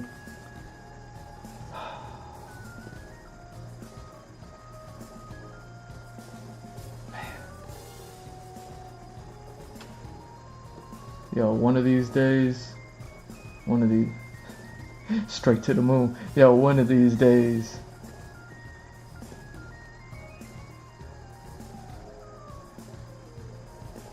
Because it definitely wasn't 2015. So what happens if I go 05?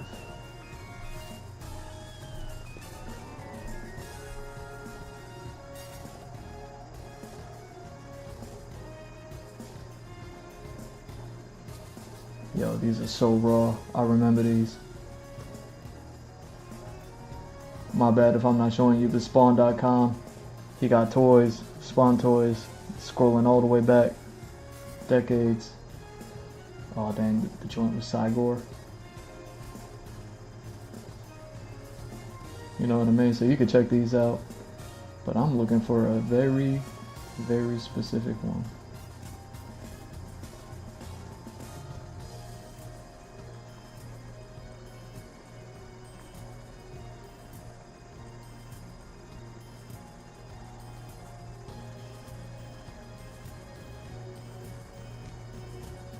Oh wait, I feel like I'm getting hotter over here. Oh, dude. These designs were so cool.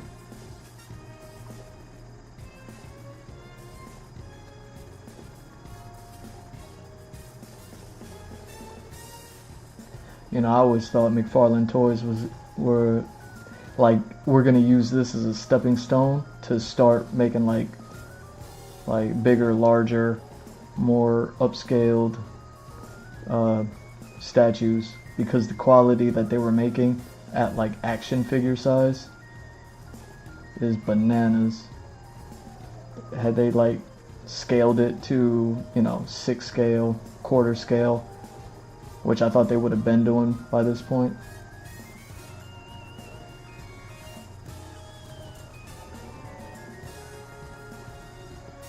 Yo, where is this one? It's crazy. It's crazy. This is so annoying, not being able to find this so easily. You think it would be one of the ones. You think it would be one of the ones.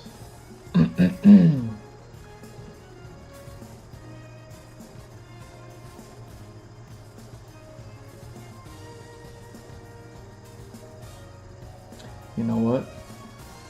There's a joint with Al Simmons right there.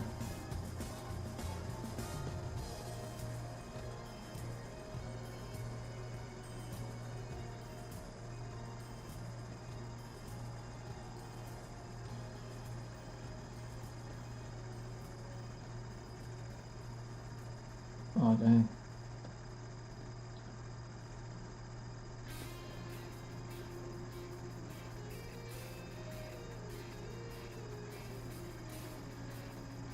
Dang, it's not even letting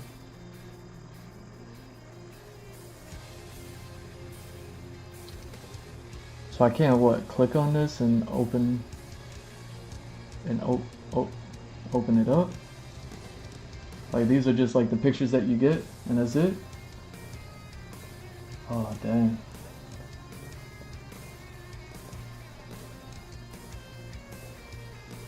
Alright. So let me go ahead and grab that one of Al Simmons.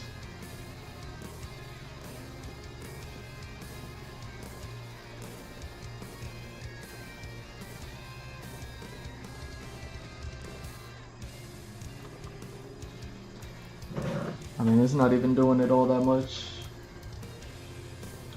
justice. This is just a trip down memory lane at this point. But just so I can show y'all.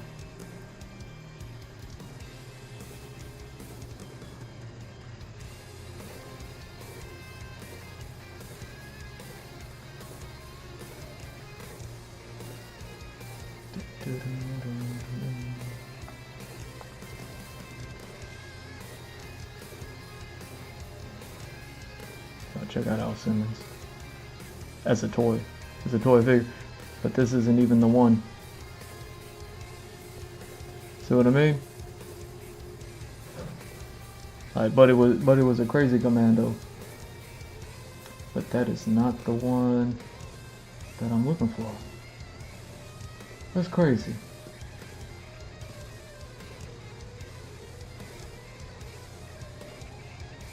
That is so crazy.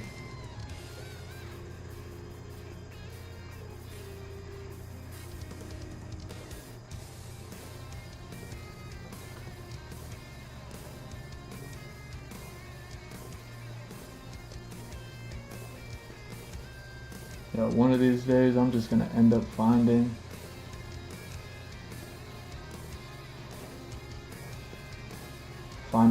wherever these old statues are at.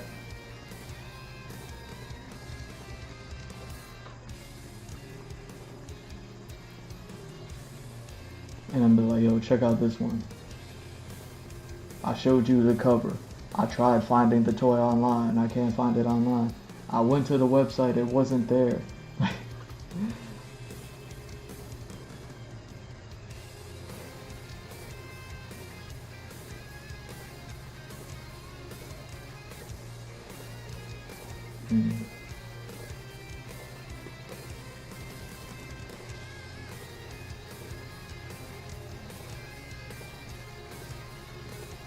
What are we doing? I can't find it. I can't find it. I can't believe it.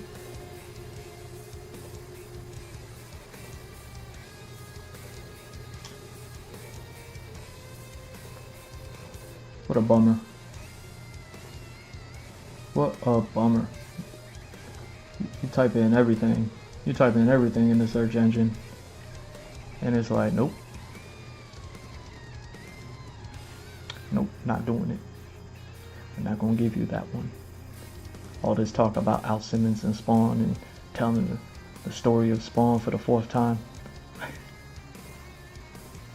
Oh, we back?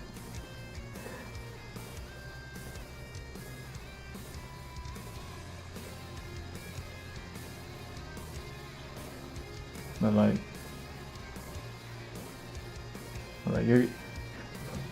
we're gonna give you this toy of Al Simmons Spawn, and that's all you're gonna get, and you're gonna like it. And I was like, alright, I guess so. But the toys, they were so detailed, and they're not even like all the craziest. Like, they're just regular action figure size, pretty much, maybe just slightly above that. But they're like regular action figure size. What is it, like 12 scale, 8 scale, something like that? Like, I don't even know.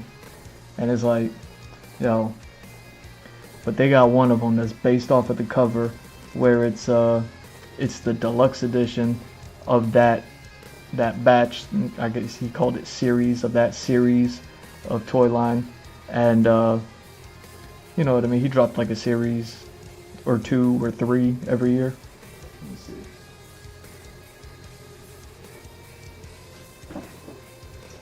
See, I already showed y'all this one, so it's like not even all that much for me.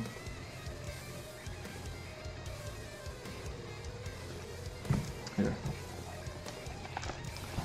It's a cover series. Let's see. Oh, see, they got this one with him fighting Cygor. Oh yeah, let me bring this over here. So like, this is a cover right here, Spawn fighting Cygor.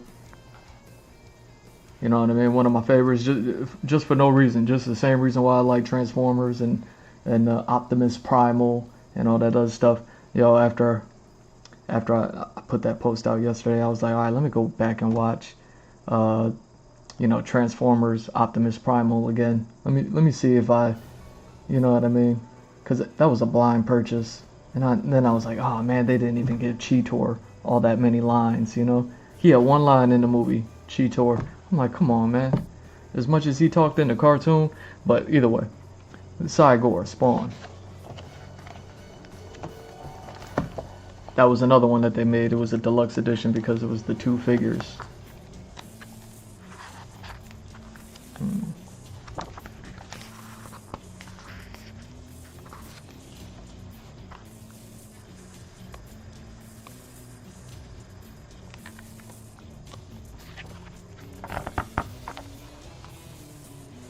Dang.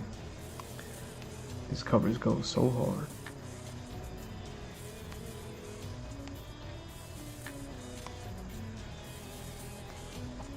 You know what I mean? This is another one of the toys that they made. Santa Spawn.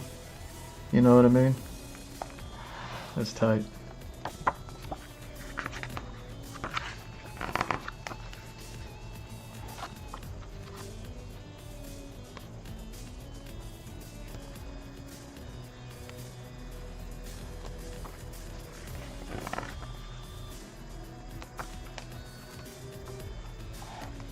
Yo, what are we doing?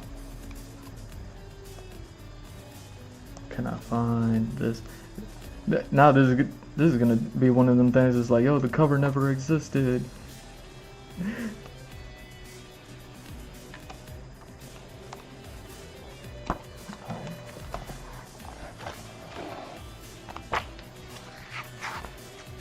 Oh, is this it? I don't know. So I just know that it was happening and the setting was all fire. So it's gonna be like a cover that's like really, really orange because of all the fire.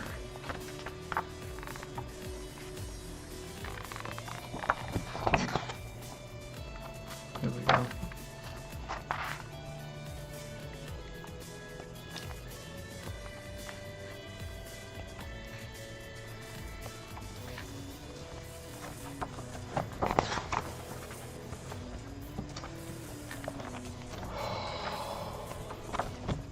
Here we go. There it is. This cover. Right here. So they made this. I didn't know you had a red bandana all day, every day. They made this cover with this Al Simmons versus that Spawn. Now that's how hardcore of a soldier Al Simmons is. You know what I mean? Specialized Black Ops. Protected the president. Who knows what he did? I don't know what he did, but he was like crazy with it, right? Took on all the crazy missions. So, you know. There we go. Ice Cube's son. He's another actor around that time and age and everything like that. He might, I don't know what he's doing. He might be able to, you know what I mean? Just have him do some push-ups.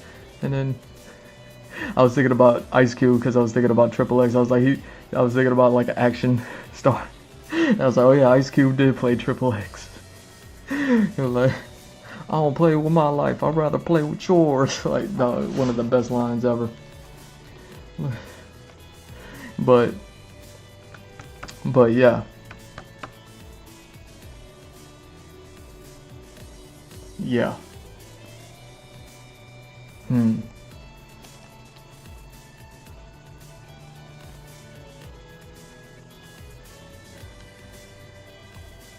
Either way,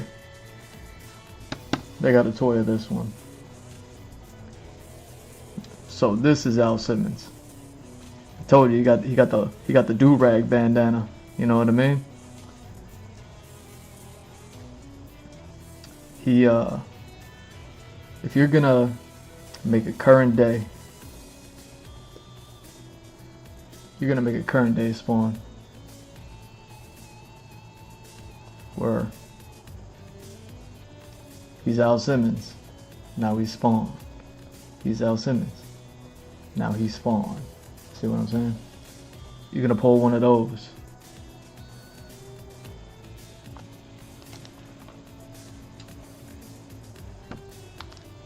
You gotta establish a timeline. You see, the Al Simmons that we know is the 90s Al Simmons when he was created. And he was immediately not Al Simmons anymore because he was immediately Spawn when we met Al Simmons. It was like, hi Al Simmons, no, I'm Spawn now. Like, it was that quick. We don't know anything more about Al Simmons other than the few pictures that we get of him, the couple of toys that we got of him. That's what he looks like. And it came out in the 90s. So, you know, based somewhat in the real world, Al Simmons would have had a 28-year career from what year? Not a 28-year career, would have been like a 10-year career, I imagine. Like a 10-year career starting at, you know, enlisting at 18 or getting drafted, I don't know, at 18, you know what I mean? To 28. Now he's 28. He's Al Simmons. He's doing, you know what I mean? He's out there. He's Rambo. Gets betrayed. Now I'm Spawn. You see what I'm saying?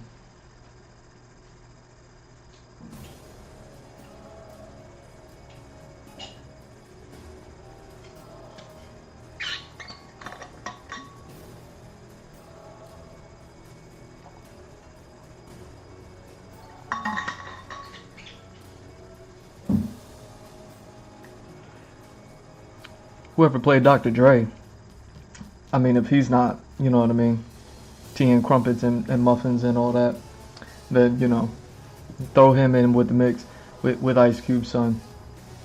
You know what I mean? Got Denzel's son, Ice Cube's son, all of them, you know what I mean? But like, Michael Jordan, stay. Microphone B. Jordan, like, stay away.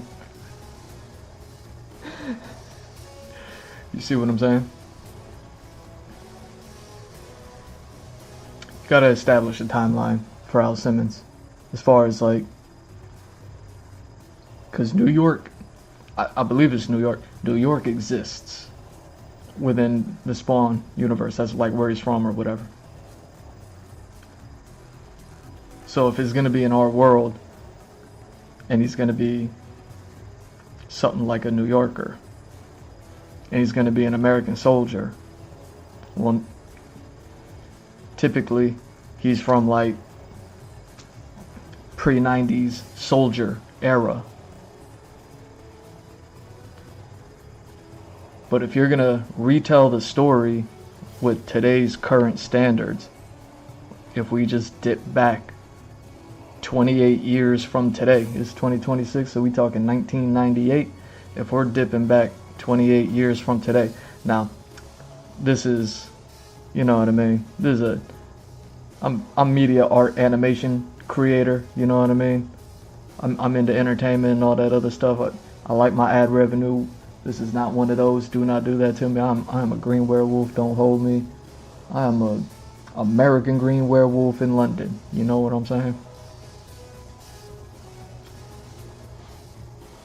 If you're gonna do a current day Spawn and you're gonna get people, you're gonna get Hollywood involved because, you know, you shopping around, you Todd McFarlane, you got a 3-minute joint you need to make, but you need a setting, and the setting is current, and Al Simmons is a soldier.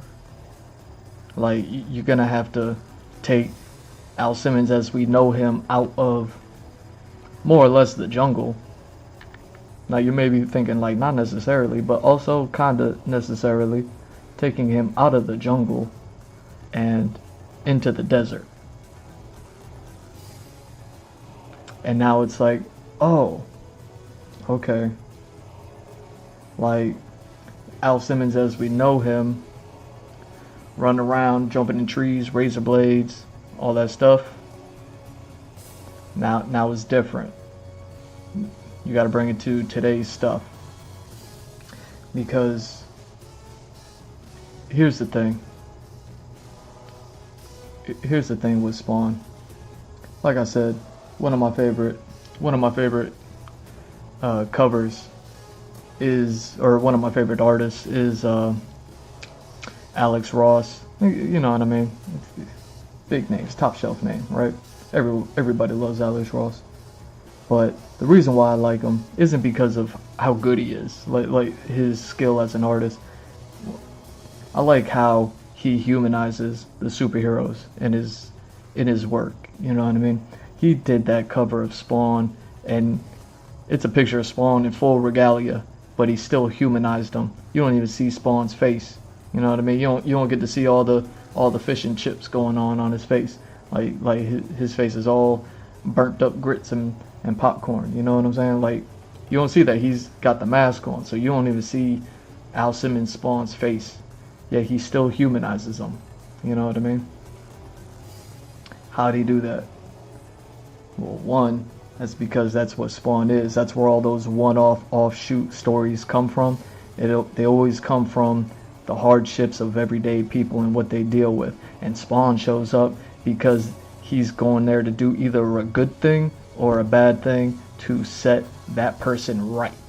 You know what I mean? So you get these one-off stories of like somebody who's doing something for some reason and it's not great because Spawn is there, and then Spawn shows up, and then that person either is making the right choice or making the wrong choice, and Spawn is just like, well, I'm just gonna have to do what I do. And then, you know what I mean, his eyes are green, and he got green fire and he got red fire. It's like, which one you want? You want the red fire, you want the green fire? You know what I'm saying? Like it don't matter, they both hurt. Like you know what I mean? And then he still hits you with the chain. Like,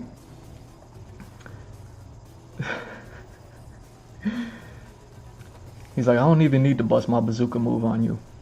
So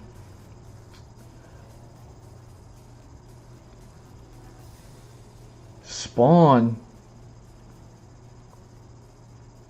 as I was thinking about this since I talked about it, what was it, in the last stream, as I'm reading about Transformers and about how you have storytellers that don't even like the properties that they work on, but they'll work on them as long as they get to work with the greats. But they don't realize, like, the reason why the greats are greats is because the greats created something that they love. You know what I mean? As opposed to being just like a great writer who never created something that they love, clearly. Since they don't carry that into, their work and what they do. And the highest grossing still just being a 50-50 of their, of their work. Like, just thinking about it in the past 24 hours, whatever, 48 hours, I was like, Spawn is more relevant today. I mean, he was relevant back then in the 90s too, I'm not going to do that, but Spawn is still relevant. And I'm South Florida, you know what I mean? I'm South Florida. This Tri-County, like we have an epidemic just in Florida alone. Like, Spawn is more relevant, just as relevant today as he was 30 years ago. Like Spawn, Alex Ross humanizing Spawn, even with the mask on, you don't get to see all the burnt face.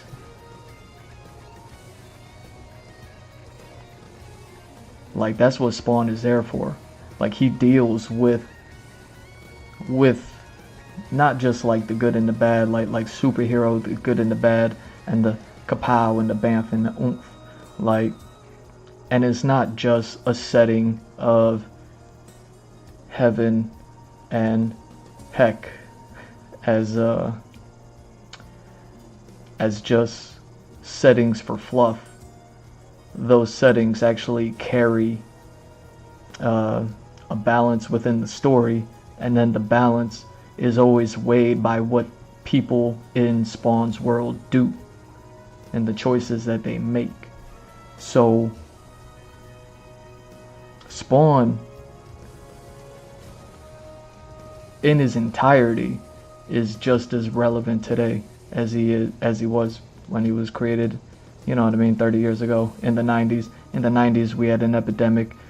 We still got an epidemic. 30 years ago, I'm growing up in Florida. I don't know nothing about, epidemic, what that mean? Like but there was still an epidemic going on back then. And here I am 30 years later, and having grown up through it, and now being an adult and looking back at it, it's like there's still a clear epidemic going on. And it's not just Florida, and it's not just the US, it's the world, right? It's the world. This is a media art animation podcast. I'm an entertainer podcast. I like my ad revenue. We are not going to do that. It's the world. You know what I mean? That there's clearly an epidemic. There's clearly something. You know what I mean? That's wrong. There's clearly decisions being made. There's clearly like a story that can be told with Spawn. And whether it be middle of the road Spawn or just starting Spawn is irrelevant. Even if you go by today's standard as opposed to 30 years ago standard of the state of the world and everything going on, Spawn is just as relevant today as he was then.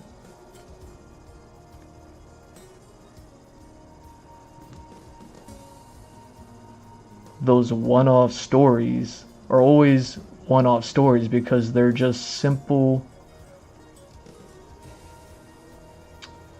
decisions being made by a character in Spawn, just showing up to be like, hey. And then they be like, nah, you right, Spawn. Or they be like, nah, I got this, Spawn. And Spawn be like, ah, dang, I gotta hit you with the red fire. Alright, like, you know what I mean?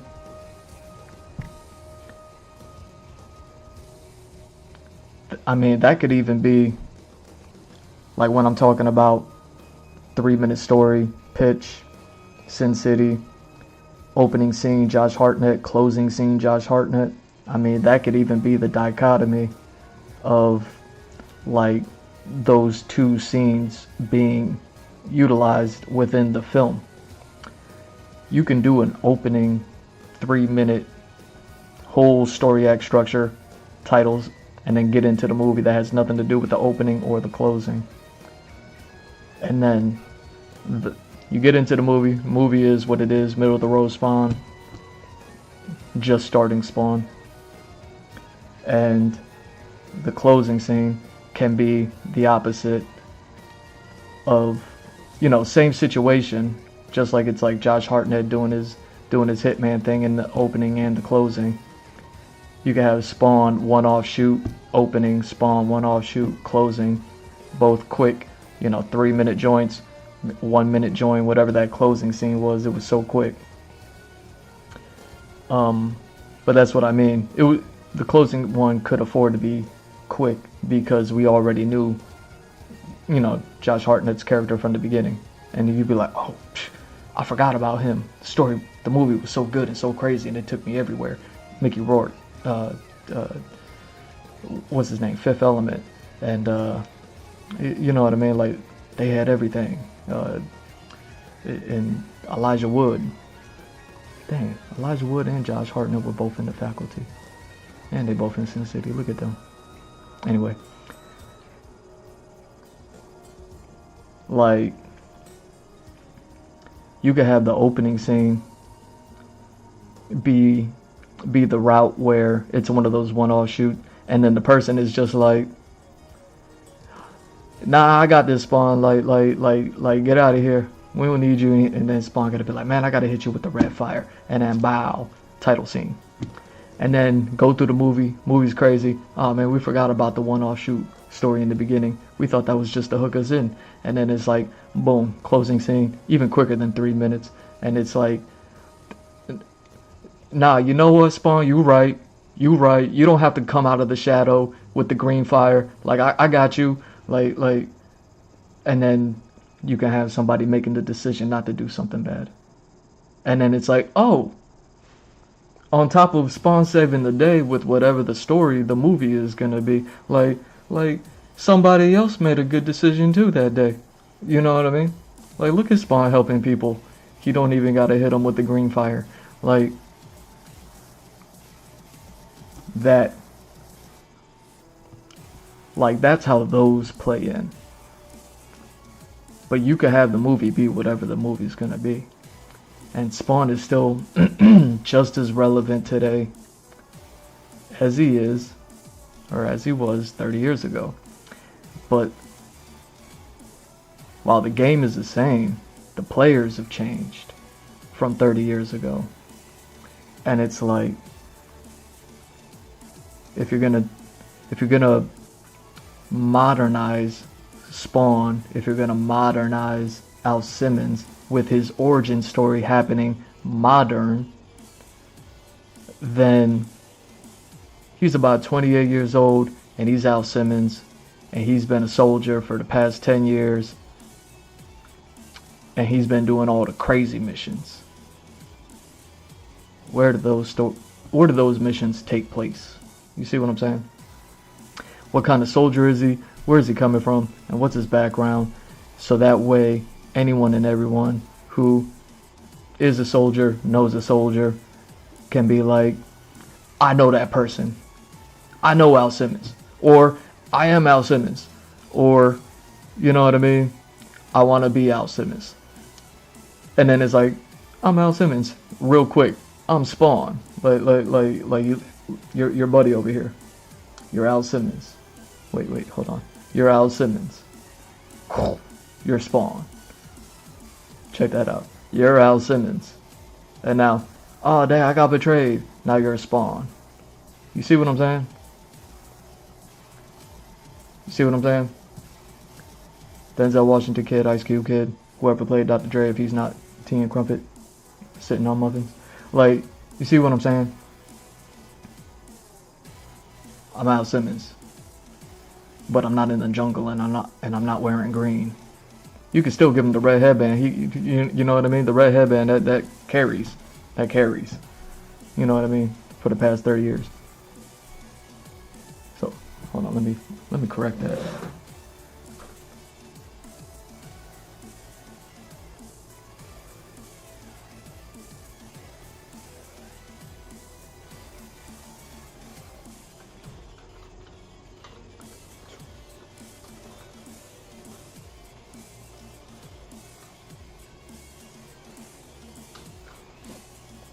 There we go. And I forgot it was like a do-rag style that it covered his whole head. I thought it was just like regular bandana style. Oh yeah. Oh yeah.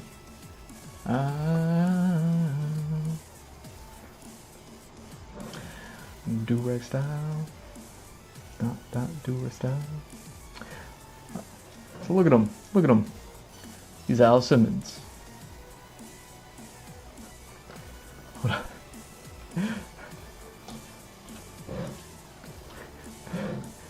He's Al Simmons. He got betrayed. And now he's Spawn. You see what I'm saying, though? Yeah, how dope is that Al Simmons got a red headband and then he gets a red cape? You know what I mean? I'm sure there's something there. I'm sure there's something there. If you're going to modernize Al Simmons with a modern day soldier, and, you know what I mean, the red headband the red do-rag carries over.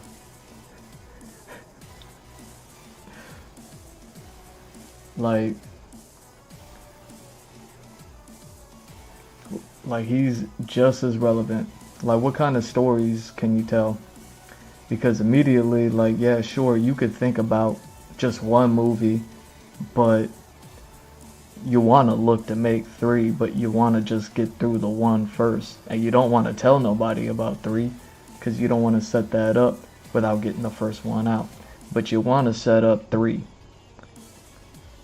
So that way you have 3 in the tuck, and then you just go with the 1. You know what I mean? The first one. If you're not going, if you're not going, you know what I mean, middle of the road, but like, yo,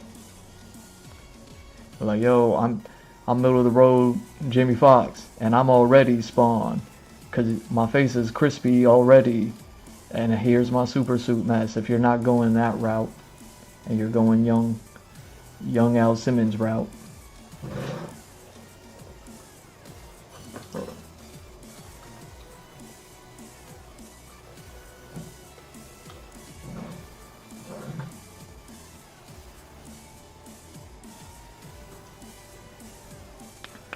And it's like,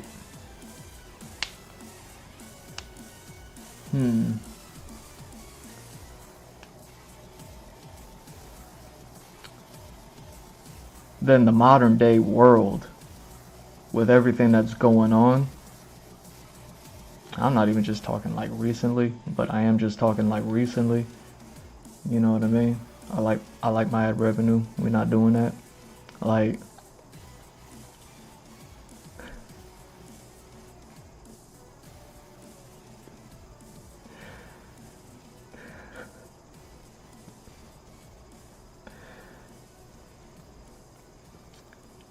hold on. Did that click?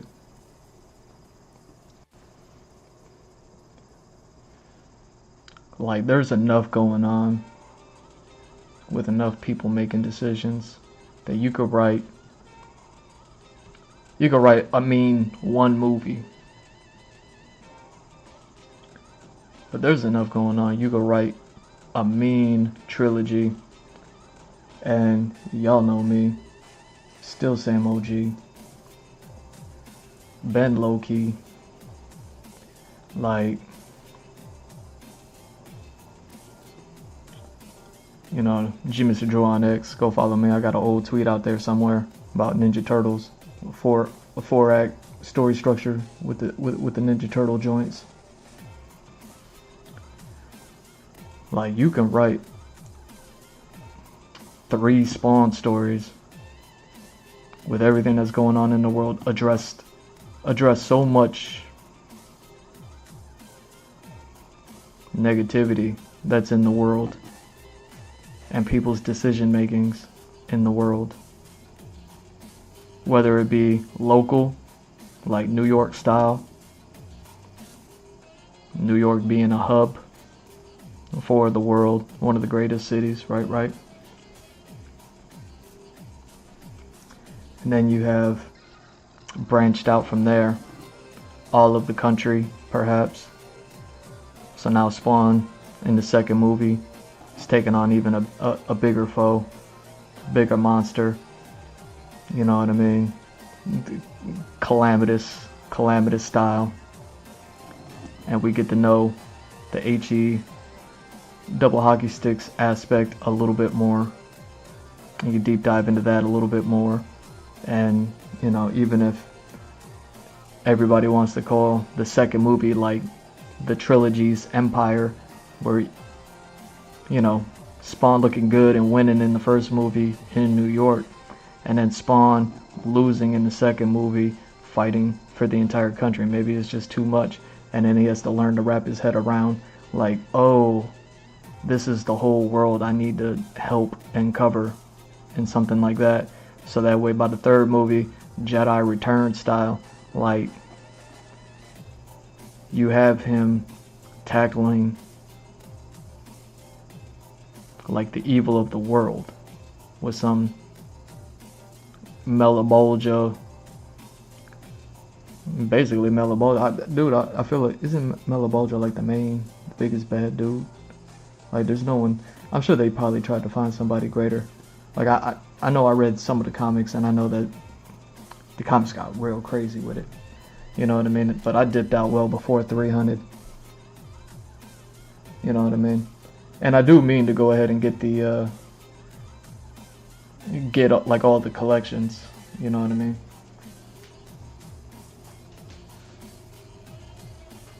I just haven't gotten around to it because I got this joint here, and it's a whole volume, right? And I used to buy the comics like paperback way back in the day, but this is volume 6, so that means they got like 5 of these before this, and this only goes up to around the time that I was reading the comic. Oh yeah, up to around issue 100. And I didn't start reading until I was 16, and when I was 16 it was like past 100. So like these are a lot of the stories I think before I started reading, and some of them when I first started reading, something like that. Greg Capullo, this is when I, you know what I mean, the whole reason why I got into comics. But you can see like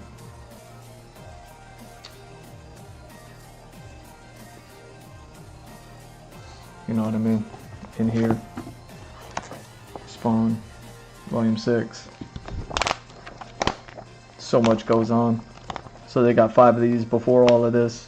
Greg Capullo's monstrous art.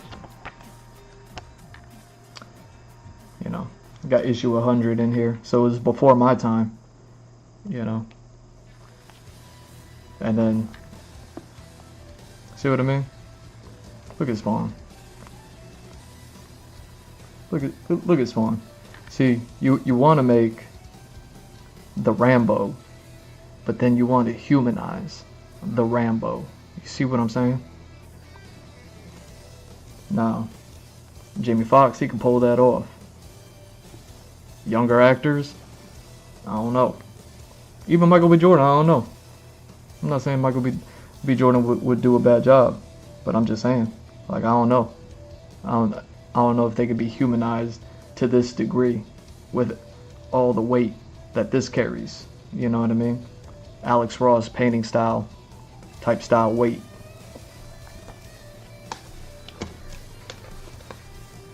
So that way, after a trilogy, you learn like pretty much everything there is to know about Spawn, as you pretty much know everything there is to know about Luke Skywalker by the 3rd movie, right? By the end of the 3rd movie. I know the story continues after that, but you know what I'm saying? It's like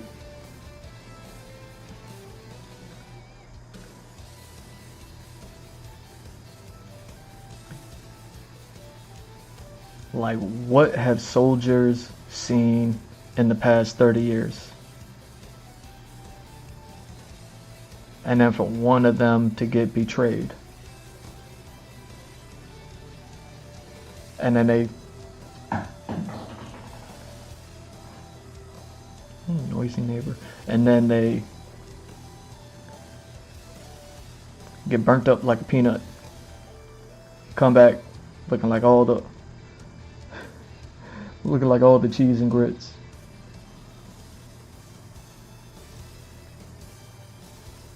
And then they get green glowing eyes and a super suit. And Malebolgia, they're making a pact with Malebolgia.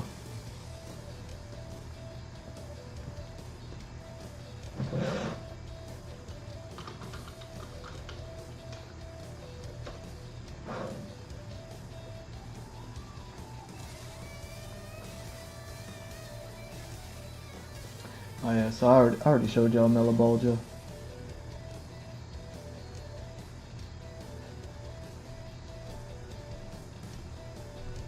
From the other day when I was going over like word bubbles and stuff, speech bubbles. But you got that soldier going and making a pact with this monster. Hold on. Don't I'm not gonna let him cover my 8-pack like that.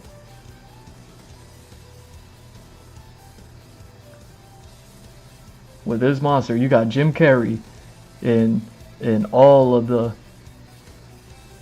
you got Jim Carrey in all of the prosthetics, doing all of the Malebolgia performance. He don't need to do that much. I know Jim Carrey got to be like, you know what I mean? He's so old, but he look probably. I don't know. He's still doing Dr. Robotnik. But you got this soldier making pacts with this guy after he gets betrayed, after, you know what I mean, 30 years old, 10 years in the military current day. Like, what has he seen in the past 10 years? Gets betrayed after seeing all that, and then he gets burnt up like crisp. And he's like, he's like, I'm Al Simmons, I got betrayed. Look at me, I'm all burnt up. And then he makes a pact with him, with Jim Carrey, and now he got green eyes. You see what I'm saying?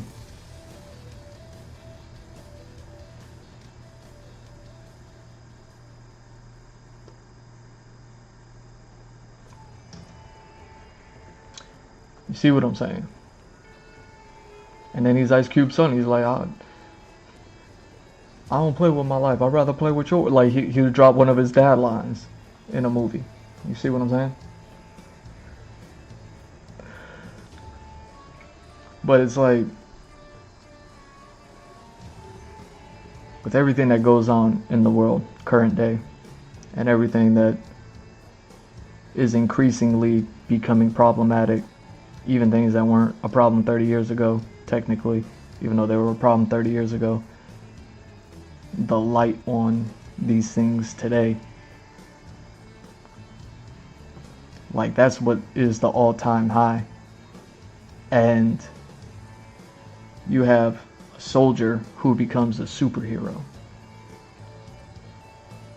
that's coming out of, you know what I mean, well, you know, New York in the 90s, but, you know, New York. I don't even know what the, you know what I mean, with the Miles Morales, the 5 boroughs and all the Brooklyn, Spanish Harlem. I'm like, they're not the same. Like, I don't know. I'm a green werewolf, don't hold me.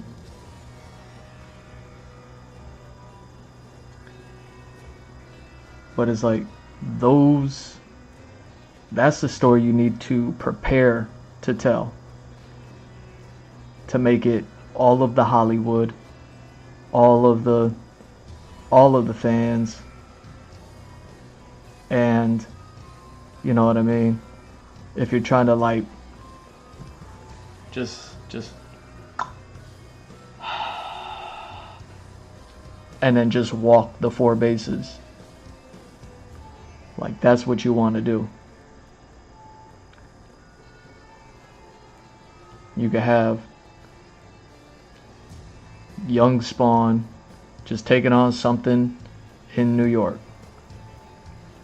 Spawn's Rogues Gallery off top, ones I'm thinking about, like, obviously, I think his name is Mammon, I don't know, buddy that looked like Xanatos, but he got the shanks scar.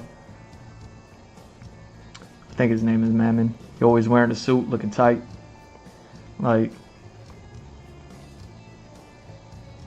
so you got the rich billionaire, whatever, betrayed Spawn. New York got, I forget his name. It was like, it's not Cygore, it's not Kilgore, but it, you know what I mean. He was like a mob hitman, but then he got all super suited up. And he was one of them, and he was in the animated series in the beginning as well. But that's what I mean. You had, you know, he's the, if we're talking Iron Man, he's the Ironmonger at this point. And you go and tell that story, and you barely dabble with Melibolgia and Heck. He's just kind of there, you know what I mean? But the second movie, when the problem, because New York is such a hub for the world, you know what I mean? You could even branch out those problems from the world. Now, what was that one clothing brand? Let me see.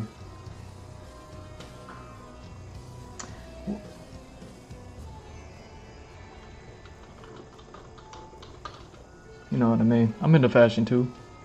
Oh, you forgot about that? Sean John Clothing. And Sean John Clothing always had 5 major cities on it. Let me see if I can find it.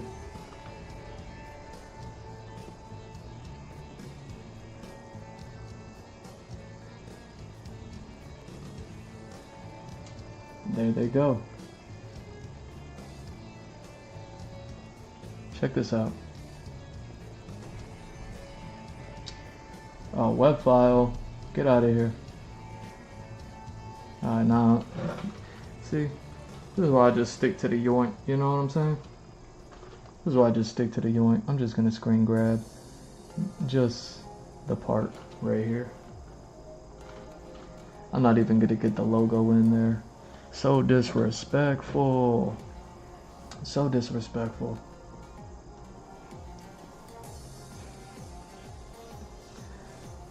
What are we doing?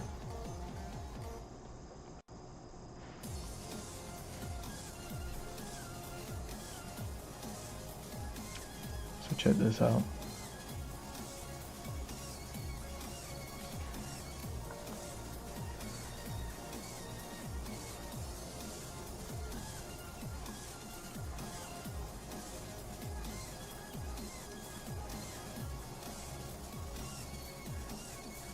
Where we at?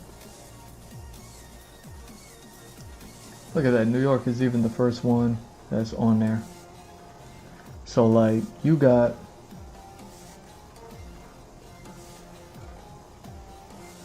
dang, that video is still rendering.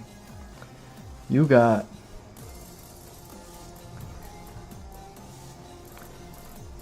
I remember this brand, and I always remember these cities, and I was always like, dang, that's crazy.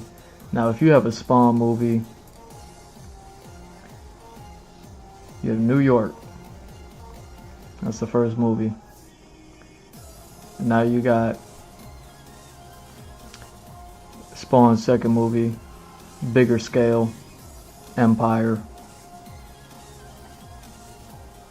Covers, let's say, the country that New York resides in. Exponentially larger place for Spawn to have to like battle all of what Spawn battles. You know what I mean? Especially if we're talking early Spawn, before Spawn like is like, oh wait, over here too. So now you have New York, Los Angeles. I mean, that's corner to corner. That covers the gamut.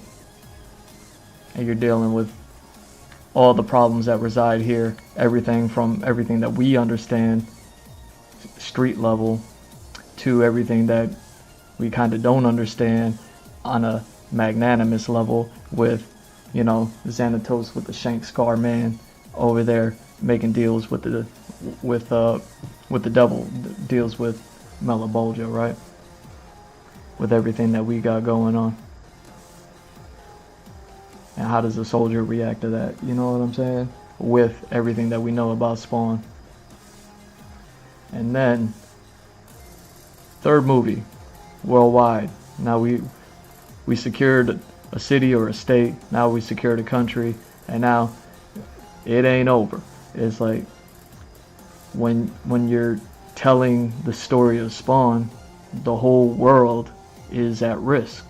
That's a part of the whole story with Spawn, is that Spawn realizes these things as he goes on. Like, that's another one of the things that makes the Spawn story so good, is he's like, there's problems over here, there's problems over there, and he's like, what? You know what I mean? I got the green fire, I got the red fire, but I'm still just one person. Like, you know what I mean? I got a magic cake. Like, I'm just one. Like, Spawn be like, yo, I'm a green werewolf. Don't hold. Like, the whole world is in the balance in a Spawn story in 2026. You see what I'm saying? By the time you're hitting the third movie, we're in, you know, 2035. You know what I mean? By the time the third movie coming out, you know what I mean? Jamie Foxx gonna be how old? 70.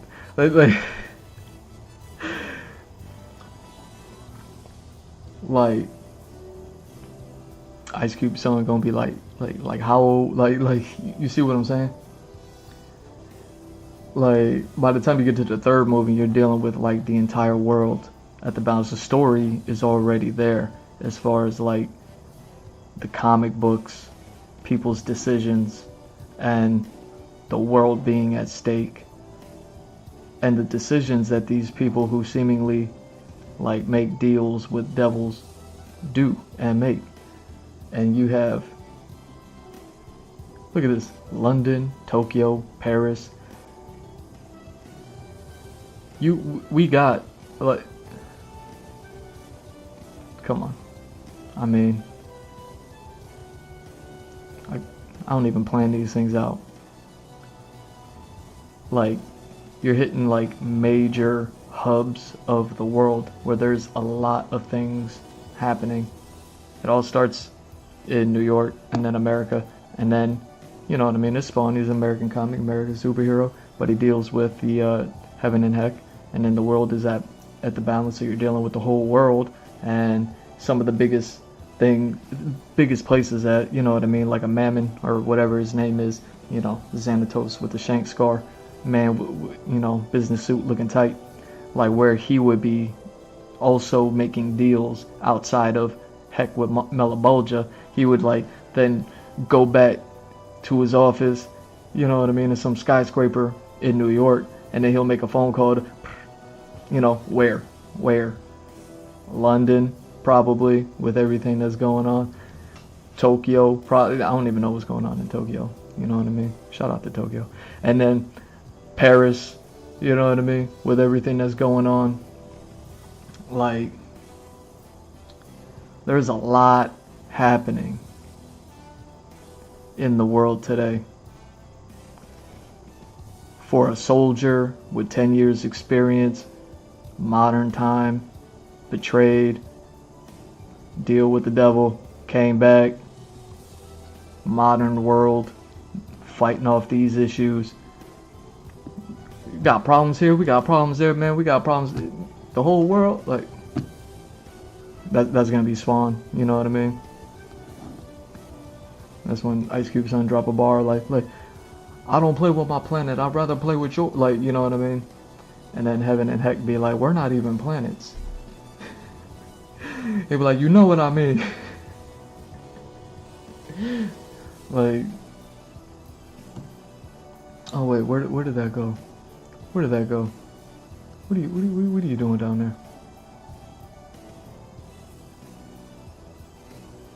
You got Jim Carrey and all the prosthetics, getting a little bit more and more showtime, getting a little bit more and more in character in the trilogy. Bring John Leguizamo back, Violator, you know what I mean? Make him go hit a yoga class so he can get his body active and loose again, so he could go ahead and perform, like, you know what I mean, with all the Colin Farrell prosthetics on him and everything like that, like he did the first time. Like, you got Jim Carrey, John Leguizamo, and you got Denzel Washington's son. All, you know what I mean? All in a movie. Who's gonna play Xanatos with the shank scar? You know what I mean? Like who do you even get at that? You gotta. I mean, cause Buddy look. Is his name, man? I don't even know his name.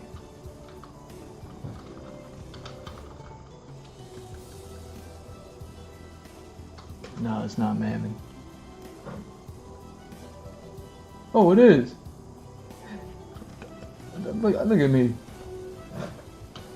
Look at me knowing people's names. Or knowing characters' names. And can't you tell I love these things? Can't you tell I love these things? Can't you tell I love these things? Where's he at? Where's he at? I can show you.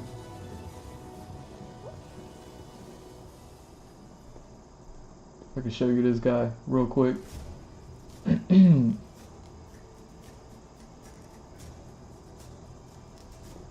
Yep.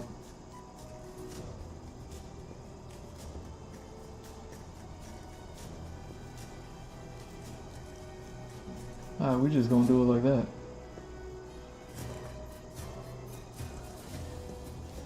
I really want to get a Greg Capullo one though, you know what I mean? If I can. Oh dang. Then I gotta get a...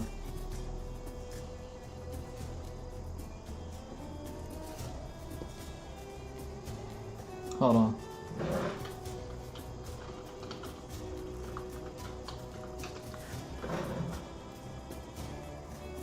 Let's see if I can get one.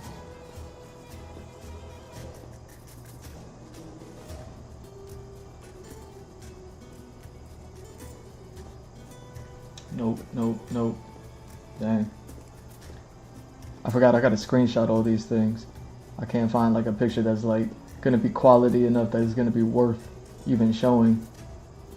You know what I mean? If it's like a panel out of a page. It's hard out here for a pimp.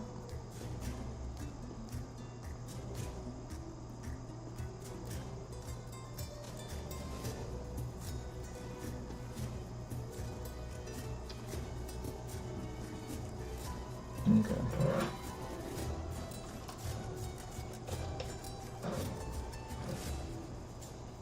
Alright, so I'm just gonna grab this one. I don't even know how. I don't think it's gonna be all that much good quality, but you know, I'm just gonna live with it.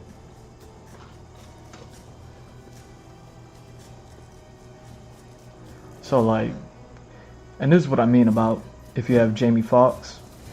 If you have Jamie Foxx spawn, middle of the road, Batfleck, Jamie Foxx spawn.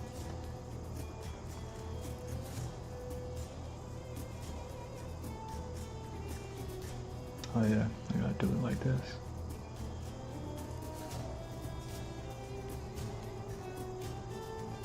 Like, Mammon was right there with him as far as like age goes, as far as like Al Simmons. So if you're dealing with like an older Al Simmons, you're gonna be dealing with like an older Mammon, an older Wanda, you know, an older Sam and Twitch. Yo, bring in Gary Oldman. Yo, bring in Gary Oldman to play Sam or Twitch, whichever one he was, and put Colin Farrell back in the suit and make him play the other one. You know, look at nobody knowing who Sam and Twitch is. Yo, Sam and Twitch. But you got Mammon over here, looking like Xanatos with the shank scar, always in a suit, looking fly. You know what I mean? Like, now you got to cast somebody for this one. I don't even know what you would do. That's when you just gotta go, be like, yo, who's the hottest person on the planet? Like, you gotta be like, yo, go grab the hottest person that's around. If you get Jamie Foxx, that's around Jamie Foxx age, that looks like this, or you know what I mean. You gotta find like a younger actor who was Buddy, almost something that's like Buddy. That's damn, that played, what's his name, Namor in the Wakanda movie. Like, you get Namor in the Wakanda movie. Like, if you get Denzel Washington's son to play Al Simmons, like, you got to get like Namor from the Wakanda movie or something like that, something along those lines. You know what I mean? Get Buddy from Slumdog Millionaire to do, you know what I mean? Just put him on a straight Midwest plus corn-fed diet and make him just do Henry Cavill's workout regimen. You know what I mean?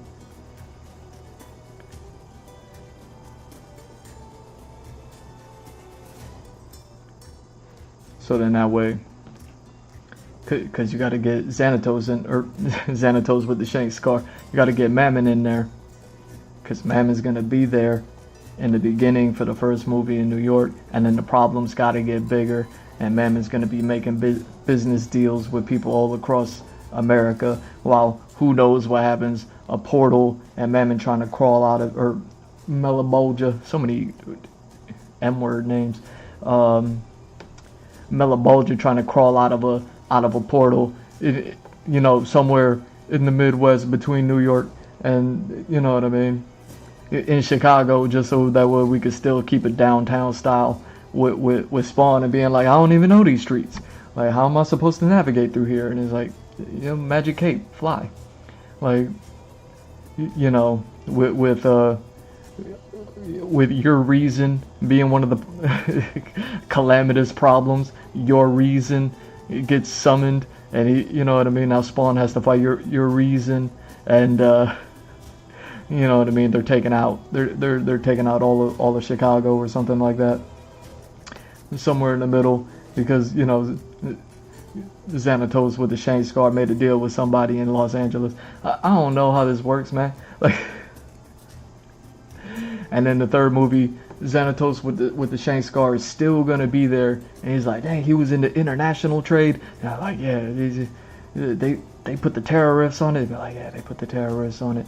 You're like, oh dang, like now Spawn gotta like put the magic cape back on again. He was like, eyes always glowing green, so that way you don't really see how like crispy his face is. But now he put the full mask on again for the third movie, and now you got, King Spawn for real. And it's like, I wish I could really talk about like Spawn like I know it. I don't want to spoil too much for too many people, but some of the best parts about Spawn is when Spawn comes from heck, he makes a deal with the devil, comes back, a little bit like a Ghost Rider situation happening there, right? So he's Tupac. He died and came back, and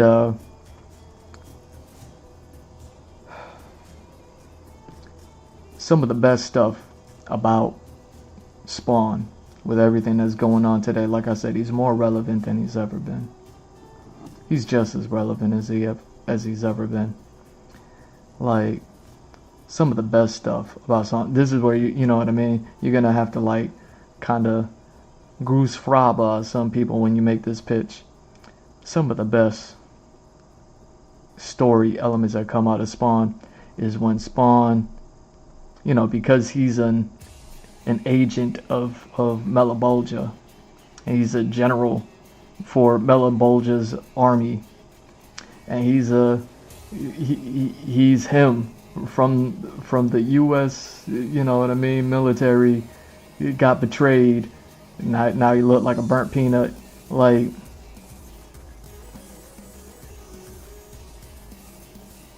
it's easy in movie one to be like, obviously Malebolgia's the problem. He don't take out Malebolgia, but he takes out, some corruption in New York, a little bit of a monster in there somewhere.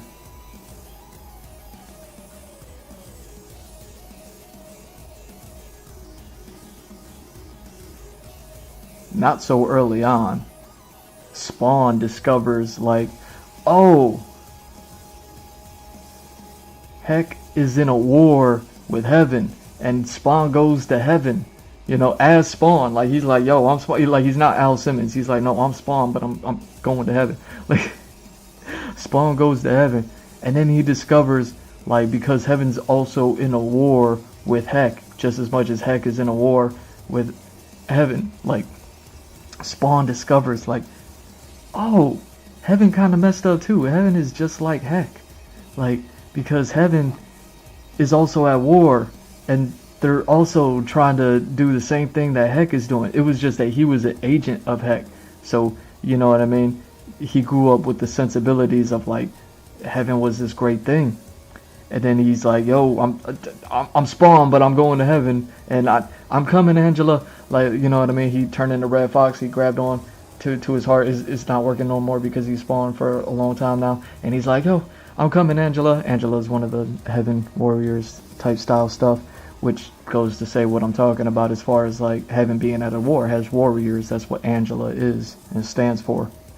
So now you have Spawn, second movie, New York to LA. You know what I mean?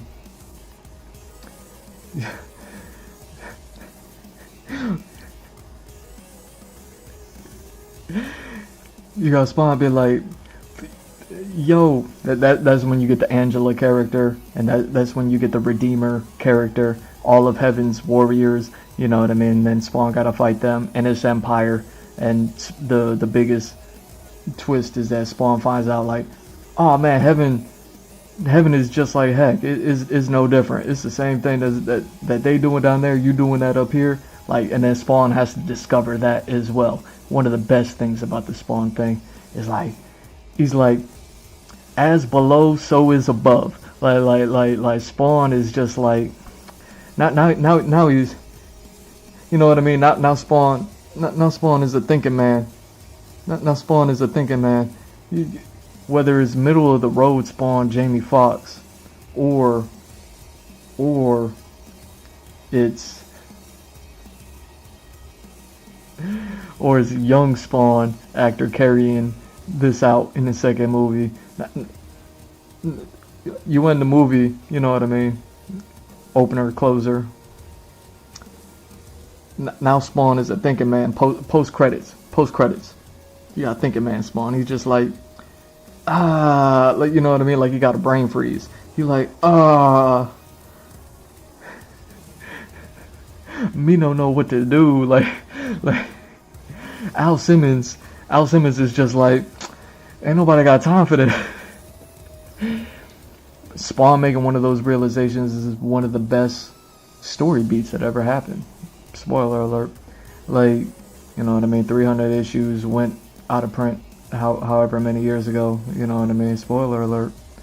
Like, that's your second movie. That's Empire. That's like, you know what I mean, Spawn's at his lowest. He put all his hope in the first movie of like, wait, I can't fight for heck, I'm gonna fight for heaven.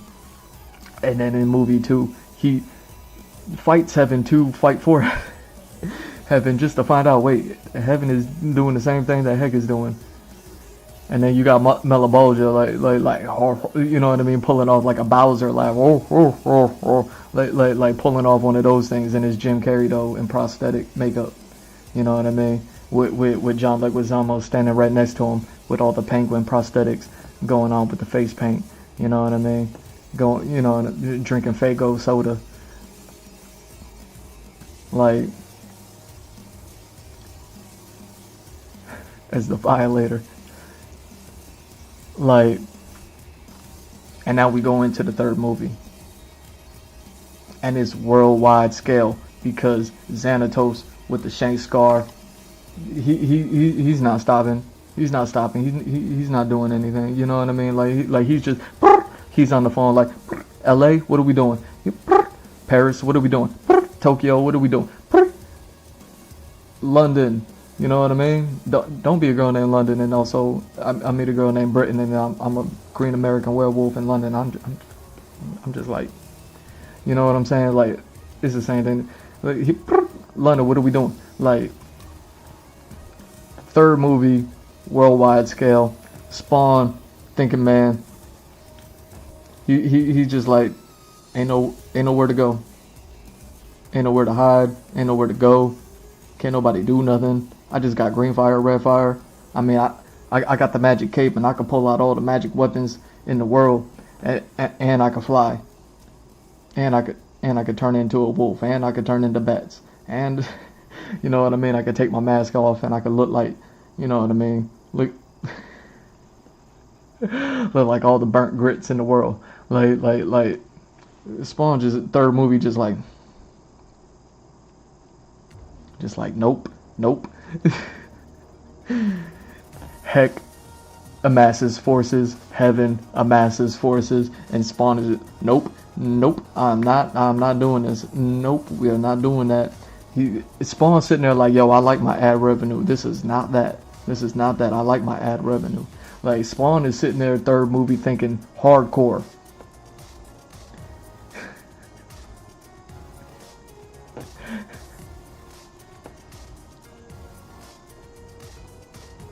I'm just thinking about Melabolgia dancing around like Jim Carrey did Riddler in that movie. You know what I mean? Like on the steps and kicking his feet like that. And Melabolgia. Anyway.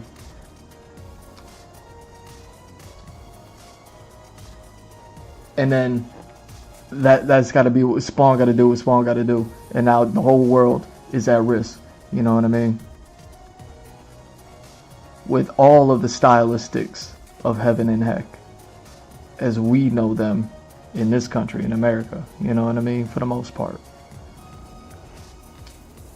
Spawn is just as relevant today as he ever was. You see what I'm saying? Like, that's why I'm saying you want to have Mr. Todd McFarlane. That's why you want to have 3 stories in the tuck. You see me with a writing pad right now? Like, this is what I do. You know what I mean? You wonder how I can carry 400 characters and 40 years worth of story from my main character. You know what I mean? This is what I do. You know what I mean? What's your franchise? So, this is why you want to have 3 stories in the tuck. But you really want to just aim for 1. But you can't even get the 1 for the past 20 years. And now, you know what I mean? You try to make a middle of the road Batfleck, Jamie Foxx Spawn, but tell the Denzel Washington's son Spawn story. It's not gonna happen. You gotta choose one. You gotta pick one. Whichever way you go, you still have New York being movie 1, US being movie 2, and then worldwide being movie 3. Regardless of which way you go.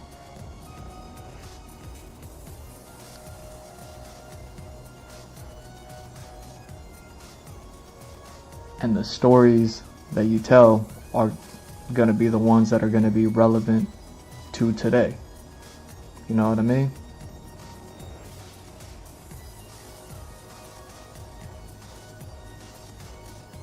So yeah. I would love to work on either one of those projects. I would love to work on all 6 of those projects. Tell both timeline stories. You got middle of the road Spawn and you got new young Spawn. You know what I mean? With trilogies for both of them. You know what I mean? You want to make a franchise work with everything. I mean, at the end of the day, you're going to want to do it with somebody who loves this stuff. You're not going to want to do it with somebody who said no the first time. You see what I'm saying? You don't want to land on 50-50.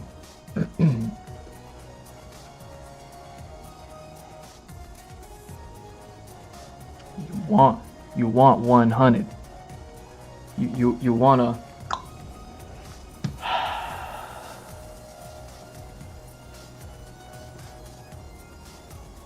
You want to walk all 4 bases. That's what you want to do. You want somebody who loves this stuff.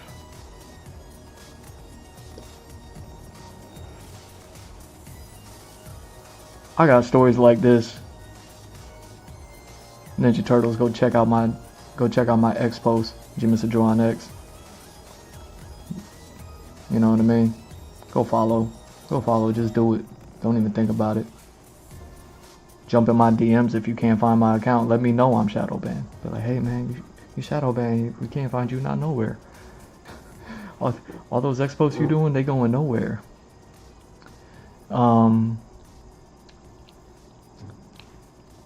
But I love so many properties. Like, if you know anything about my library, 800 plus episodes on this stream, doing my podcast, everything that I've ever talked about ever.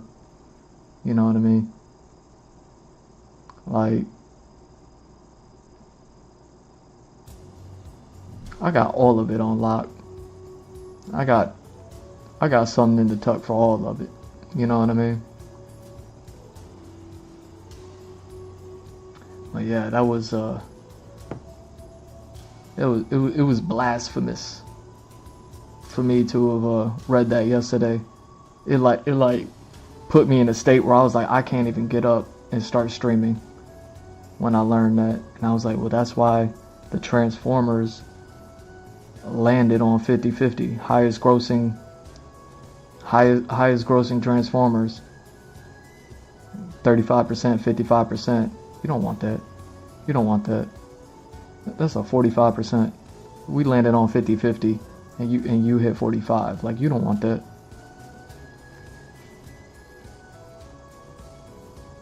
Like,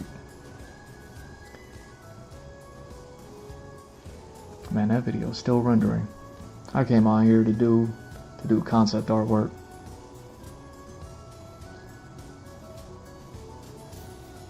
Either way, I would love to work on those projects, but you need to have a sit down with Robert Rodriguez, and after you talk to Robert Rodriguez about Sin City and his 3-minute pitch and everything that entailed that, you know what I mean? Behind the scenes. And then you need to have that sit down and you need to have that chat with Zack Snyder and talk to him, be like, yo, so Batfleck,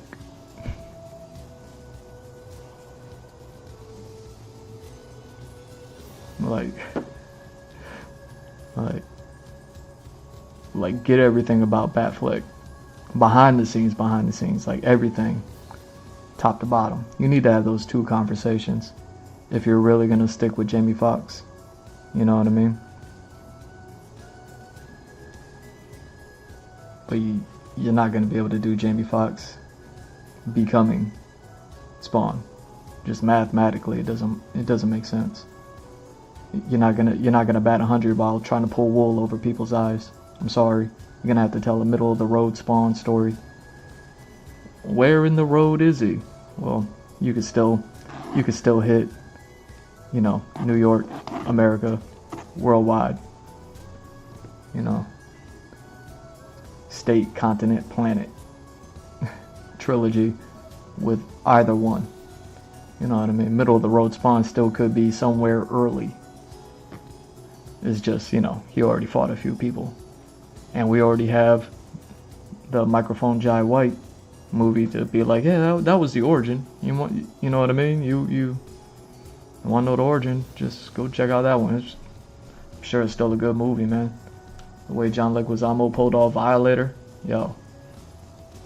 Like, who would even be able to do Violator? Like, I'm doing all this talking like Jim Carrey being Mela Bolja. He's not even gonna be in the trilogy for more than 30 minutes for the entire trilogy.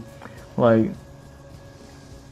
the Violator is gonna be even more so. Like, who could you even get to do Violator? I mean, at the end of the day, when was the last time? Like you would need a performance that was akin to Heath Ledger's Joker. You know what I mean? And can't even do that no more. You know, I talk about, like, if rappers were still around, certain rappers that aren't around anymore, if they were still around, what would they grow up to be doing? I wonder what Heath Ledger would be doing if he was still acting today. You know what I mean? But you would need to have, like, an actor to be able to pull off anything like Heath Ledger Joker. And I can't think of anyone who's pulled anything off anywhere close to that makes sense within the world, but then is also just so left field that it's just like, how did that work so well? You know what I mean? Like, you could talk Sugar in No Man for Old Country, No Country for Old Men, whatever, you know what I mean? That one.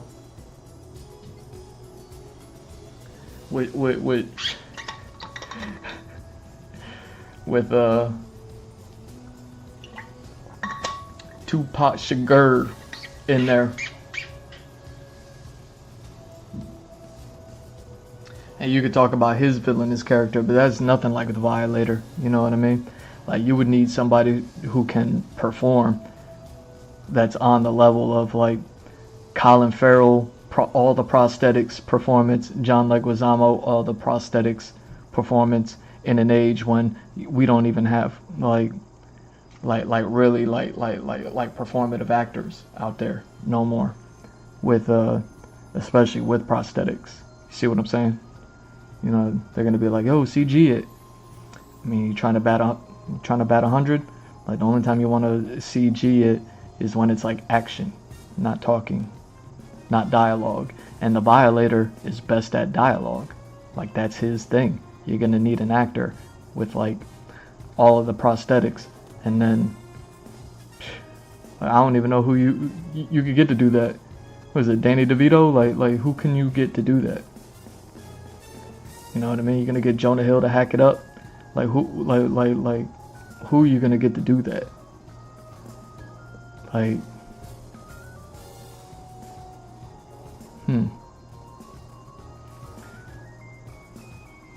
It's a difficult endeavor, but it's something that you can do. You get that 3-minute movie.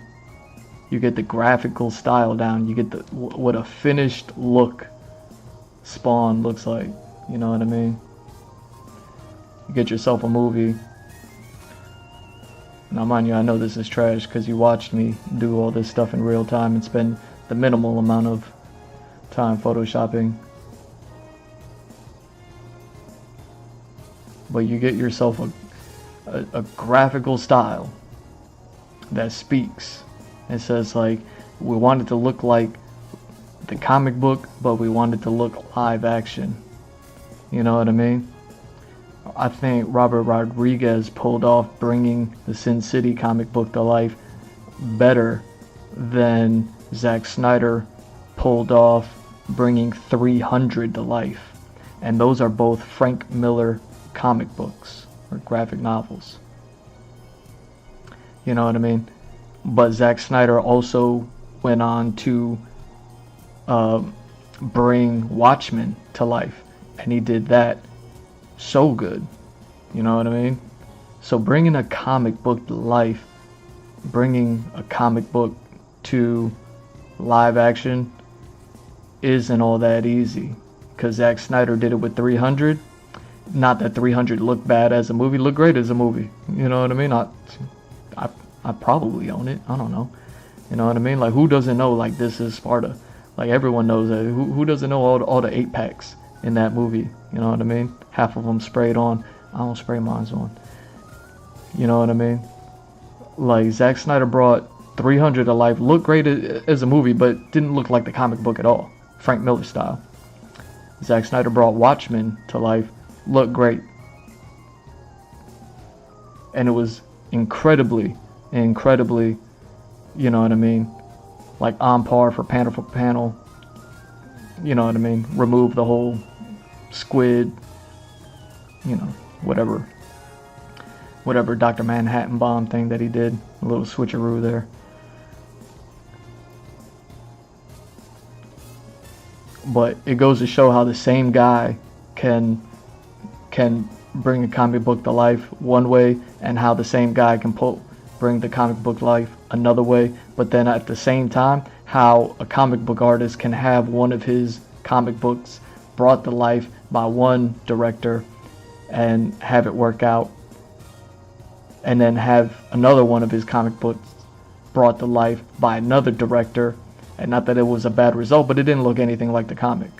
Not that it needed to, or that he was even aiming for it to. Well, I'm just saying, one person brought out the comic book style, another one didn't. But then he brought out another comic. You know what I mean? Do I gotta paint this? Do I gotta paint this? Like, you got. I feel like I gotta. You got. I'm just gonna type it out. You know what I mean? We got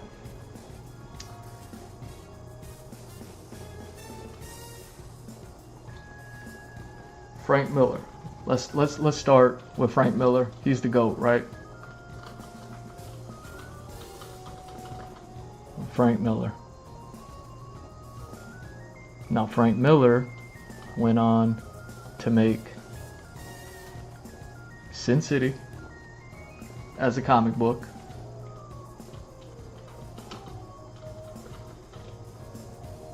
Oh wait, let me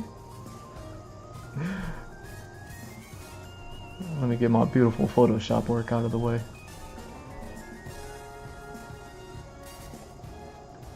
Yeah.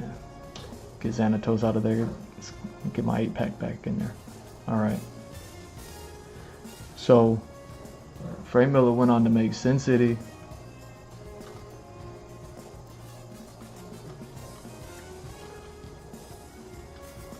He went on to make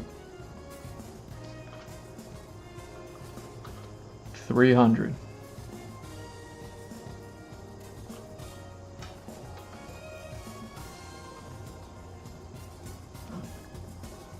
And now Sin City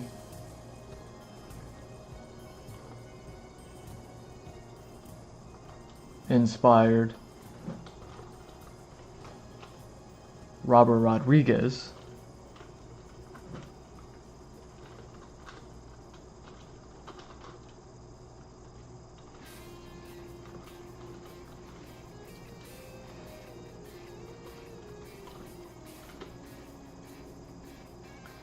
Now I'm just gonna type out the full name. Screw it. I was gonna try to abbreviate it. There's so many letters in there.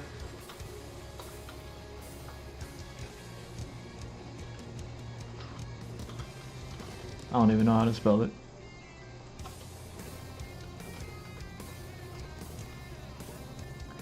So here we go.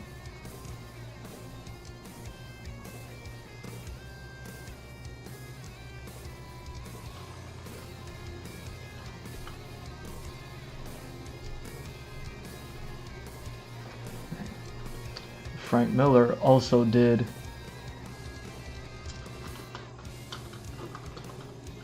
Dark Knight graphic novel. So Frank Miller does Sin City, 300, and The Dark Knight. I don't know what order he did them in, but Sin City went on to inspire Robert Rodriguez to go ahead and make. Let's do this too.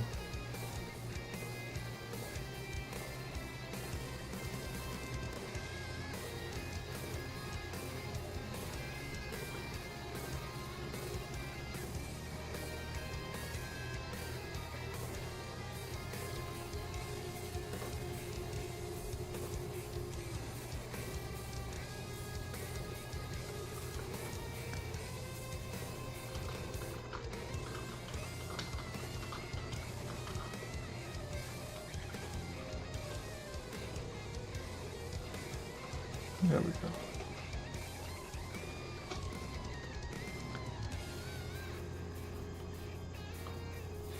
Zack Snyder makes 300, which then allows him to make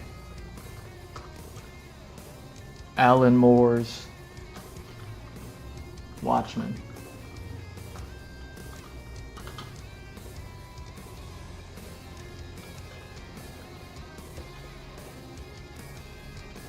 Now, Watchmen, 300, successful movie. Didn't look anything like the comic, didn't need to. But it still, like, pulled heavily from the comics as far as, like, you know, story structure, act, looks, things like that.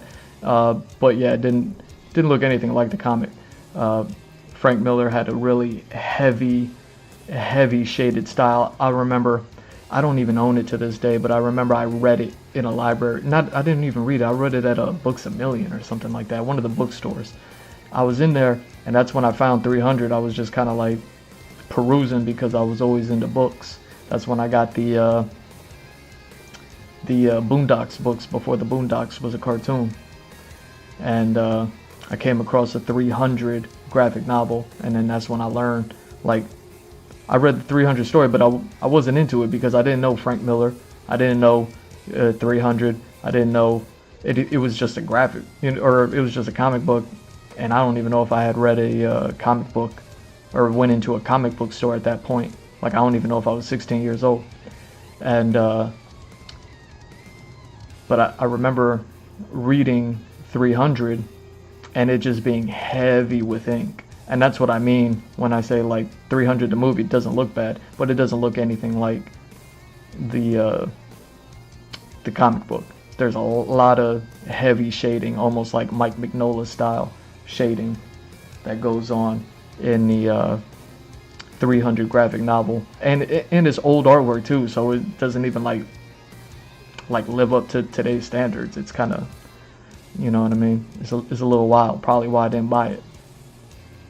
And then I come across, like, you know what I mean, the Boondocks, Aaron McGruder art style, and then I was like, oh, I bought that one. You see what I'm saying? But either way, Frank Miller makes 300, inspires Zack Snyder to bring that comic book to life around the same time as Robert Rodriguez is bringing Sin City to life.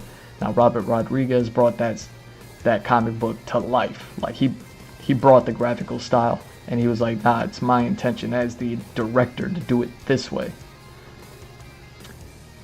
And then Zack Snyder went on to make Watchmen. Again, not one-to-one perfect exact matching the art, but he went to go match all the details in the panels. You see what I'm saying? Like down to like the books that were on the shelves, or the books that were on the desks in an office. Like, he, you know what I mean, he one for one matched like what was going on in the panels, in the panel art, but he didn't copy the art style. So similar to what he did with 300, but did it better. He worked with DC to make the Watchmen, and then he worked with DC again to bring the Dark Knight to life.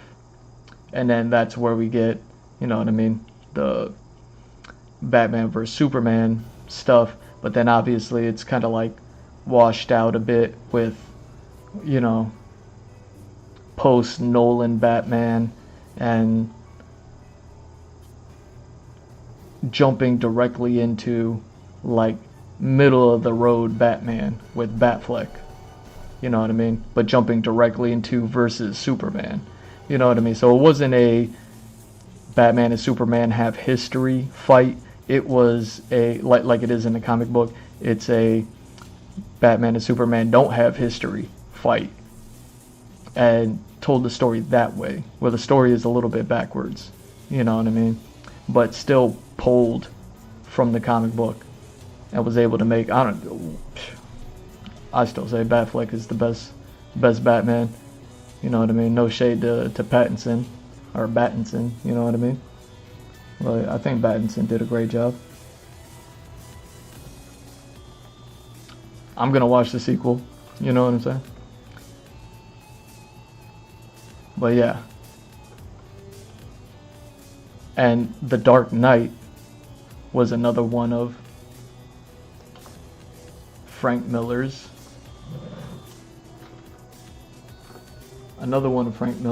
Oh, hold on. There we go. Frank Miller joints. So you can see where, like, this is like full circle. Now we can go ahead and say like The Watchmen is an Alan Moore joint, right?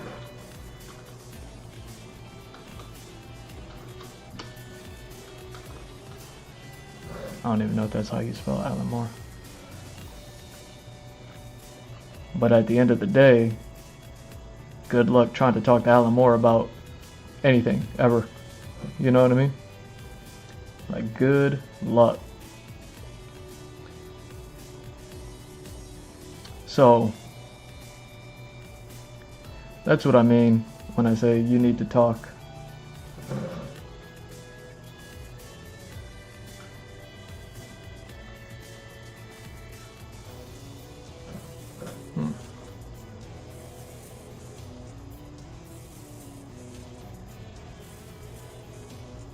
Really?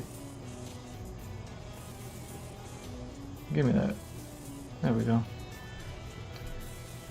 That's what I mean when I say you need to talk to Robert Rodriguez, Zack Snyder. These guys have that experience in spades, and I'm not saying you hire them or bring them on unless they want to, you know what I mean? But I'm saying, like, they could at the very least help you as like the creator of Spawn trying to make this movie.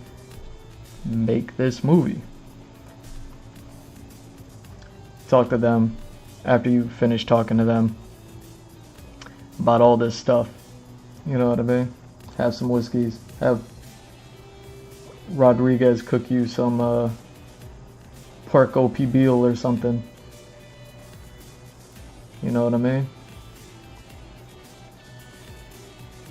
And then you're going to want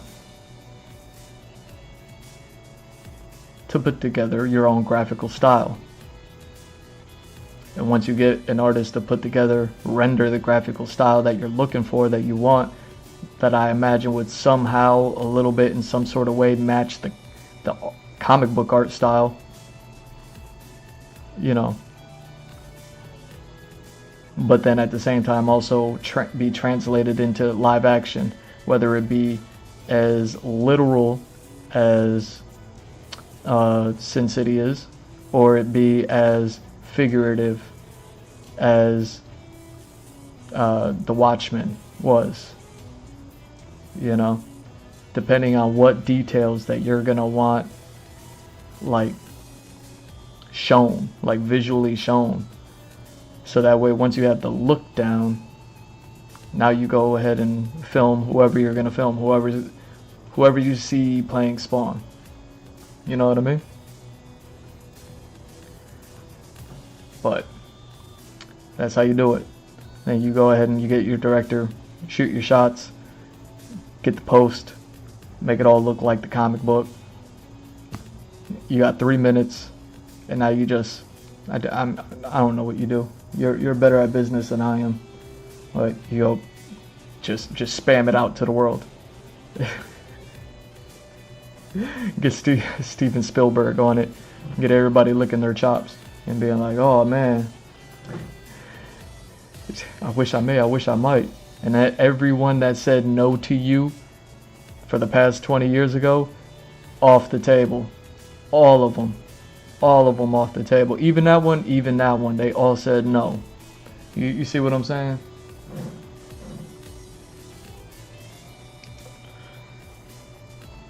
I don't know what else to tell you. I was thinking about this, you know what I mean, for about 24 hours before I got hit with the Transformers, you know what I mean, with what had happened there. And I was just like, I can't even go live. And then I woke up today and I was like, oh dang, it's Tuesday, it's leg day.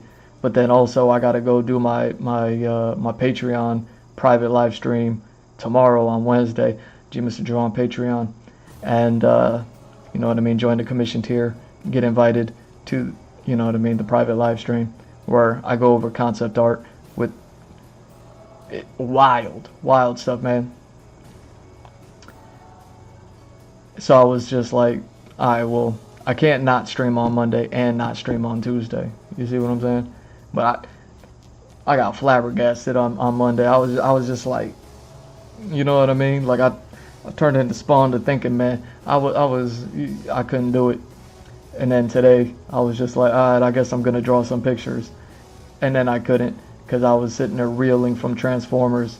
I rewatched the Maximals Transformers last night, and I was just like, okay, not the worst blind purchase, but still, you know what I mean?